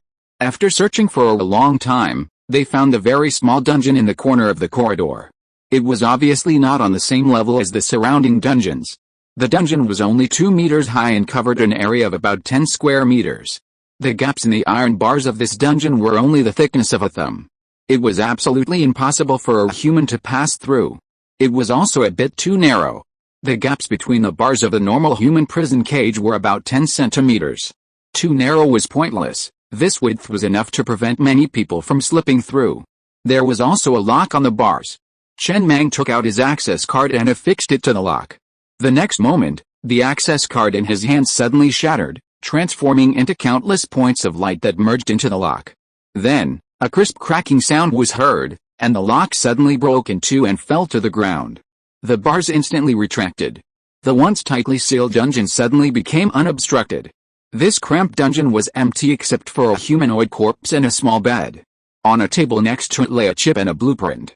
Hanging on the wall was a steel plaque with 4 large characters. Flesh cage. Chen Mang surveyed his surroundings thoughtfully. This place resembled a warden's quarters, except this warden resembled a human. Besides the chip and a blueprint, there lay an access card on a nearby table. This card must be the one that would unlock their cell. Also piled on the table were several A4 sheets of paper, bearing a wealth of information. However, due to the passage of time, the writing was completely indiscernible. With a gentle touch, the papers crumbled into ash and dissipated into the air. It seemed the chip held all the answers. He glanced around again, finding no further clues. Frowning, he took the access card and headed straight for the next level, ready to test the waters. Zhang Yi placed the card on the access lock. The next moment, everything around him began to shatter. When everything froze again, they were at the point before entering the adventure map. "How is it going, Master Mang?" Erden's voice rang out over the train room speakers. "I remember this map was limited to 24 hours. You guys got out so quickly, did you clear it?" "Not sure." Chen Mang shook his head with a quizzical expression. He'd cleared it, but there weren't any rewards, just that blueprint and that chip. Most importantly, he hadn't figured out the adventure map. There weren't any clues at all. To clear this adventure map, You needed a dungeon access card. Otherwise, you couldn't get the access card to the warden's dungeon, and thus, you couldn't clear it. Wait, he realized what was odd. It should be the warden's office. Why did the warden decorate his office like a dungeon? It seemed like we had to wait until Xiaoya absorbed the chip before we could find out the details of this adventure map. Hopefully, it would contain some useful information. The star train set off again. Anyway, at least there were no regrets in the zombie basin. We had secured all the resources we needed. Next, it was time to continue on to the blue zone, Crisis Valley. This time, the star train didn't make any stops. Heading straight towards the Crisis Valley. He was vaguely looking forward to this new area. About 10 minutes later, Xiao AI's voice came from the speakers in the star train cabin as it sped across the wasteland. Mr. Mang, the chip has absorbed all the information. How should I put it? This map isn't where we're supposed to be. We've come to the wrong place. This is a flesh train opportunity map. A long time ago, a flesh train escaped from here, and the warden discovered that it managed to escape by transforming into a thin layer of flesh armor, covering the conductor. Although he's human, he possesses the defense and strength of a flesh train. He's practically superhuman. He easily slipped through the gaps in the iron bars. He also smashed down all the dungeons, releasing all the flesh trains. As for why the flesh train in the corner wasn't released, I don't know. The iron bars in the dungeon where the warden is staying are a protective measure. If anything happens in the prison, the protection will be activated, ensuring the warden isn't harmed. However, it can't be opened from the inside, requiring rescue from the outside, but apparently, the mechanical civilization doesn't seem to have the energy to deal with this mess, and the warden died in there. This chip contains his message, and that blueprint. It was stuffed in by the flesh train that escaped that year. It's a purple-grade accessory. A flesh train equipped with this accessory can maintain its sanity as much as possible, and potentially gain the upper hand in a fight with a flesh train. Now it seems, the ultimate goal of the flesh train class is essentially to merge with a train. However, with certain accessories, even merging allows you to maintain your consciousness. For example, this accessory can even reach the height of the train, transforming the flesh train into armor, thus achieving divine power in the flesh, and the only way to open this warden's dungeon is with your access card, Mr. Mang. If nothing unexpected happens, it was the flesh train that traded this access card with you for the Murphy Stone. Logically, this opportunity should have been his, but he sold it. Chen Mang's expression was slightly odd. This time he understood, and then he tucked the accessory blueprint into the drawer. He was certain, the flesh train was indeed a scam.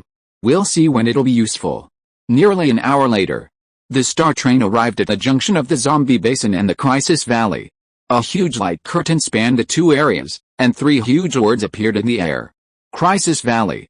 A few lines of words also slowly appeared on the train screen. The area ahead is a blue area, the Crisis Valley. Monsters up to level 12 can exist. The current train level is level 10, so the risk factor is high. Please pay attention to safety. A new journey begins. Chen Mang, sitting in the train cabin, looked at the light curtain in front of him and slowly pushed the joystick. The star train began to accelerate rapidly, passing through the light curtain and heading straight for the Crisis Valley. He laughed. He felt the pleasure of rising adrenaline again. I hope the rest of the journey will be smooth enough. Master Kun, please bless me with a safe journey. After all, I have carried your dream all the way to where I am now. Without you, I would not be who I am today. It can be considered a favor to you. I will also burn a few incense sticks for you next time. Chapter 218. This tunnel shouldn't have existed before the apocalypse, right? There were no horns. No DJs playing. Although his emotions were quite agitated, Chen Mang chose to step gently into the darkness ahead, quietly and stealthily. After all, he only had level 10 armor. He could have roamed freely in the zombie basin, but now in the blue zone, Crisis Valley, he had to be cautious, keeping a low profile, and upgrading to level 12 armor as quickly as possible. Then he would start to be both high profile and high profile. It was night time. The starry sky above Crisis Valley twinkled, quite alluring.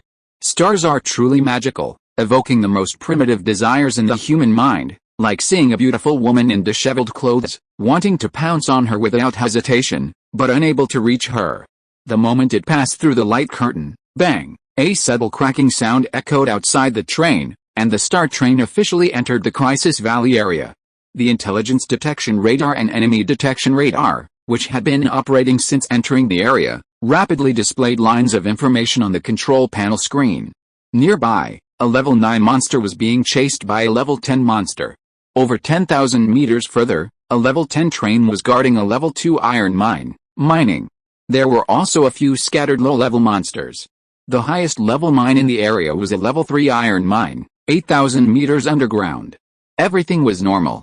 Huh? Chen Mang breathed a sigh of relief. The screen showed that the level 10 train's armor level was level 8. As he had expected, his level 10 armor might be a bit weak against the monsters in this area, but it would definitely have no problem with the train. These trains struggled with high attack and low defense. Theoretically speaking, the best defense is offense. As long as the attack is powerful enough, the enemy will be annihilated before they can even get close. What's the point of defending then? Just like his black hole armored robot, it works just fine without any armor, but that's only in theory. There will always be a time when close combat is necessary. Meanwhile, the traveling frog train controlled by Erden had bid him farewell, switching to bunny cloud wheels and disappearing into the horizon in the blink of an eye, continuing its exploration mission. Chen Mang didn't make any noise. Instead, he extended his drill and headed straight for the level 3 iron ore mine 8,000 meters underground. He'd dig a bit first, then check the train radio for any information. An hour later, the star train had docked in a cave 8,000 meters underground. Sitting in his chair, Chen Mang glanced at the message on the train radio and nodded thoughtfully. In the past hour, he had pretty much figured out the situation in this area. Blue Zone, Crisis Valley. 4 intersecting zones, 2 blue zones and 2 green zones. To reach the higher level areas, one must pass through the 2 blue zones. There's no direct route, requiring a detour.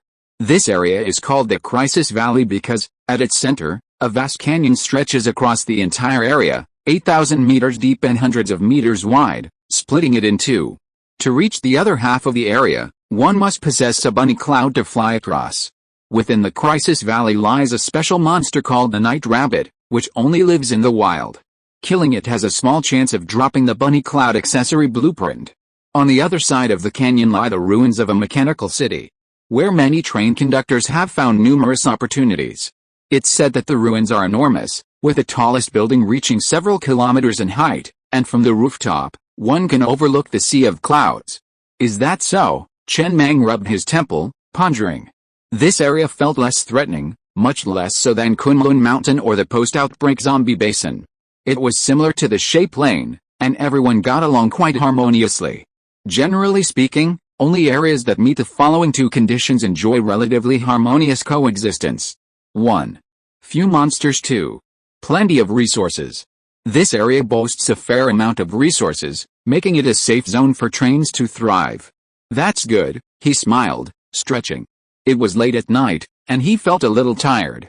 Safely surviving was good, he loved it.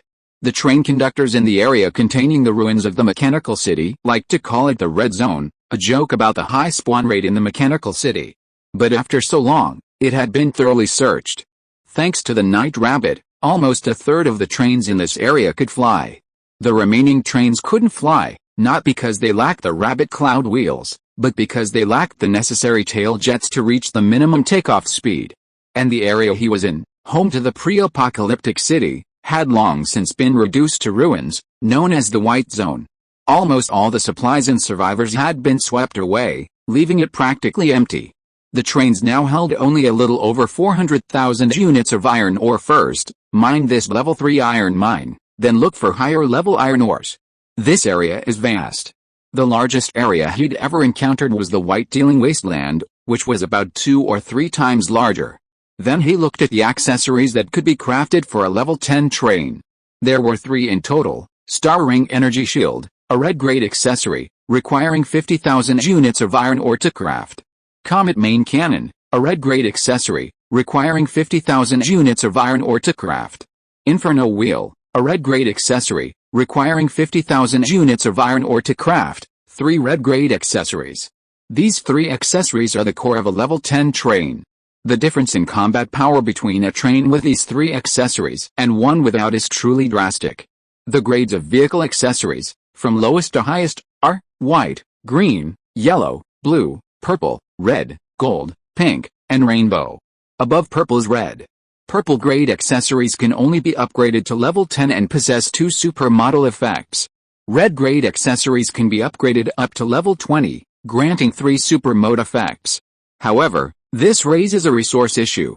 This is equivalent to rendering the previously costly Jebel energy shield useless, requiring the Star Ring energy shield to be upgraded from scratch, a significant waste of resources. This is why some trains devote all their resources to upgrading the train itself, skipping the energy shield upgrade altogether. As long as there's no danger, upgrading all the way to level 10 and then directly upgrading the Star Ring energy shield is the most resource-efficient approach. Of course, this assumes you can survive to level 10. The Comet main gun, on the other hand, has a specific carriage size requirement. Its caliber alone is a full 2 meters, and its base is 5 meters wide. This massive energy cannon, typically mounted at the locomotive's head, requires a locomotive head at least 7 meters wide. In other words, without the added capacity gained by upgrading to level 10, this main gun simply cannot be built. Chen Mang pondered, it seems the Star Train must also be expanded. As the train upgrades, its size is inevitable. After all, the more powerful the weapon, the larger it becomes. The train is too small to accommodate them. Even if they were forced to install it, it would be like a small horse pulling a large cart, looking a bit out of place. While this would make many places inaccessible to the train, such situations were exactly the kind of missions individual ground troops needed to perform. He hadn't crafted any of the 3 accessories, they were too expensive and he couldn't afford them at the moment. And the flame wheels. Like Hot Wheels, these wheels are used for traveling on hard, flat surfaces like wastelands. They're extremely fast, but they're a higher-end alternative to Hot Wheels, faster and, of course, more expensive. That's all the information we have about this area and the level 10 train. It's fair to say that only after reaching level 10 did I truly feel like I had the Doomsday Train. Many accessories and features were just beginning to unlock. Before then, it felt a bit like a beginner's village. Each subsequent level represented a qualitative leap in combat power. 12 hours later. Daybreak. Deep underground, the level 3 iron mine had also been fully mined, replenishing the train with another 2.8 million units of iron ore. All residents returned to their respective compartments and began to rest. Meanwhile, the Star Train zipped through the underground, searching for possible iron ore deposits both on the surface and underground. This area was devoid of monsters, at least he hadn't seen any in the 12 hours he'd been there, nor had he seen any other trains underground. It was as if no one had the drill. He was moving quickly underground, not much slower than on the surface. Prioritizing armor upgrades, at least to level 11, he would then begin adjustments to the train compartments. The number of residents was quite high, and they needed to be quickly packed into the resident doors. Then, all basic equipment would be upgraded. Chen Mang piloted the train deeper underground. Ever since the incident in the zombie basin, his first priority in a new area was to explore the subterranean for hidden treasures and drill as deep as possible. The next moment, at 10,000 meters underground, the search radar suddenly began beeping. It showed a depth of 30,000 meters underground. A train tunnel? It was similar to the supersonic train tunnel in the map for the Earth core nuclear bomb area, only deep underground, parallel to the surface, and enormous, about 100 meters high and wide. With such a vast space, not to mention a train, even the largest zombie he'd encountered, the level 7 mechanical zombie king, could easily pass through. They really are hiding something. Chen Mang's expression was slightly quizzical. He immediately steered the train deeper, ready to see what the tunnel held. A normal train would have difficulty detecting it. First, without a high-level drill, the speed underground was very slow. It would take forever to reach this point. Second, the range of their search radar wasn't as wide as his. He hadn't seen any high-level replacement parts for the search radar yet. Normally, a fully upgraded search radar only had a range of 3,000 meters. Deeper and deeper. The drill bit encountered the tunnel's outer shell, made of reinforced concrete. It was incredibly hard and difficult to drill. Even his level 50 drill bit struggled, sending only clouds of dust billowing out, completely useless. But he refused to believe it. After consuming 377,500 units of iron ore, he upgraded the drill to level 100. The drill bit became even harder and rotated faster, a significant improvement compared to before. The level 100 drill bit began to spin rapidly, sending a cloud of dust flying into the air. A small opening soon appeared on the surface of the tunnel below. Soon, a larger hole was bored, and the train successfully entered the train tunnel below. The stellar train flew through the tunnel, its 15 carriages landing smoothly on the ground. The tunnel had 4 marked lanes, commonly known as 4-lane roads, but each lane was wider. The air in the tunnel was thick and almost devoid of oxygen. The tunnel walls were lined with numerous incandescent lights, making the tunnel seem less dim. There was no end in sight, front or back, and it was impossible to tell where this train tunnel led to or where it began. This tunnel shouldn't have existed before the apocalypse, right? Chen Mang sat inside the train, gazing around. So this train tunnel is part of the ruins of the mechanical city in the red zone. It's a secret passage in the mechanical city. Even without the bunny cloud wheels, can we still enter the mechanical city ruins? If that's the case, he glanced down at the direction indicator on the control panel. Going north should lead us to the mechanical city ruins, but where does this train tunnel lead from here? He pondered for a moment, then turned the train around in the tunnel and headed south.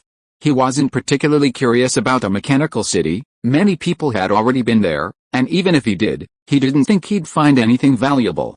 But this train tunnel must have been unused for a long time, and it was covered in a thick layer of dust.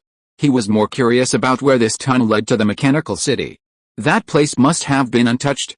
Untouched places meant he could eat better. Inside the train tunnel, the stellar train strictly adhered to traffic regulations, staying on the far right of the 4-lane road. On either side of the lanes ran a smaller road, with signs warning smaller trains not to block the passage for larger trains. He knew no one was enforcing the rules, but he still strictly followed them. After all, in this place, a level 12 robot traffic policeman from a machine civilization might pop out from the corner and stop his train and give him a ticket. It was understandable. The train wasn't going very fast. He kept it at 280 kilometers per hour. Any faster and it would be hard to discern hidden information on either side of the tunnel. Some information couldn't be discerned by AI, only the human brain could. AI's way of interpreting information is a bit like spotting differences. It struggles to make deep associations. Humans can associate the veins on a leaf with a simple sketch, a curvy figure, a woman's butt, and a cigarette afterward, until they reach a state of sageliness. AI can only connect botany to a single leaf. From this perspective, they're not on the same level. This is why AI can never decipher the truth from an apple. Just then, Chen Mang looked at the scene before him, slightly stunned. Is law enforcement this brutal? Chapter 219. These are fucking connected. Directly ahead of the tunnel, 2 massive signs appeared, midair on either side. They were roughly the size of highway billboards. Scrolls of large characters read, "No flesh train allowed." Dozens of large caliber machine guns and a dozen high-speed cameras were embedded alongside the signs. Clearly, if a flesh train was detected, the dozens of machine guns would immediately open fire. However, the ash coating those guns had nearly turned amber. Could they still function normally? It was impossible to tell what level they were. Chen Mang narrowed his eyes slightly, withdrawing his gaze from the billboards on either side, and gradually slowed down. He was now almost certain that this wasn't a civilian train tunnel, but a wartime military tunnel. But the problem was, Zio AI's tip indicated that the junction of the Crisis Valley and the Zombie Basin was 1,000 meters ahead. He had to slow down to avoid crashing headfirst into the wall of air and becoming dizzy. But the tunnel still had no end in sight. What a shame, he sighed with a slight regret. He hadn't expected this tunnel to lead to the Zombie Basin. He was already a level 10 train, and high-level trains couldn't travel to lower-level areas. It was one of the fundamental rules of this world. His only puzzlement was how he hadn't detected this train tunnel when he'd penetrated over 20,000 meters into the core of the Zombie Basin. The next moment, while he'd been lost in thought, the stellar train had already sped thousands more meters. Chen Mang paused, glancing at the control panel with disbelief. Zio AI, we should be in the Zombie Basin area now, right? Yes, we're back. Without any air barrier to stop him, he effortlessly sailed through the train tunnel all the way back to the Zombie Basin. The control panel screen also indicated that he was in the Zombie Basin area. What the hell? He rubbed his eyes, gazing blankly into the still endless tunnel. And just like that, he'd been able to see back? Where was the zone barrier? Was it being ignored? But then a strange glint flickered in his eyes. This train tunnel clearly defied common sense, and the more uncommon it was, the more it suggested something truly extraordinary was lurking within. After driving for nearly 2 more hours, the incandescent lights that had been lit along the tunnel's flanks finally transformed into flashing red warning lights, as if signaling some unusual danger lay ahead. The star train slowed down again. Soon, a massive train elevator appeared on the right side of the tunnel. This wasn't the end of the tunnel, just a small branch.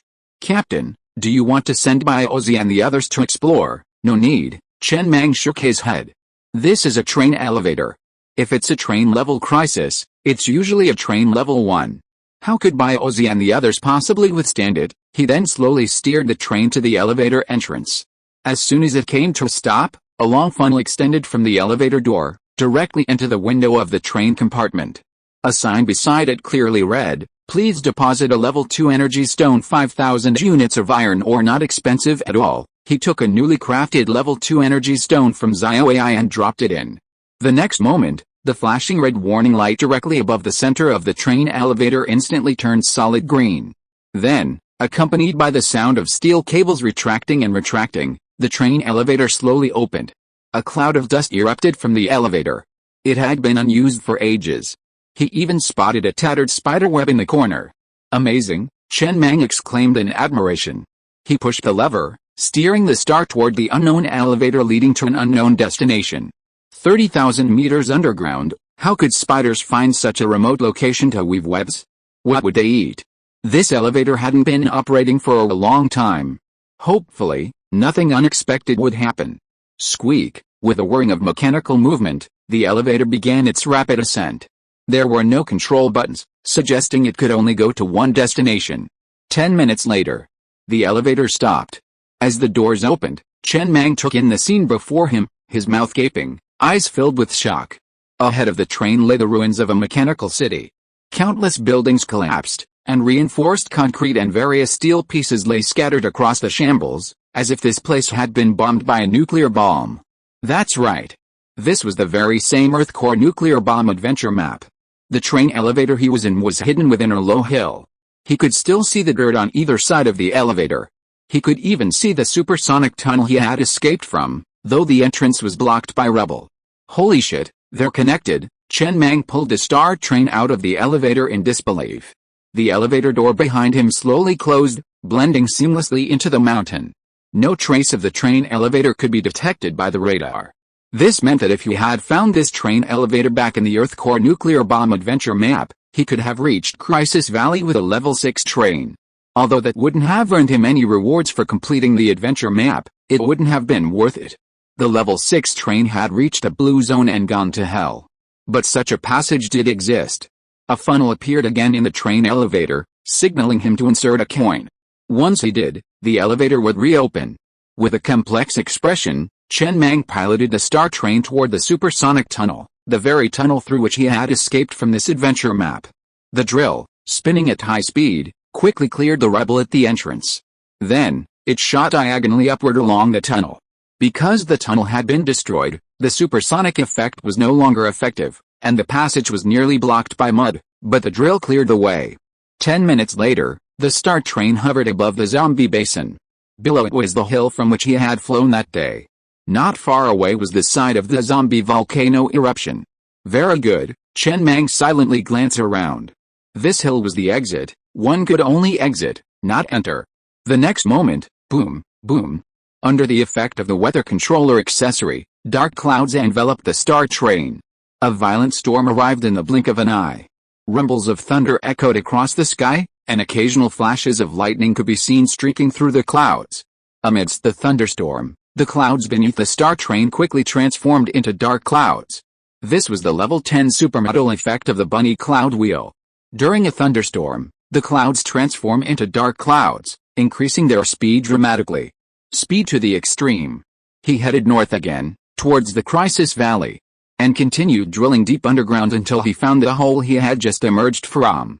He returned to the train tunnel 30,000 meters underground, turned around, and headed south again.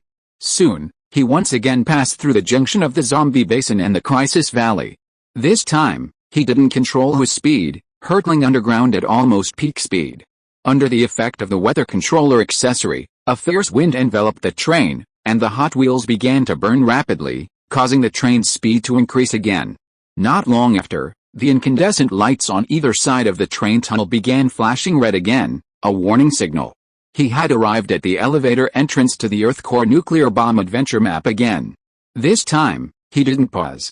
Instead, he maintained his speed, driving deeper into the tunnel. The tunnel gradually became less straight and more gently curved. The area he was in on the control panel screen also kept changing, from the zombie basin to the Kunlun Mountains, then to a world of ice and snow.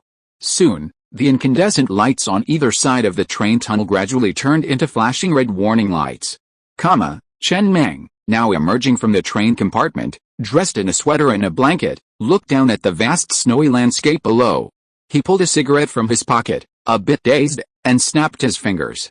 The next moment, Zio AI's left arm suddenly extended from the train compartment window, spanning several meters to reach Chen Mang, and with a puff, a ball of flame erupted. He glanced back at Zio AI's arm, which had retracted as quickly as Luffy, and whispered, "Modified again, yeah, a little." Chen Mang didn't say anything else, just sighed softly and rubbed his temples with his knuckles, a bit dazed. Light blue smoke drifted in the air, and the chill in the air made his mind clearer. He was currently on a collapsed snowy mountain. The same mountain where the level 7 mechanical zombie king was. The train elevator in the tunnel just now led directly to the secret factory of the mechanical civilization beneath the snowy mountain. This was a green zone. A level 10 train, appeared here, feeling quite strange. This train tunnel clearly contained a large cargo, but he hadn't yet discovered where it was. The fact that this train tunnel could ignore the underlying rule of this world, that high-level trains could not enter lower-level areas, meant that this train tunnel was extraordinary. He had completely emptied the secret factory.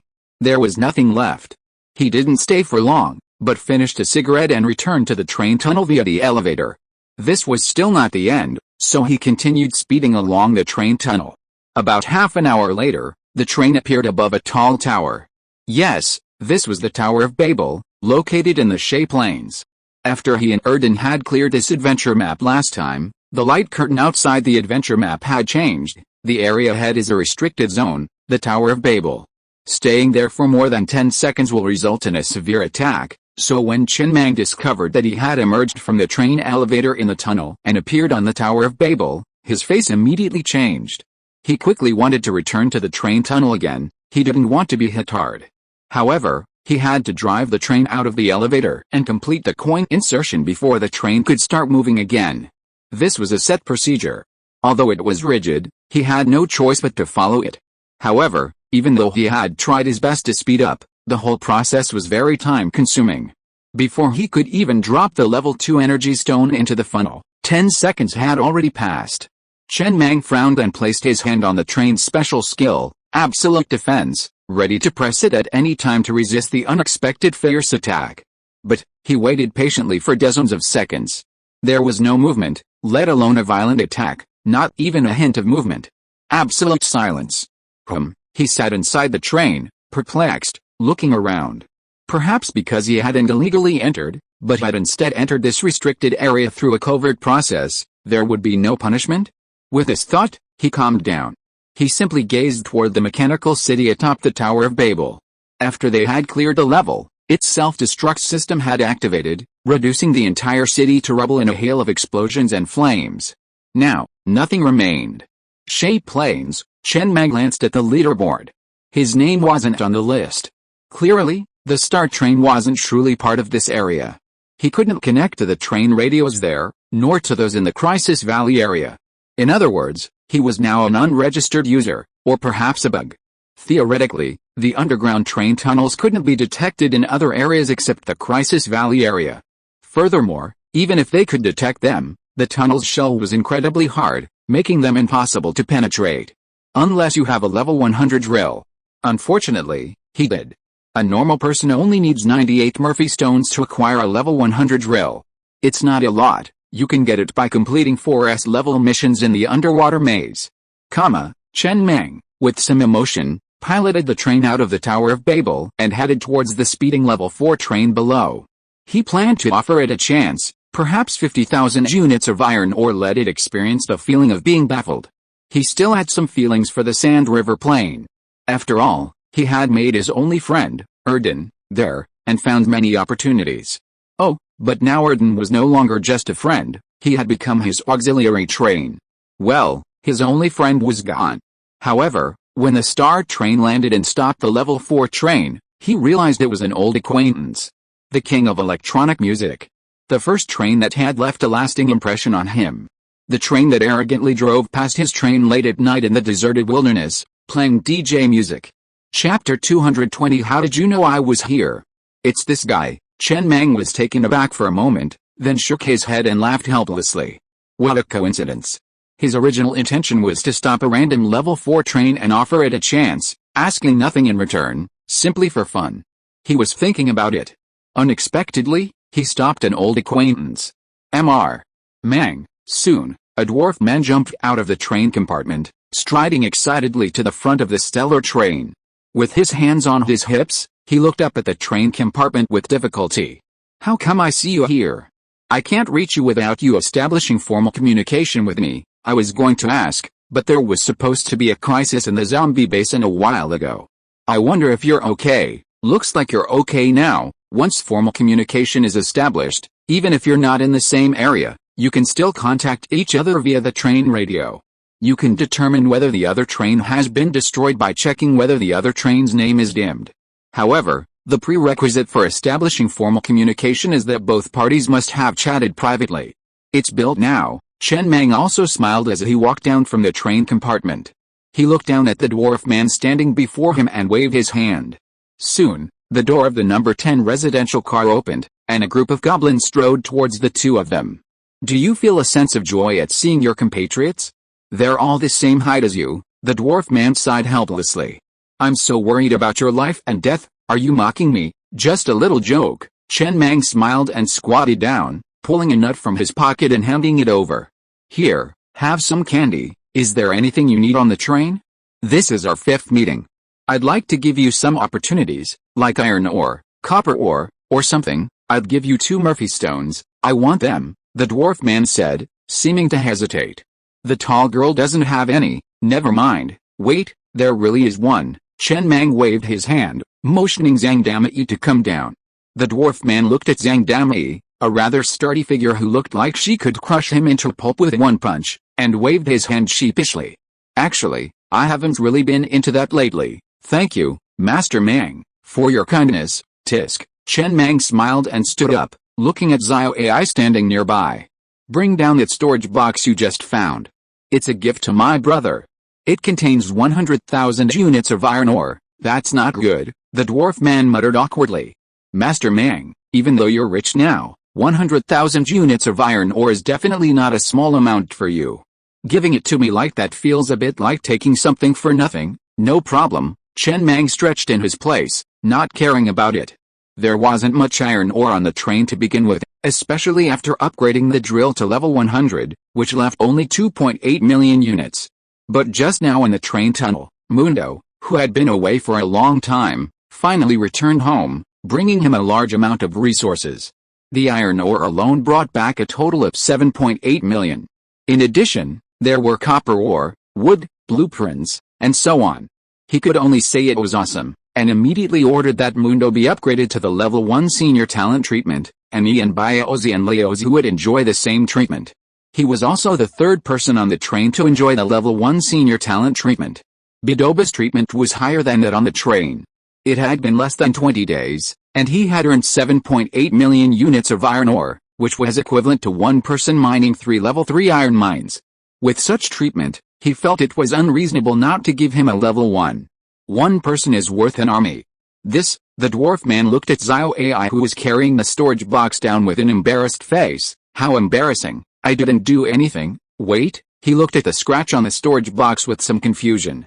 Why does this storage box look so familiar? It seems to be exactly the same storage box that the black market merchant took away from me the day before yesterday. Mr.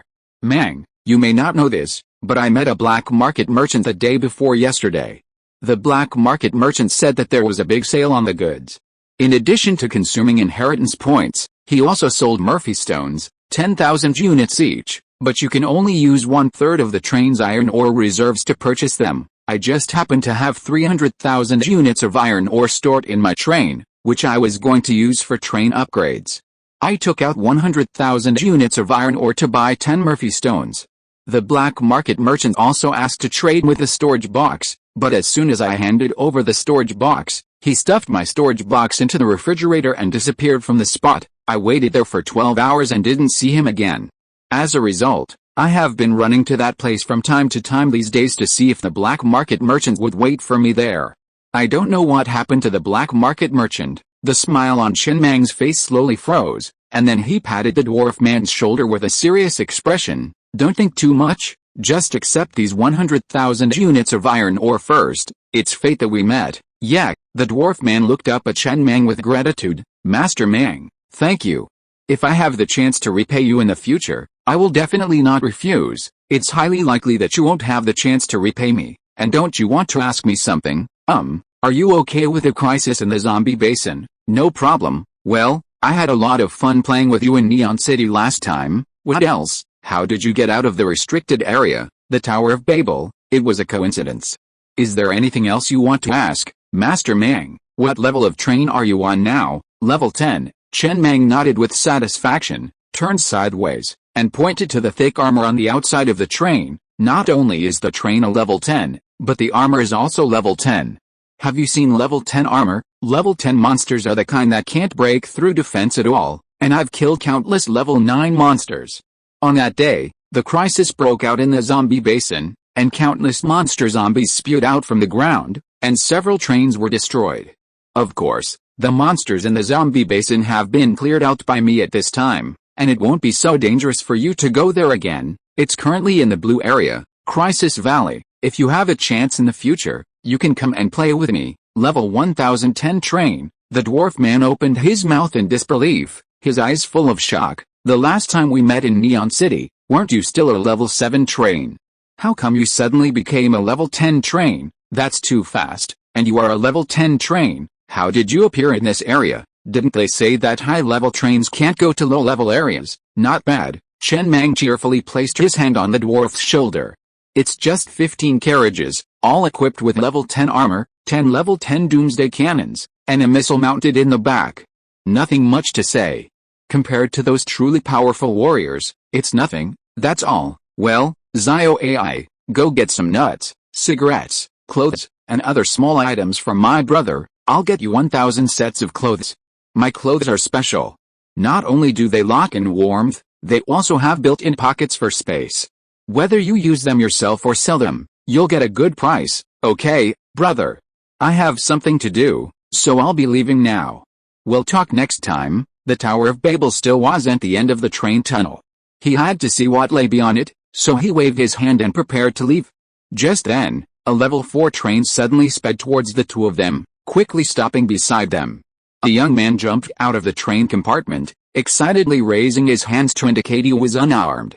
Master Mang, it's me, you are. Chen Mang frowned slightly, looking at the young man. He had no memory of this man at all.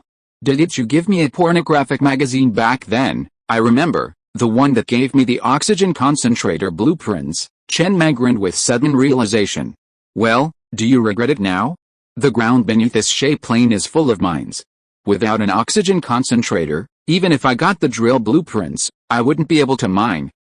The young man scratched the back of his head and said excitedly, no, I got the oxygen concentrator blueprints. Where did you get them? I traded that pornographic magazine you gave me, Master Mang. The young man pointed to the dwarf man beside him. Ahem, the dwarf awkwardly avoided Chen Mang's questioning gaze.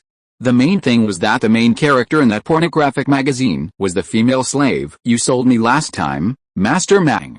I was looking at her pre-apocalyptic portrait in the magazine while doing something myself, and it felt a little more exciting, and then I just happened to have an extra oxygen concentrator blueprint, so I sold it to him. No, so you couldn't just sell the oxygen concentrator blueprint to someone else and then use the iron ore to buy the pornographic magazine he had. I was horny at the time, and it was urgent. I met him at the rally. It just so happened that this guy and I had traded a few times in the Teeling Wasteland before, and we had a good relationship. I figured since we knew each other, I'd take a small loss, and he really needed oxygen concentrator parts. We became friends after that. Chen Mang was silent, not knowing what to say. This guy was really horny, and he had managed to live this long. I didn't know how he did it, but he would never trade a blueprint for a magazine in his life. That was a white blueprint.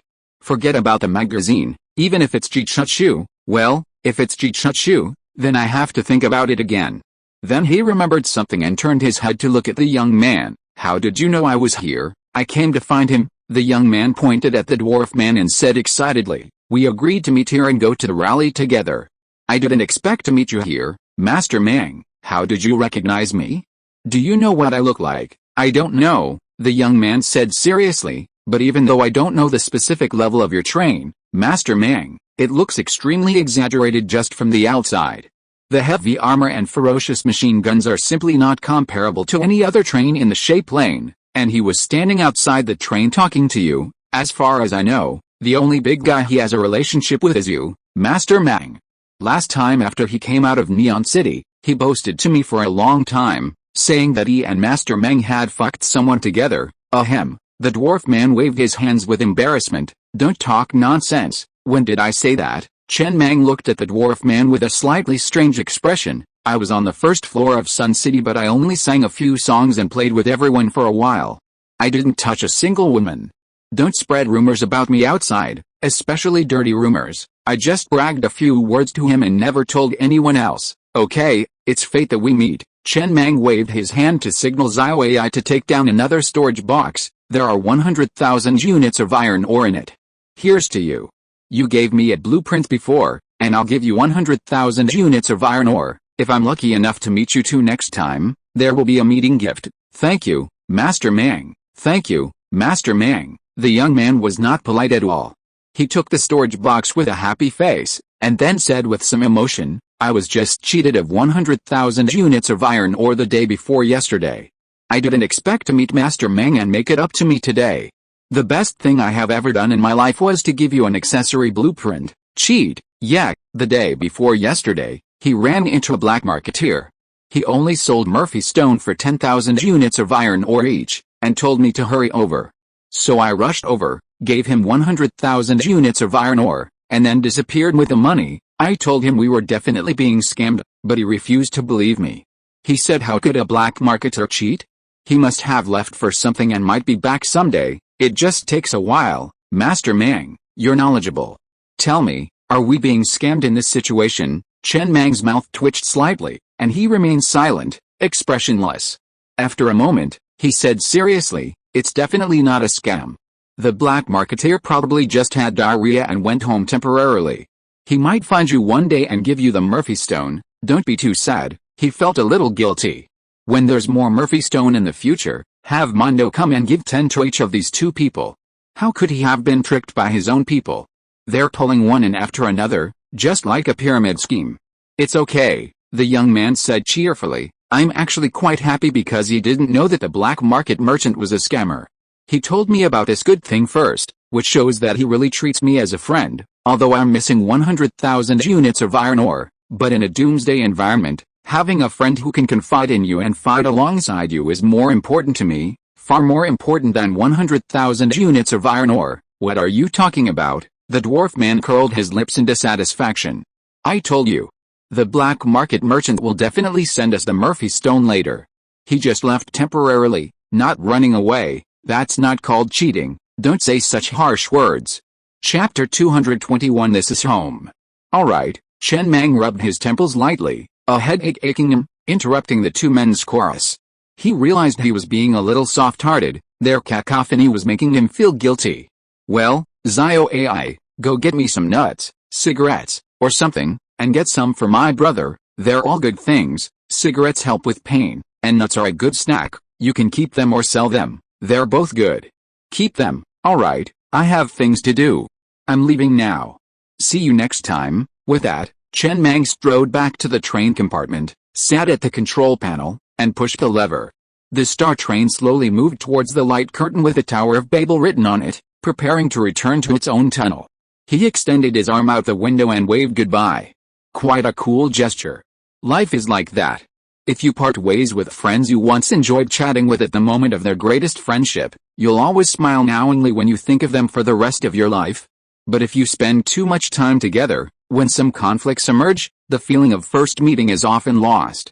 As the saying goes, Mang is really amazing. The dwarf man looked at the heavily armored star train with some envy. It clearly says that it is a restricted area and you will suffer a severe attack if you stay there for 10 seconds, but Mr. Mang dared to go deep into it. You didn't see it just now, Mang flew down from that Tower of Babel, huh? The young man was stunned and looked at the Tower of Babel that stood tall in the clouds in front of him. You can actually go up there?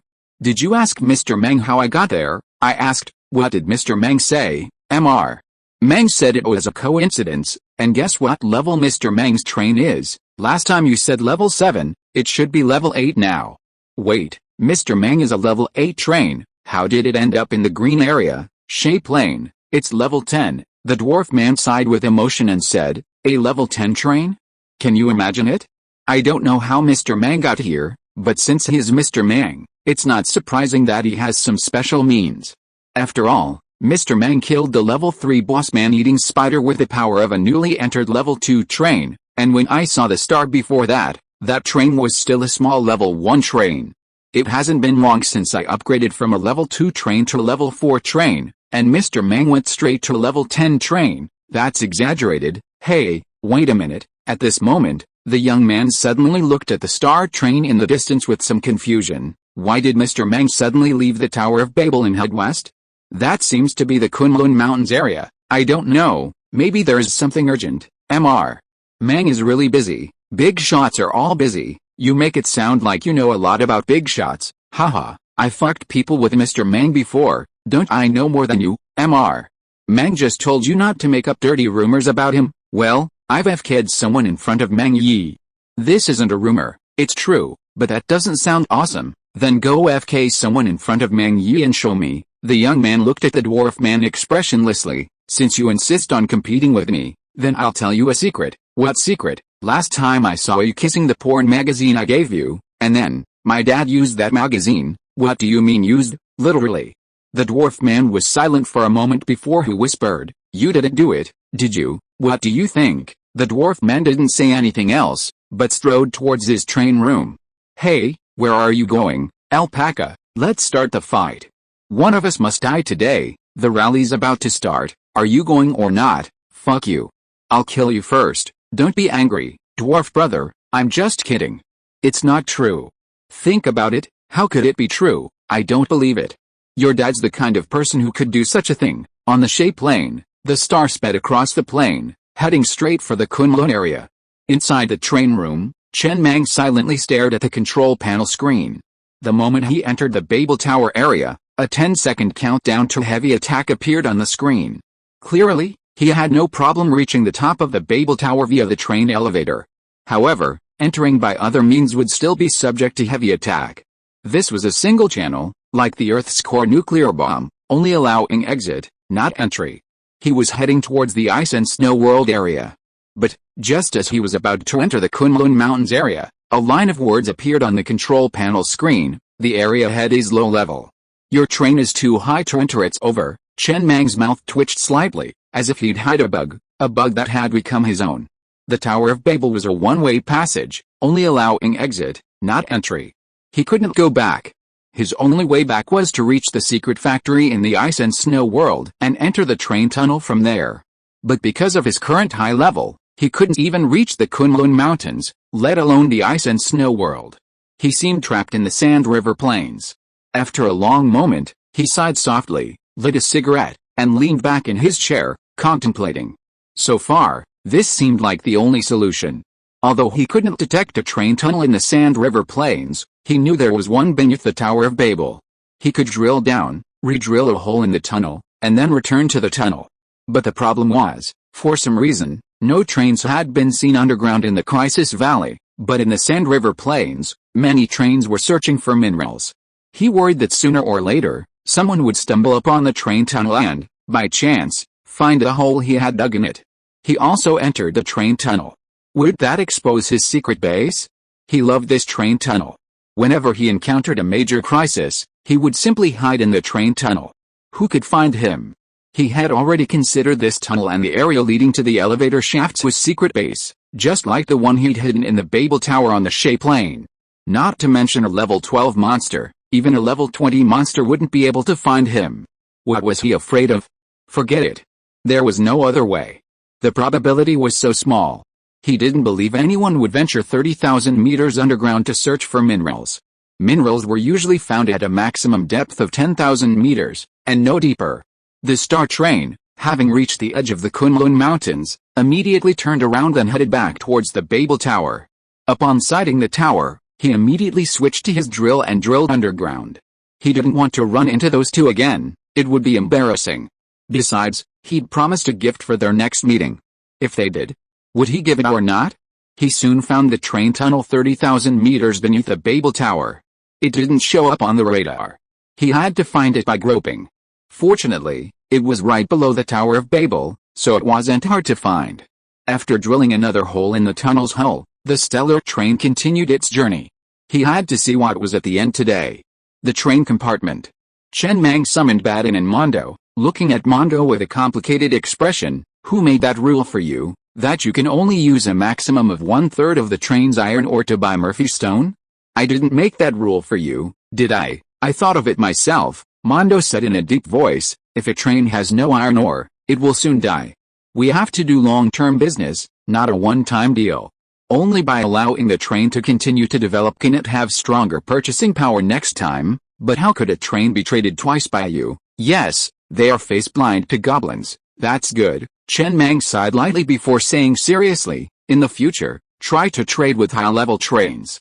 For those trains, losing a few 100,000 units of iron ore is not even a serious injury, but let's let this level 4 train go next time. If they lose 100,000 units of iron ore, they might really die. Understood? Okay, go on. You've worked hard these days, Doba. Remember to reward Mondo well when you go back. This time you have done a good deed. No problem, Doba said seriously. Leave it to me. Here we go again. Here we go again. In the purple area, on the Death Island, a giant train that was more than 30 meters high slowly stopped.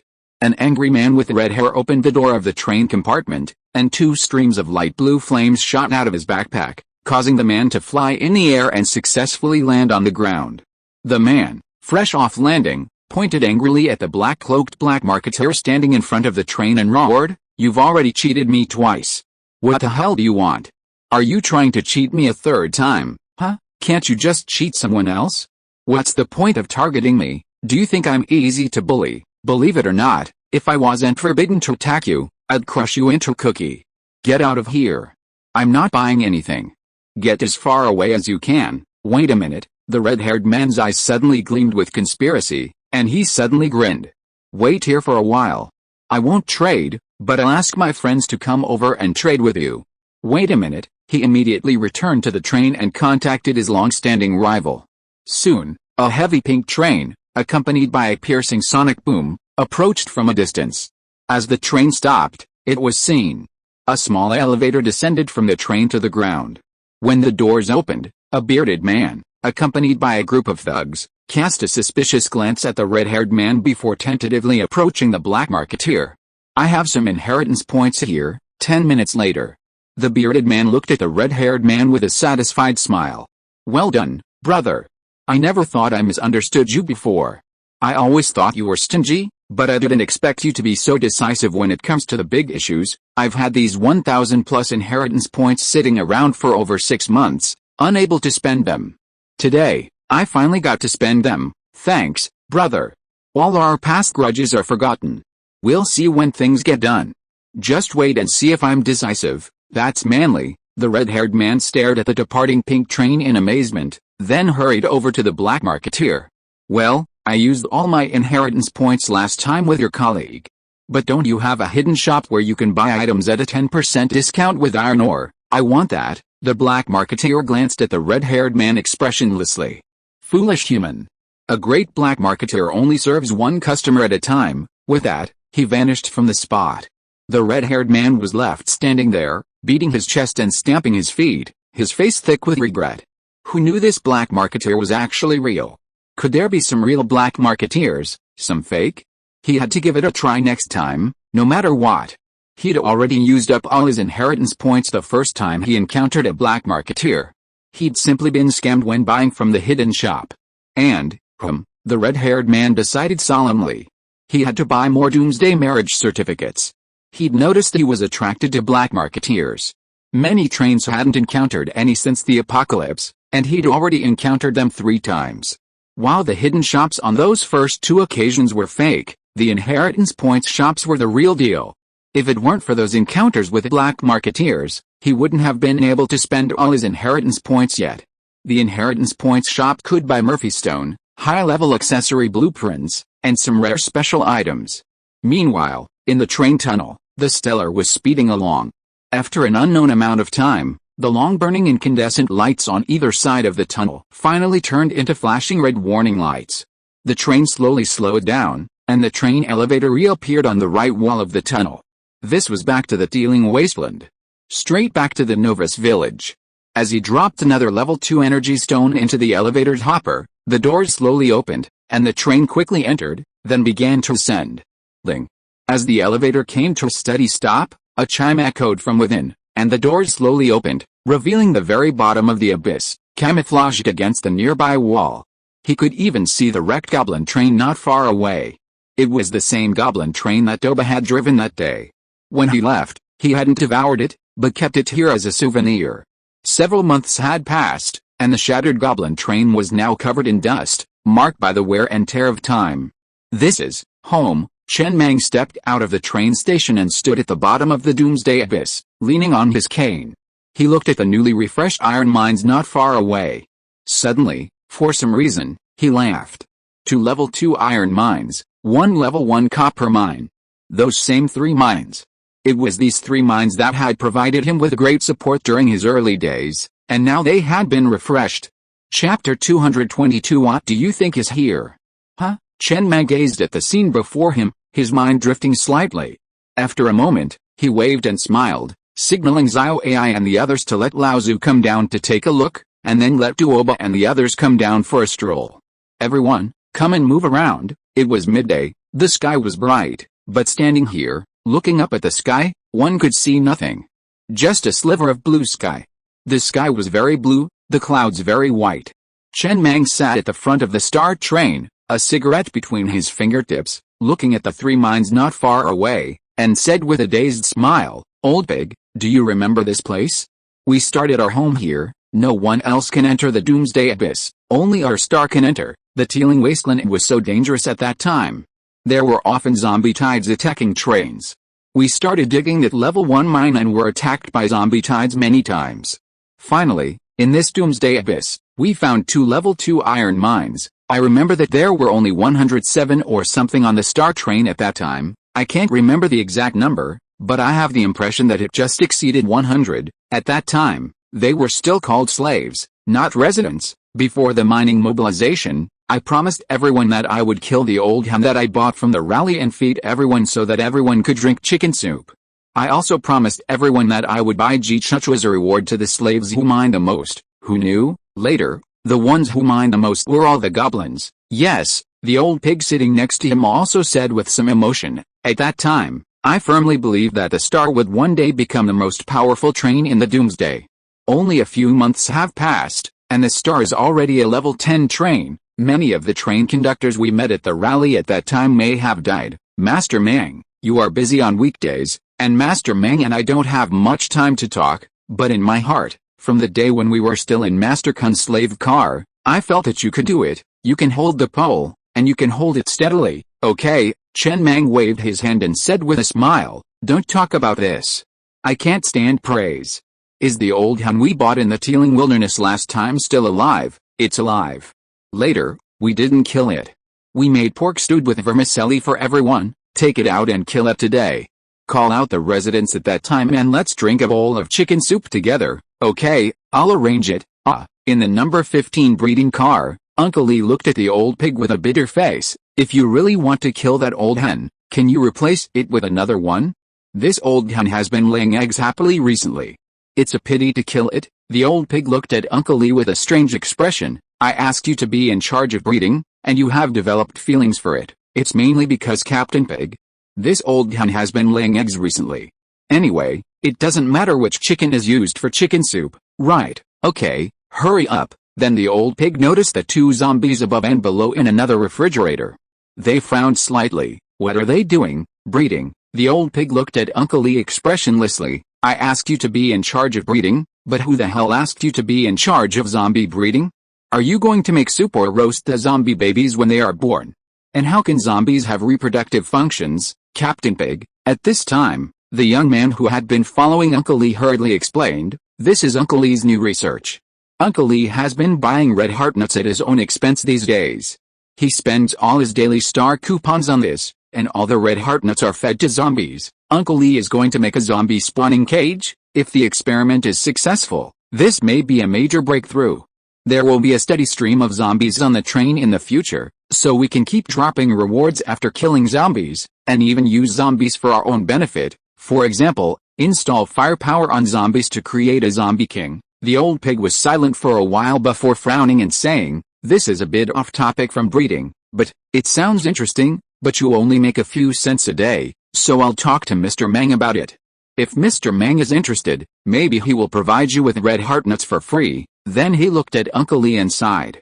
Although I don't understand the purpose of your thing and I have no hope of success, it's good to like tinkering. I like people who like to tinker. I'll go talk to me. Thank you, Captain Pig. Thank you, Captain Pig. Uncle Lee grabbed the wing of an old hen and handed it to him, grinning excitedly. And please, Captain Pig, please say a few good words about me when you mention me to me. Of course, after old pig left, Uncle Lee couldn't help but excitedly punch the air. Uncle Lee, don't get too excited yet. You haven't succeeded in researching that thing yet. Oh, yes, I'll think about it, Uncle Lee. You're amazing, HMPH, not bad. Now, at the bottom of the Doomsday Abyss, the original 100 or so residents of the star sat on the ground beside the iron mine, savoring their bowls of oily chicken soup and the small pieces of chicken in it, looking at the iron mine with a touch of emotion. I worked the hardest back then. I was first on the first day, and it's been so long now. Are you Zhang Heoping? Yeah, I didn't expect anyone to remember my name. I'm Li Kui, second on the first day. Hey, no wonder you remember my name. Second place finishers often have a very good memory of first place. Don't you remember me? No, first place finishers often can't remember second place. At the bottom of the abyss, in front of the wrecked goblin train, Chen Mang led a group of goblins to the front of the train, pulled out 3 cigarettes from his pocket, lit them, and stuck them into the ground. He looked at the goblin train and said softly with a serious expression, Doba, I promised you here before that I would help you rebuild goblin civilization. Today I promise you again. As long as you remain aboard the star train, I will fulfill this promise. Yes. Doba knelt on the ground with a solemn expression, his fellow goblins kneeling behind him. I have never doubted Master Mang. The goblins will always be Master Mang's most loyal subjects. After this, everyone returned to the train. Chen Mang produced a train token and had Bayaozi activate it, acting as conductor, to conduct a small experiment. Sure enough, when Bayaozi's train stopped at the disguised elevator entrance for even a few minutes, there was no reaction. No funnel extended to demand the energy stone from Bayaozi, just as he had suspected. This interaction must only be activated when the train exits the tunnel, that is, when it takes the elevator up, and then reappears at the elevator entrance. Otherwise, given his time in the abyss and his many visits, it's impossible for it to remain untriggered. That's how it works.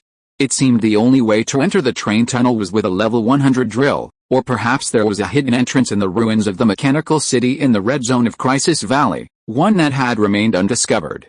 The stellar train took the train elevator again and returned to the tunnel, heading towards the end of the tunnel. Sitting inside the train, Chen Mang stared at the illusory lights rapidly receding on both sides of the tunnel, focusing his gaze forward. Without a level 100 drill, he wouldn't be able to enter this area. The drill was a very useful accessory. He also understood why there were no trains underground in Crisis Valley. He initially suspected there must be many high-level monsters underground, and while his radar hadn't detected them, it might just be that his area wasn't affected. But that was clearly not the case. It wasn't because the trains in Crisis Valley lacked drills. Almost all of the trains in Crisis Valley had expanded, becoming even larger. This naturally increased their power, allowing for the installation of more powerful firepower components and providing more space. But the downside was that the drills were no longer usable.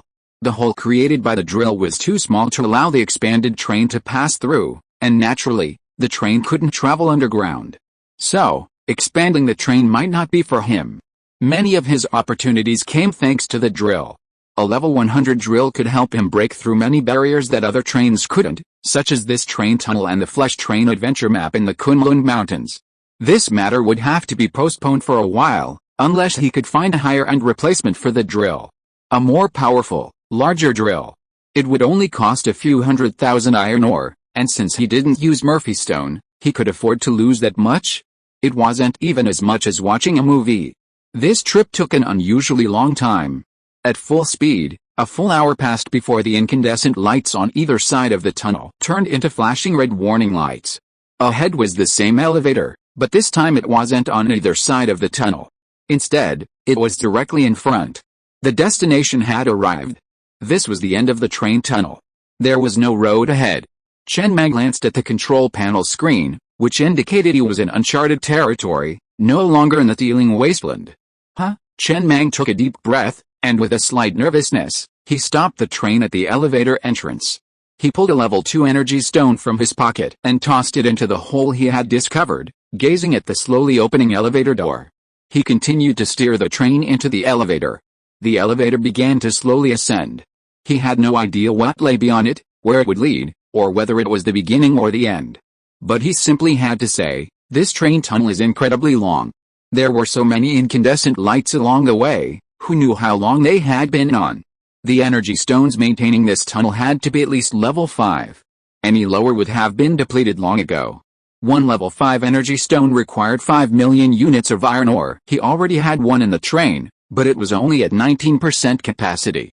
And he hadn't been willing to use it. He had found it in the secret factory in the snowy mountains of Ice and Snow World. While daydreaming, the elevator stopped, its doors slowly opening. A vast plaza, the size of several football fields, emerged before him.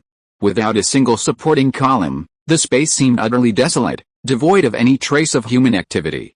The walls and ceiling were pure white, and scattered around the plaza were various laboratory instruments, giving it a high-tech feel. However, the plaza's floor was already covered in a thick layer of dust. The walls weren't quite as white anymore. Countless bloodstains, dried to a maroon red, could be seen on the ceiling and walls. A horrific disaster had occurred here, leaving many dead, yet not a single body was found. And most importantly, the plaza was a massive glass enclosure. It resembled the glass-enclosed laboratory beneath the Earth's core nuclear bomb military base. Within this vast glass enclosure lay 3 iron mines. 3 level 4 iron mines. Wow, Chen Mang narrowed his eyes slightly, scanning the information displayed on the resource detection radar before slowly steering the train out of the elevator and into the vast plaza, its ceilings rising a full 10 meters. The train entered without feeling oppressive at all. Radar indicated the estimated mining yield of these 3 iron mines was approximately 30 million. This trip was worth it. Although he had no idea where this place was, as long as he could mine all 3 level 4 iron mines, he would have made a profit, enough to upgrade the train's armor to level 12. When he returned to the Crisis Valley area, he could already walk sideways. However, this place was a bit strange. The walls surrounding the square were all paved with a material that blocked radar detection. His enemy radar and resource detection radar could not detect anything outside the square. However, there were 6 small doors on the walls surrounding the square, leading to unknown destinations. The huge glass cover in the center of the square looked extremely solid, and there were traces of blood on it, indicating that someone had attempted to break it violently but failed. It was unclear whether a level 100 drill could break it. But the most important thing now was to determine what this place was and how it related to the other areas, the Abyss of Doom, the Tower of Babel, and the secret factory in the Ice and Snow World. Why are these places connected by a train tunnel? The star slowly came to a stop. The door of guard car number 7 opened with a hissing sound. Ozzy, with a serious expression, was the first to jump out, followed by members of teams 1 and 3. The 6 doors surrounding the square weren't high, just normal doors, impenetrable to mechas. Their mission was to investigate what lay behind these 6 doors, whether there was any danger, and what this place was. Zio AI, Chen Mang said calmly as he sat in the control room. He tilted his head to gaze at Ozzy and the others rapidly gathering outside the train, and whispered thoughtfully, "If you let your mind wander, what do you think this place is? It looks like an experimental base, but do you know what I'd think of if I let my mind wander? What? I'd think of 6 doors. What are 6 doors? Well, how should I put it? It's like a secret agency within a national system. Oh, what a confusing association. I'll try to learn. Chen Mang remained silent. He had already vaguely guessed what this place was. It might really be a secret organization similar to the Six Gates, and that the train tunnel was most likely a secret tunnel used to transport large amounts of iron ore to several other places. Chapter 223. It's called Eternal Night. Chen Mang continued to survey the surroundings of the square. There were few facilities. Aside from the large glass dome in the center, there were only a few unidentified experimental instruments scattered around. Meanwhile, Biozi and his group had reached the first door, ready to explore. I'll do it. Zhang Yu glanced at the door before him, took a deep breath, and strode forward, ready to kick it open.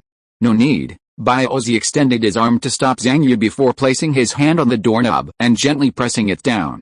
With a dull click of a spring, the door opened. Biozi, holding a Julang Gatling rifle in his left hand, slowly pushed the door open. Puffs of dust billowed from behind, revealing a long corridor. Incandescent lights lined the walls, making the space appear moderately dark. He walked in front, aiming the Gatling rifle at the door and firing without hesitation. Bang, bang, bang. The sharp crack of gunfire suddenly echoed throughout the square. The door, which had been relatively intact just moments before, was instantly riddled with holes, confirming that nothing lay behind it. The corridor wasn't very high, just a little over 2 meters, making mechas impossible to use. Their only protection in this environment was their firearms and a certain degree of caution. Everyone, be careful, Biozi said, his eyes filled with vigilance as he walked ahead, striding into the corridor first. His teammate followed, and then the 3 teams followed suit. Inside the square, the 60 black hole-armed robots, under Zio AI's control, were studying the equipment in the square. This place was quite eerie. When Biozi and the others entered the corridor behind the door, even their iris chips were disconnected. Similarly, when a black hole-armed robot entered that corridor, it would be immediately disconnected, losing control and transforming into a giant figurine. Soon, Zio AI's voice reached his ears. Just now, I found the original AI database from that device. It's surprisingly unencrypted. I'm absorbing all the information in it. After a while, the data has been absorbed. This is indeed an experimental base, named Eternal Night. Eternal Night. Chen Mang frowned slightly. The name sounded a bit strange. The most important thing was that he had no idea which area he was in. The control panel screen showed a completely unknown area. At this moment, Zio AI entered the train compartment. The original source of the voice changed from the train's speakers to the loudspeaker installed in the robot's throat. The database clearly indicates the source of the mines. Iron ore, copper ore, and other mines are not actually iron and copper, they are the core energy of a planet. When a planet's core energy overflows and solidifies, it forms various mines.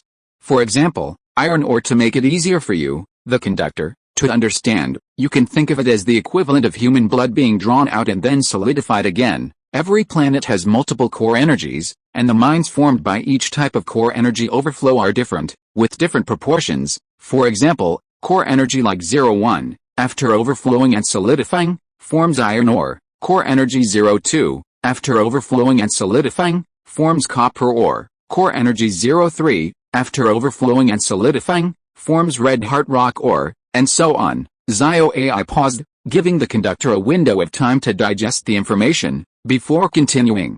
Not every planet has core energy.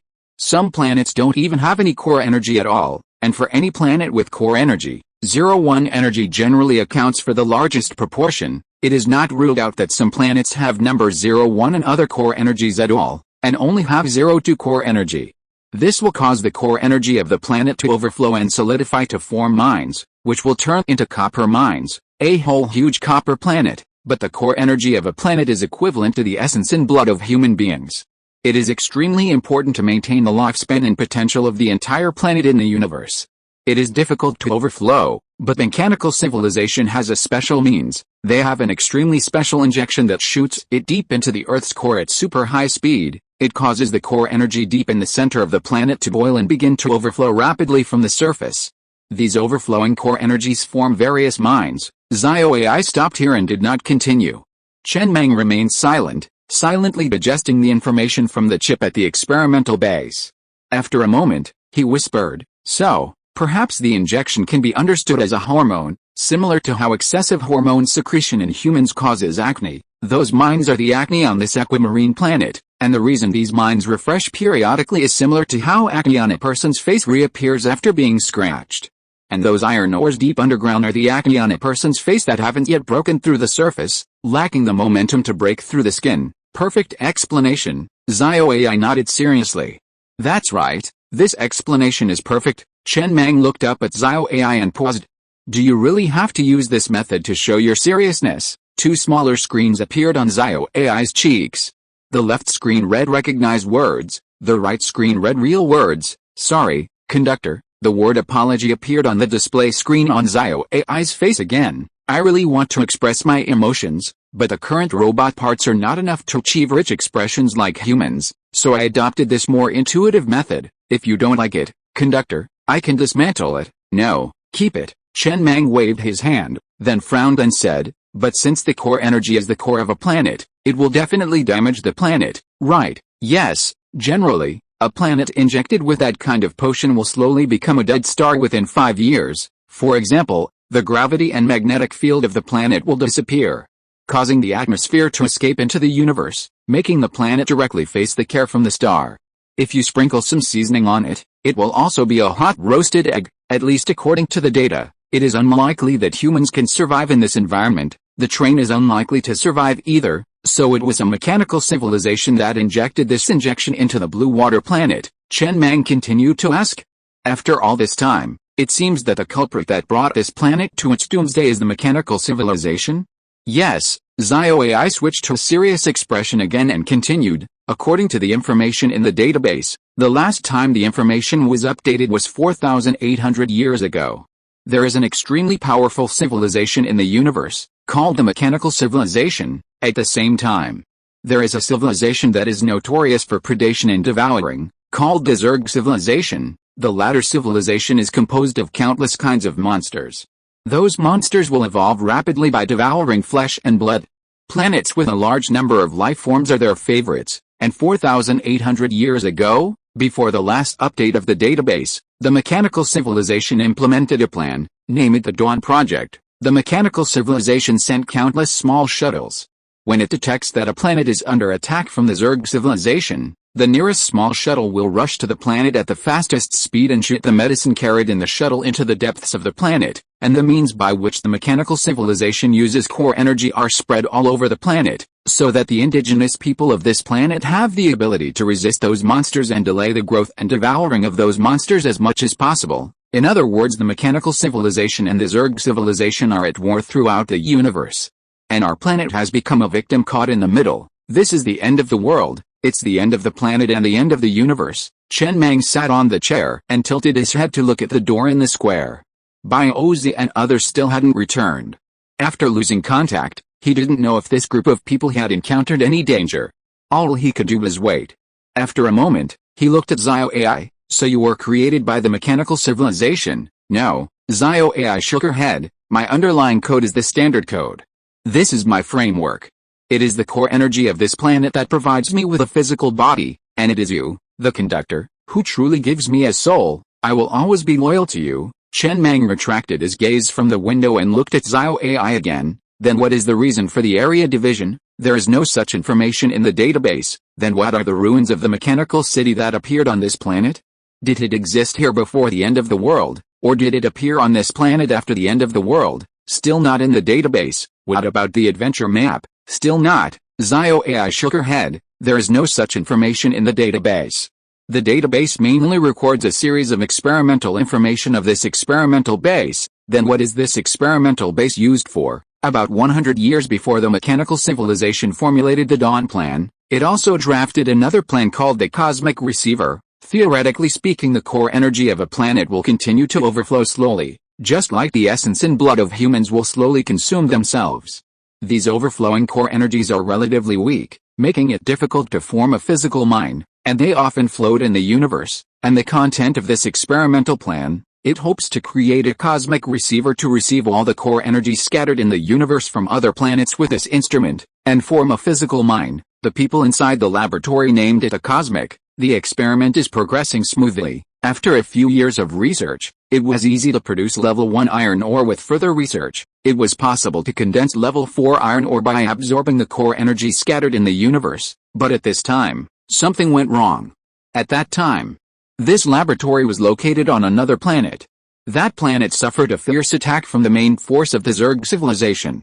All the personnel died, and the laboratory was abandoned. Then, for some reason, it appeared on this planet. The experiment was put on hold. The director of this lab didn't choose to self-destruct the base at the last minute, but instead chose to preserve it, hoping that the experimental data here could be collected by the mechanical civilization in the future. But it's clear that they didn't succeed. After all, this chip appeared in our hands. At the same time, this lab was secretly carrying out various projects. For example, the mechanical zombie king in the ice and snow area. Zio AI paused before continuing. It's a bit unfortunate. If the mechanical civilization's research is successful, this cosmic receiver will be mass-produced and standardized, and it can be installed on every train. With this accessory, the train's resource acquisition speed will be greatly improved. Can we take this device with us? Chen Mang's eyes narrowed slightly. He understood, but what he wanted to know more now was whether this device could be taken with him. This device was essentially the sunflower from Plants vs. Zombies, the kind that produces a constant supply of sunlight, directly installing a resource acquisition machine on the train without consuming any energy. In theory, yes, the 60 robots in the square were constantly busy. Zio AI scratched his head, but I haven't found where that instrument is yet. The glass cover you see, conductor, is just the last step, used to solidify the core energy absorbed from the universe into a solid greenhouse. Conductor, look, there's a relatively thick pipe in that glass cover. The core energy flows out of this pipe. The end of this pipe is the instrument that actually absorbs the energy from the Earth's core.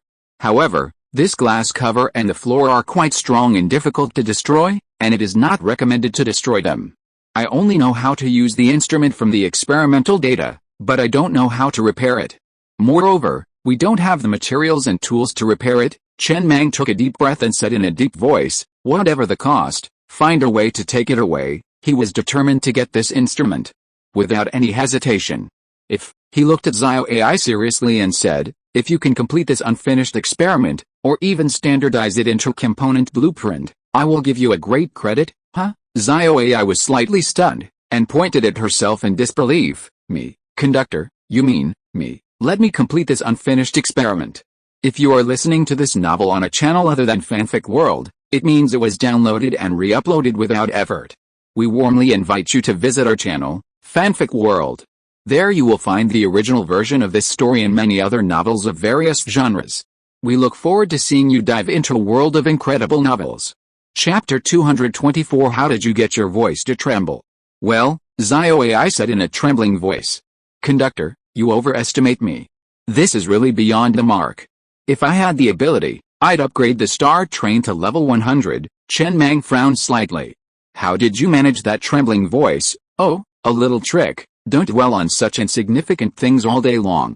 Once this is over, study this experiment carefully and try to push it back as much as possible. Zio AI nodded silently and made a note in the data. He also needed to create an emoji for the twitching corners of his mouth. At this moment, he felt that this expression best suited his mood. He was impressive, yes, but not this impressive. It was like a child in elementary school who got 100 points on a test, top of the class, and happily went to show off to his father. His father was also happy and gave him a new task. Your task for next semester is to raise the level of human civilization from 0.8 to 5.0. You must work hard. What else can you do? At this time, all you can rely on are the elderly, the subway, and your phone. We'll talk about this later. Chen Mang rubbed his temples and pondered for a while before lighting a cigarette and bringing it to his lips. He looked up at the light blue smoke floating in the train cabin. So zombies, man-eating spiders and other monsters all belong to the Zerg civilization. That's not true. Zio AI spoke again with a serious expression. To be precise, the distribution of monsters on the Blue Water planet is a bit messy. There are monsters from the Zerg civilization, such as the Death Bat, and new monsters mutated because of the Doomsday. There are also monsters like Doba, whose specifics I don't know, but they are definitely not easy to find. As for that zombie, basically, they are not monsters from the Zerg civilization, but the anger of the Blue Water planet is manifested. Anger manifested, yes, According to the data records in the database, although a planet does not have its own consciousness, it also has instincts, which is to protect its core energy. The core energy is rapidly leaking under the potions of the mechanical civilization and is constantly being mined and plundered. The planet will be very angry too, so part of the overflowing core energy will materialize into zombies. Their specific appearance is often based on the prototypes of the indigenous creatures of this planet. These zombies will instinctively destroy the mining trains. In the eyes of zombies, these trains are all robbers. It's like you are walking on the road and a bastard runs up to your face and picks the pimples on your face with a needle. So in theory, these zombies can also be transformed into mines. After all, zombies are also made up of core energy, but this is only in theory. The specific path is a bit too difficult to implement. Someone mentioned this idea in the database, but it was quickly rejected. Not only is it too difficult to study, but it also makes no sense. After all, for a civilization, even if those zombies condense into mines, how much mines can they produce? It's worth mentioning, the researcher who proposed this idea later resigned, and these zombies will not only attack trains, but also attack those monsters. It can be said that they are at full firepower and everyone they see is an enemy. Is that so? Chen Mang nodded thoughtfully. The cigarette in his hand had burned out at some point. He stuck the butt into a nearby Coke can. Lost in thought, and stopped talking. He had always assumed zombies, like Doba, belonged to a defeated civilization, their souls erased, leaving only their bodies. Now, it seemed, he could understand why the zombie horde had finally arrived to cause trouble during the mining operation. If they could speak, they would probably not only cause trouble, but also curse. So, that level 11 ancient giant zombie king I encountered in the zombie basin was, oh, that's an old veteran, from another planet. ZioAI nodded in agreement. The zombies on our blue water planet are now divided into several factions. They're basically the embodiment of our planet's anger, along with the old veterans from other destroyed planets, and some zombies from the Zerg civilization. Chen Mang's mouth twitched slightly. His headache felt a little worse. Looking at it this way, this planet was in chaos. So many factions, fighting each other. It would be doomsday, if it weren't for the train. He'd be dead long ago if it weren't for the train. He'd be dead the moment he came here. This world doesn't have fancy fighting spirits or magic, only the purest train ever developed to its fullest. Just then, Bai Ozi and the others returned. Master Mang, Bai Ozi ran all the way to the side of the train room and reported seriously, behind the 6 doors is the same corridor. Under the corridor is an experimental base. All the rooms have been cleared and no monsters have been found. The entire base is empty. There is an elevator that can leave the base, but it is not a train elevator, but a single-person elevator. It requires a level 1 energy stone. I didn't dare to enter rashly.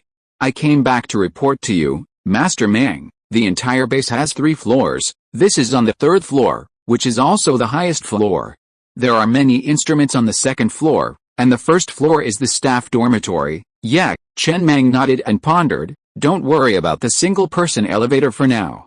With the cooperation of ZioAI, move all the instruments on the 2nd floor to the train. This is the most important thing and there must be no mistakes. Yes, Boss AI, Master Mang asked me. Bai Ozi ran to the side and was about to speak when ZioAI interrupted. Bai Ozi, I have received the information from your mechanical eye. The instrument on the 2nd floor is indeed the main operating component of the cosmic receiver. To be cautious, nothing in this square can be destroyed. Go to the 2nd floor and thoroughly scan that red instrument from every angle with your mechanical eye, leaving even the smallest nut untouched.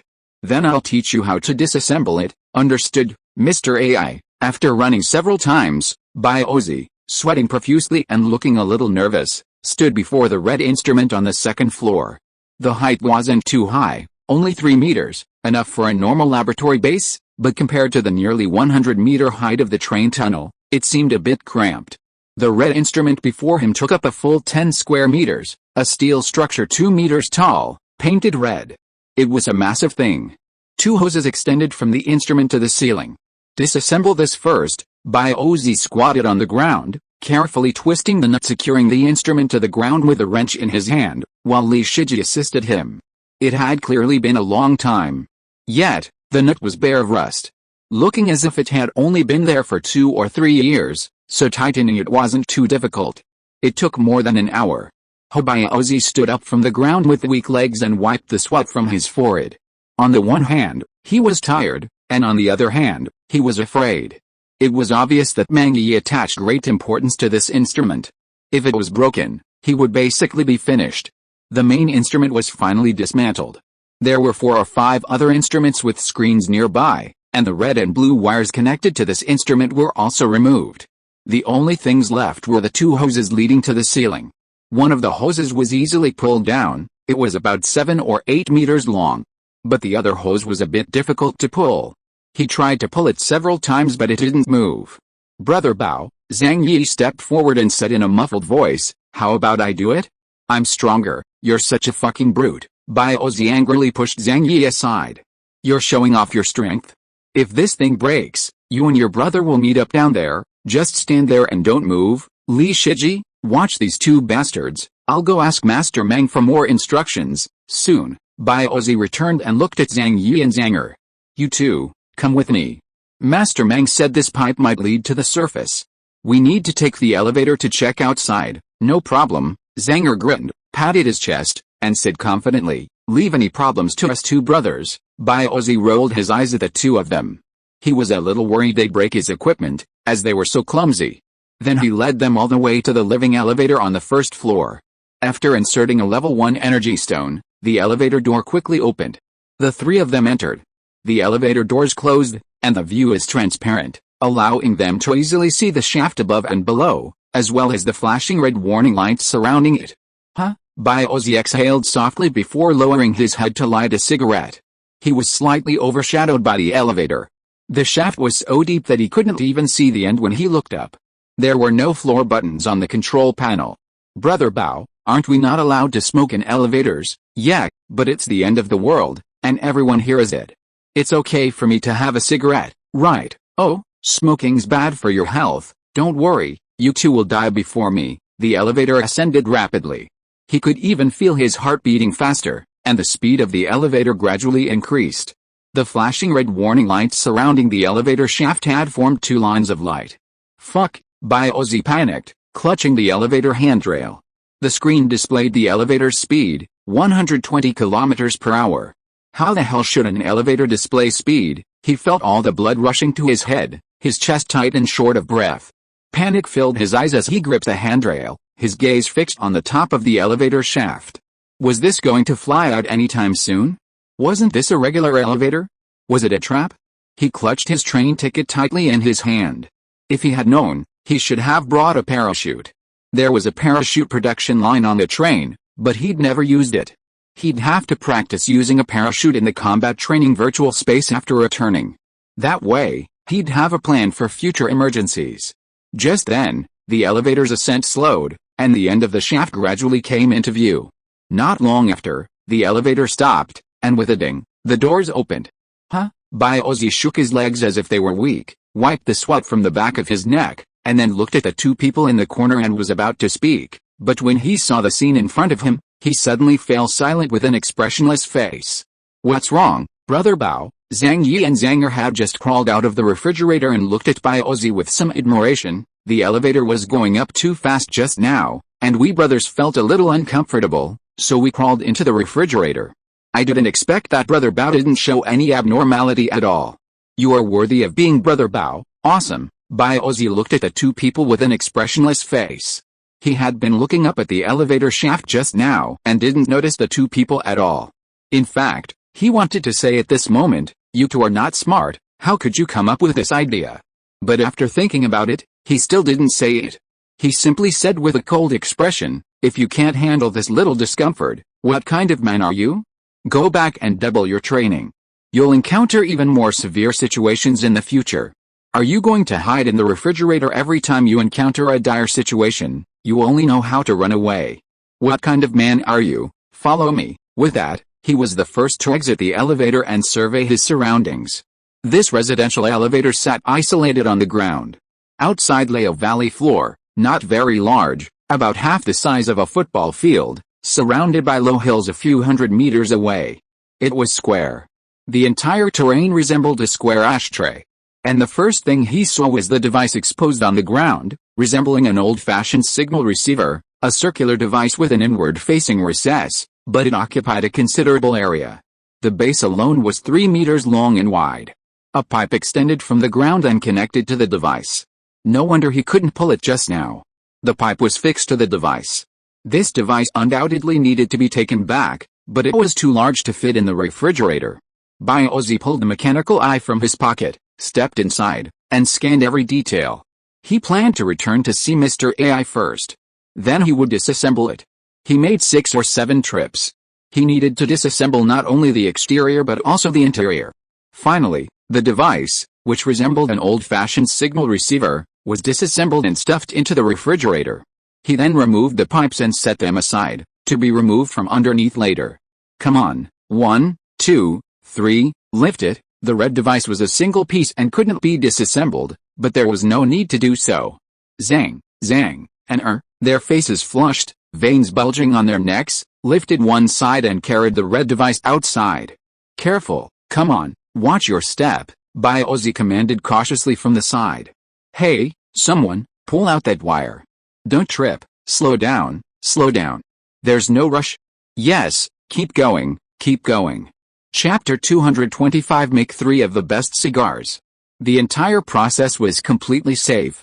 This was uninhabited land. No monsters, no people, only a dilapidated, abandoned laboratory. While the process was somewhat difficult, the outcome was always positive. Chen Mang smiled at Zio AI, who was fiddling with the equipment in the armor R&D center. I'll leave this to you. Start it up as soon as possible. I want to see the results. The most important items had already been moved. Others were moving the lab's other materials and equipment, including beds, diaries, and daily necessities from the staff dormitories. Once that was finished, he'd try to remove the material from the surrounding lab walls. He didn't know what it was, but it provided such a strong shielding effect. Then, he'd try to see if the drill could break through the glass cover and mine the 3 mines within. Ozzy, come up with me for a while. Yes, soon. The 2 of them took the elevator and made their way to the center of the valley above ground. Chen Mang stood there, leaning on his cane, looking around. The mountains completely surrounded the area, obscuring his view. He had no idea what area he was in, though the train radio indicated it was an unknown area.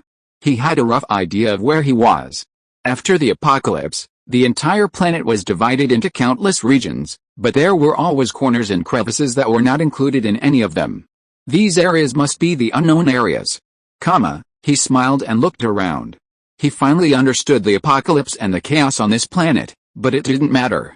As long as his train grew stronger, he would survive no matter what happened to the planet. Even if he would die one day, he had to live a wonderful life before death. He had to make a big splash to make this short but brilliant life worthwhile.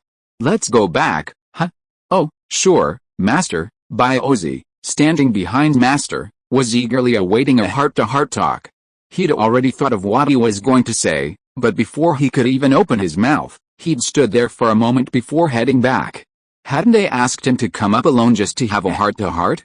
Master, be careful. Though a flurry of thoughts raced through his mind, Ozzy reacted quickly and held the elevator door open with his hand. I'm going to drop the energy stone. Master, you go in first. There's a refrigerator nearby. It'll be much more comfortable standing in it.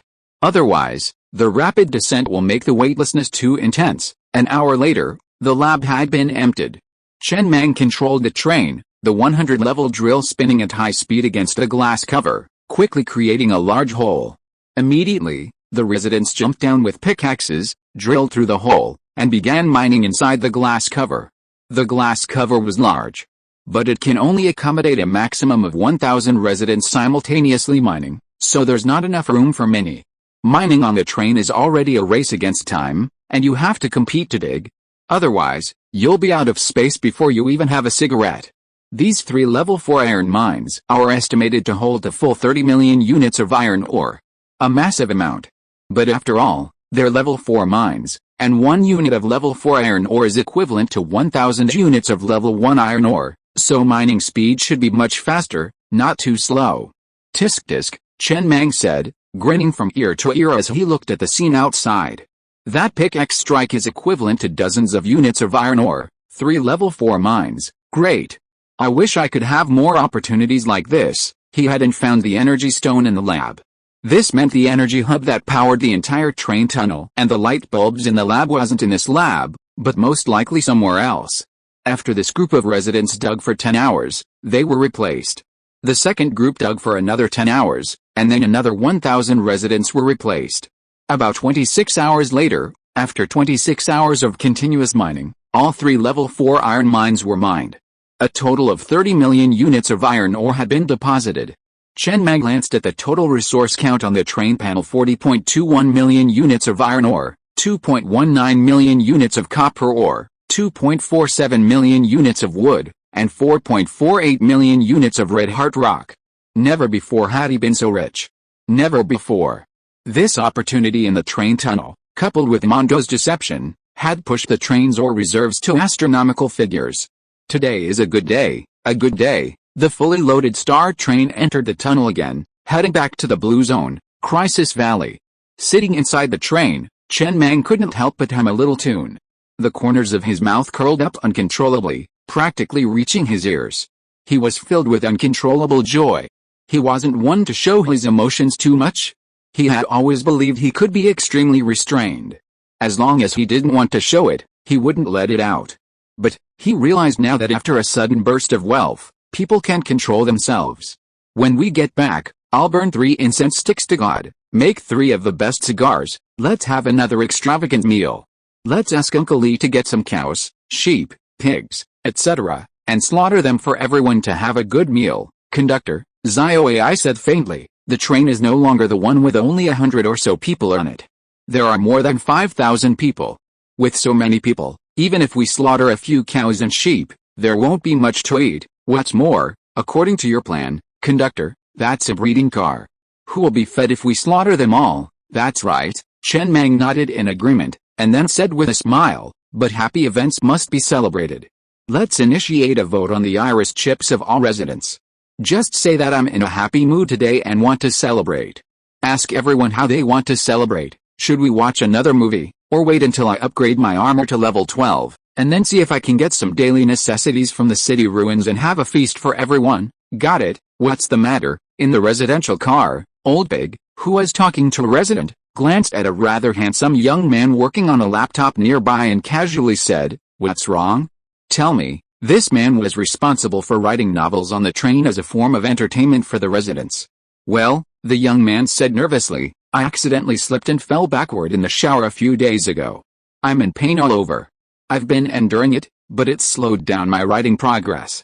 So I was thinking about getting some medical spray to treat the injury. Old Pig frowned slightly and waved his hand. Go ahead. Just tell the clerk at the residence door. I'll talk to Mr. AI later and have him give the clerk instructions. Go ahead. Then he looked at the middle-aged man before him. Aren't you a talk show host? How is the script I asked you to prepare last time? It's ready. The middle-aged man hurriedly took out a script from his arms and handed it over. This is a script I completed in my free time. It is designed with the end of the world as the core theme. I have rehearsed it privately for several times. Captain Pig, you can perform it anytime you need me. Not bad. The old pig took a quick look at it before looking at the man. Can you perform a fortune teller? Show me one. An exciting one. The middle-aged man suddenly looked excited and stunned. He pressed his right hand on his gums and his face quickly began to flush. The old pig frowned slightly. It's a bit lacking in emotional tension. Watch me and learn from me, Uncle Lee. The young boy standing at the door of a residential store in the corner of the carriage looked at the scene not far away and said bewilderedly, why can the pig coachman even act like a minister? Do deputy positions need to give stand-up comedy to the leaders these days? Before the meeting, don't you have to say, hey, gentlemen of all ages who are here today, hey, that's so authentic. It's called having many skills, but doesn't he have too many skills? Why does it seem like he knows everything? Do you think they are all like you, small-town youth? Hey, Uncle Lee, it's not right for you to talk like that. You know I particularly hate these 4 words. I just earn a little less. Living in a small county, we shouldn't be given such a title. I used to live a happy life. It's because I was alienated into a small-town youth that I started to feel unhappy. Uncle Lee patted the young boy's shoulder and said apologetically, don't take it to heart. I don't mean to dislike you. I've always felt that you actually have strong execution ability, and your goals have always been firm. Many times, the reason you can't make money is not because of you, but because of this society. Forget about this society, it's the end of the world, and there's no point in talking about this. No matter what others say about you, you have always been the sunny, cheerful and hard-working young man in Uncle Lee's heart. Uncle Lee, huh? It's disgusting how you praise people. It carries a sense of decadence of middle-aged and elderly people. You also know this. After Lao Tzu finished his instructions, Bai Ozi on the side came over and winked and said, "Did you just learn it secretly these days, and are going to give me a stand-up comedy show?" Lao Tzu was silent for a moment with an expressionless face before he said softly, "My mother is mentally disabled and my father is deaf-mute. Both types of people have exaggerated expressions. Because it is difficult to communicate, they are very worried that others will not be able to read their emotions and kindness, especially smiles. Have you ever seen a deaf-mute smile?" They finally laughed very exaggeratedly, accompanied by various gestures. Because they can't express themselves through words, the deaf-mute people are very worried that you can't feel their kindness, so their expressions are often exaggerated, and this method is also called physiognomy in comedy. The so-called physiognomy is to let the audience understand your emotions at a glance as much as possible. Both comedians and deaf-mute people hope to do this. If you also have a deaf-mute father, you will also physiognomy, huh? Bai Ozi was slightly stunned on the spot. The smile on his face quickly disappeared, and he stood up hurriedly in a panic and said incoherently, "Well, my condolences, my condolences. Well, I have something to do over there. I'll go over first. Don't forget what I just said. I just said it casually. Well, relax, I'll go busy myself first." After passing through the long tunnel, Chen Mang did not follow the train tunnel all the way to the mechanical train, but stayed at the edge of the crisis valley, and switched out the bunny cloud wheel to find the hole he had drilled out of. From the depths of the earth, back to the surface again. He planned to stay there for a while to rest and recuperate. He hadn't planned on sealing the hole. If someone discovered it, so be it. He couldn't completely seal it, but it would be a shame if his secret base was exposed. Upgrade the armor first. The stellar train docked in the wasteland. It was just nightfall, not long after dark. Chen Mang sat inside the train, glancing at the series of data on the control panel screen. Naturally, he'd upgrade his armor first. It didn't take much. With just level 12 armor, he'd be absolutely safe in this area, even if he encountered a level 12 monster. It was worth mentioning that the drill super mod effect remained unchanged after reaching level 100. It continued to become increasingly harder and faster. The main focus was on both hardness and speed. He hadn't yet found a way to perfectly integrate the drill with the train's expansion capacity. He wanted to keep the drill as an accessory, but also make the train a heavy-duty train. He didn't want to choose between the two, and was pondering whether there was a perfect compromise or a solution that combined both. Upgrading from level 8 armor to level 9 armor costs 500,000 iron ore per carriage. Upgrading from level 9 armor to level 10 armor costs 700,000 iron ore per carriage. Upgrading from level 10 to level 11 costs 1 million iron ore. 15 carriages and 1 locomotive require a total of 16 million iron ore. After having the upgrade cost, only 8 million iron ore is needed. After consuming 8 million iron ore, the stellar train's armor successfully reached level 11. And there were still 32.21 million iron ore units left in the stellar train. It was barely a scratch. There was no stopping. Upgrading from level 11 armor to level 12 armor costs 1.5 million iron ore per carriage. A total of 24 million iron ore units are needed. The upgrade cost is half, which means 12 million iron ore units. After consuming another 12 million units of iron ore, the armor on all 15 cars of the stellar train, including the locomotive, had reached level 12. Thus far, in this area, the Blue Zone Crisis Valley, no monster could harm the stellar train. Oh, but they could still damage the external accessories like the powerful magnet and the external speaker. It was a sin. Every time there was a fight, these accessories would inevitably be damaged, requiring constant repairs. The cost of repairing the external speaker alone would have been enough to completely rebuild several more. Fortunately, they were all low-level parts, so they didn't cost much. End of this chapter. Thank you so much for reading until the end. Don't forget to give it a like. Looking for more exclusive content and immediate access? Subscribe to our Patreon. Remember, every like, subscription or donation encourages us to continue. Thank you all. See you in the next video.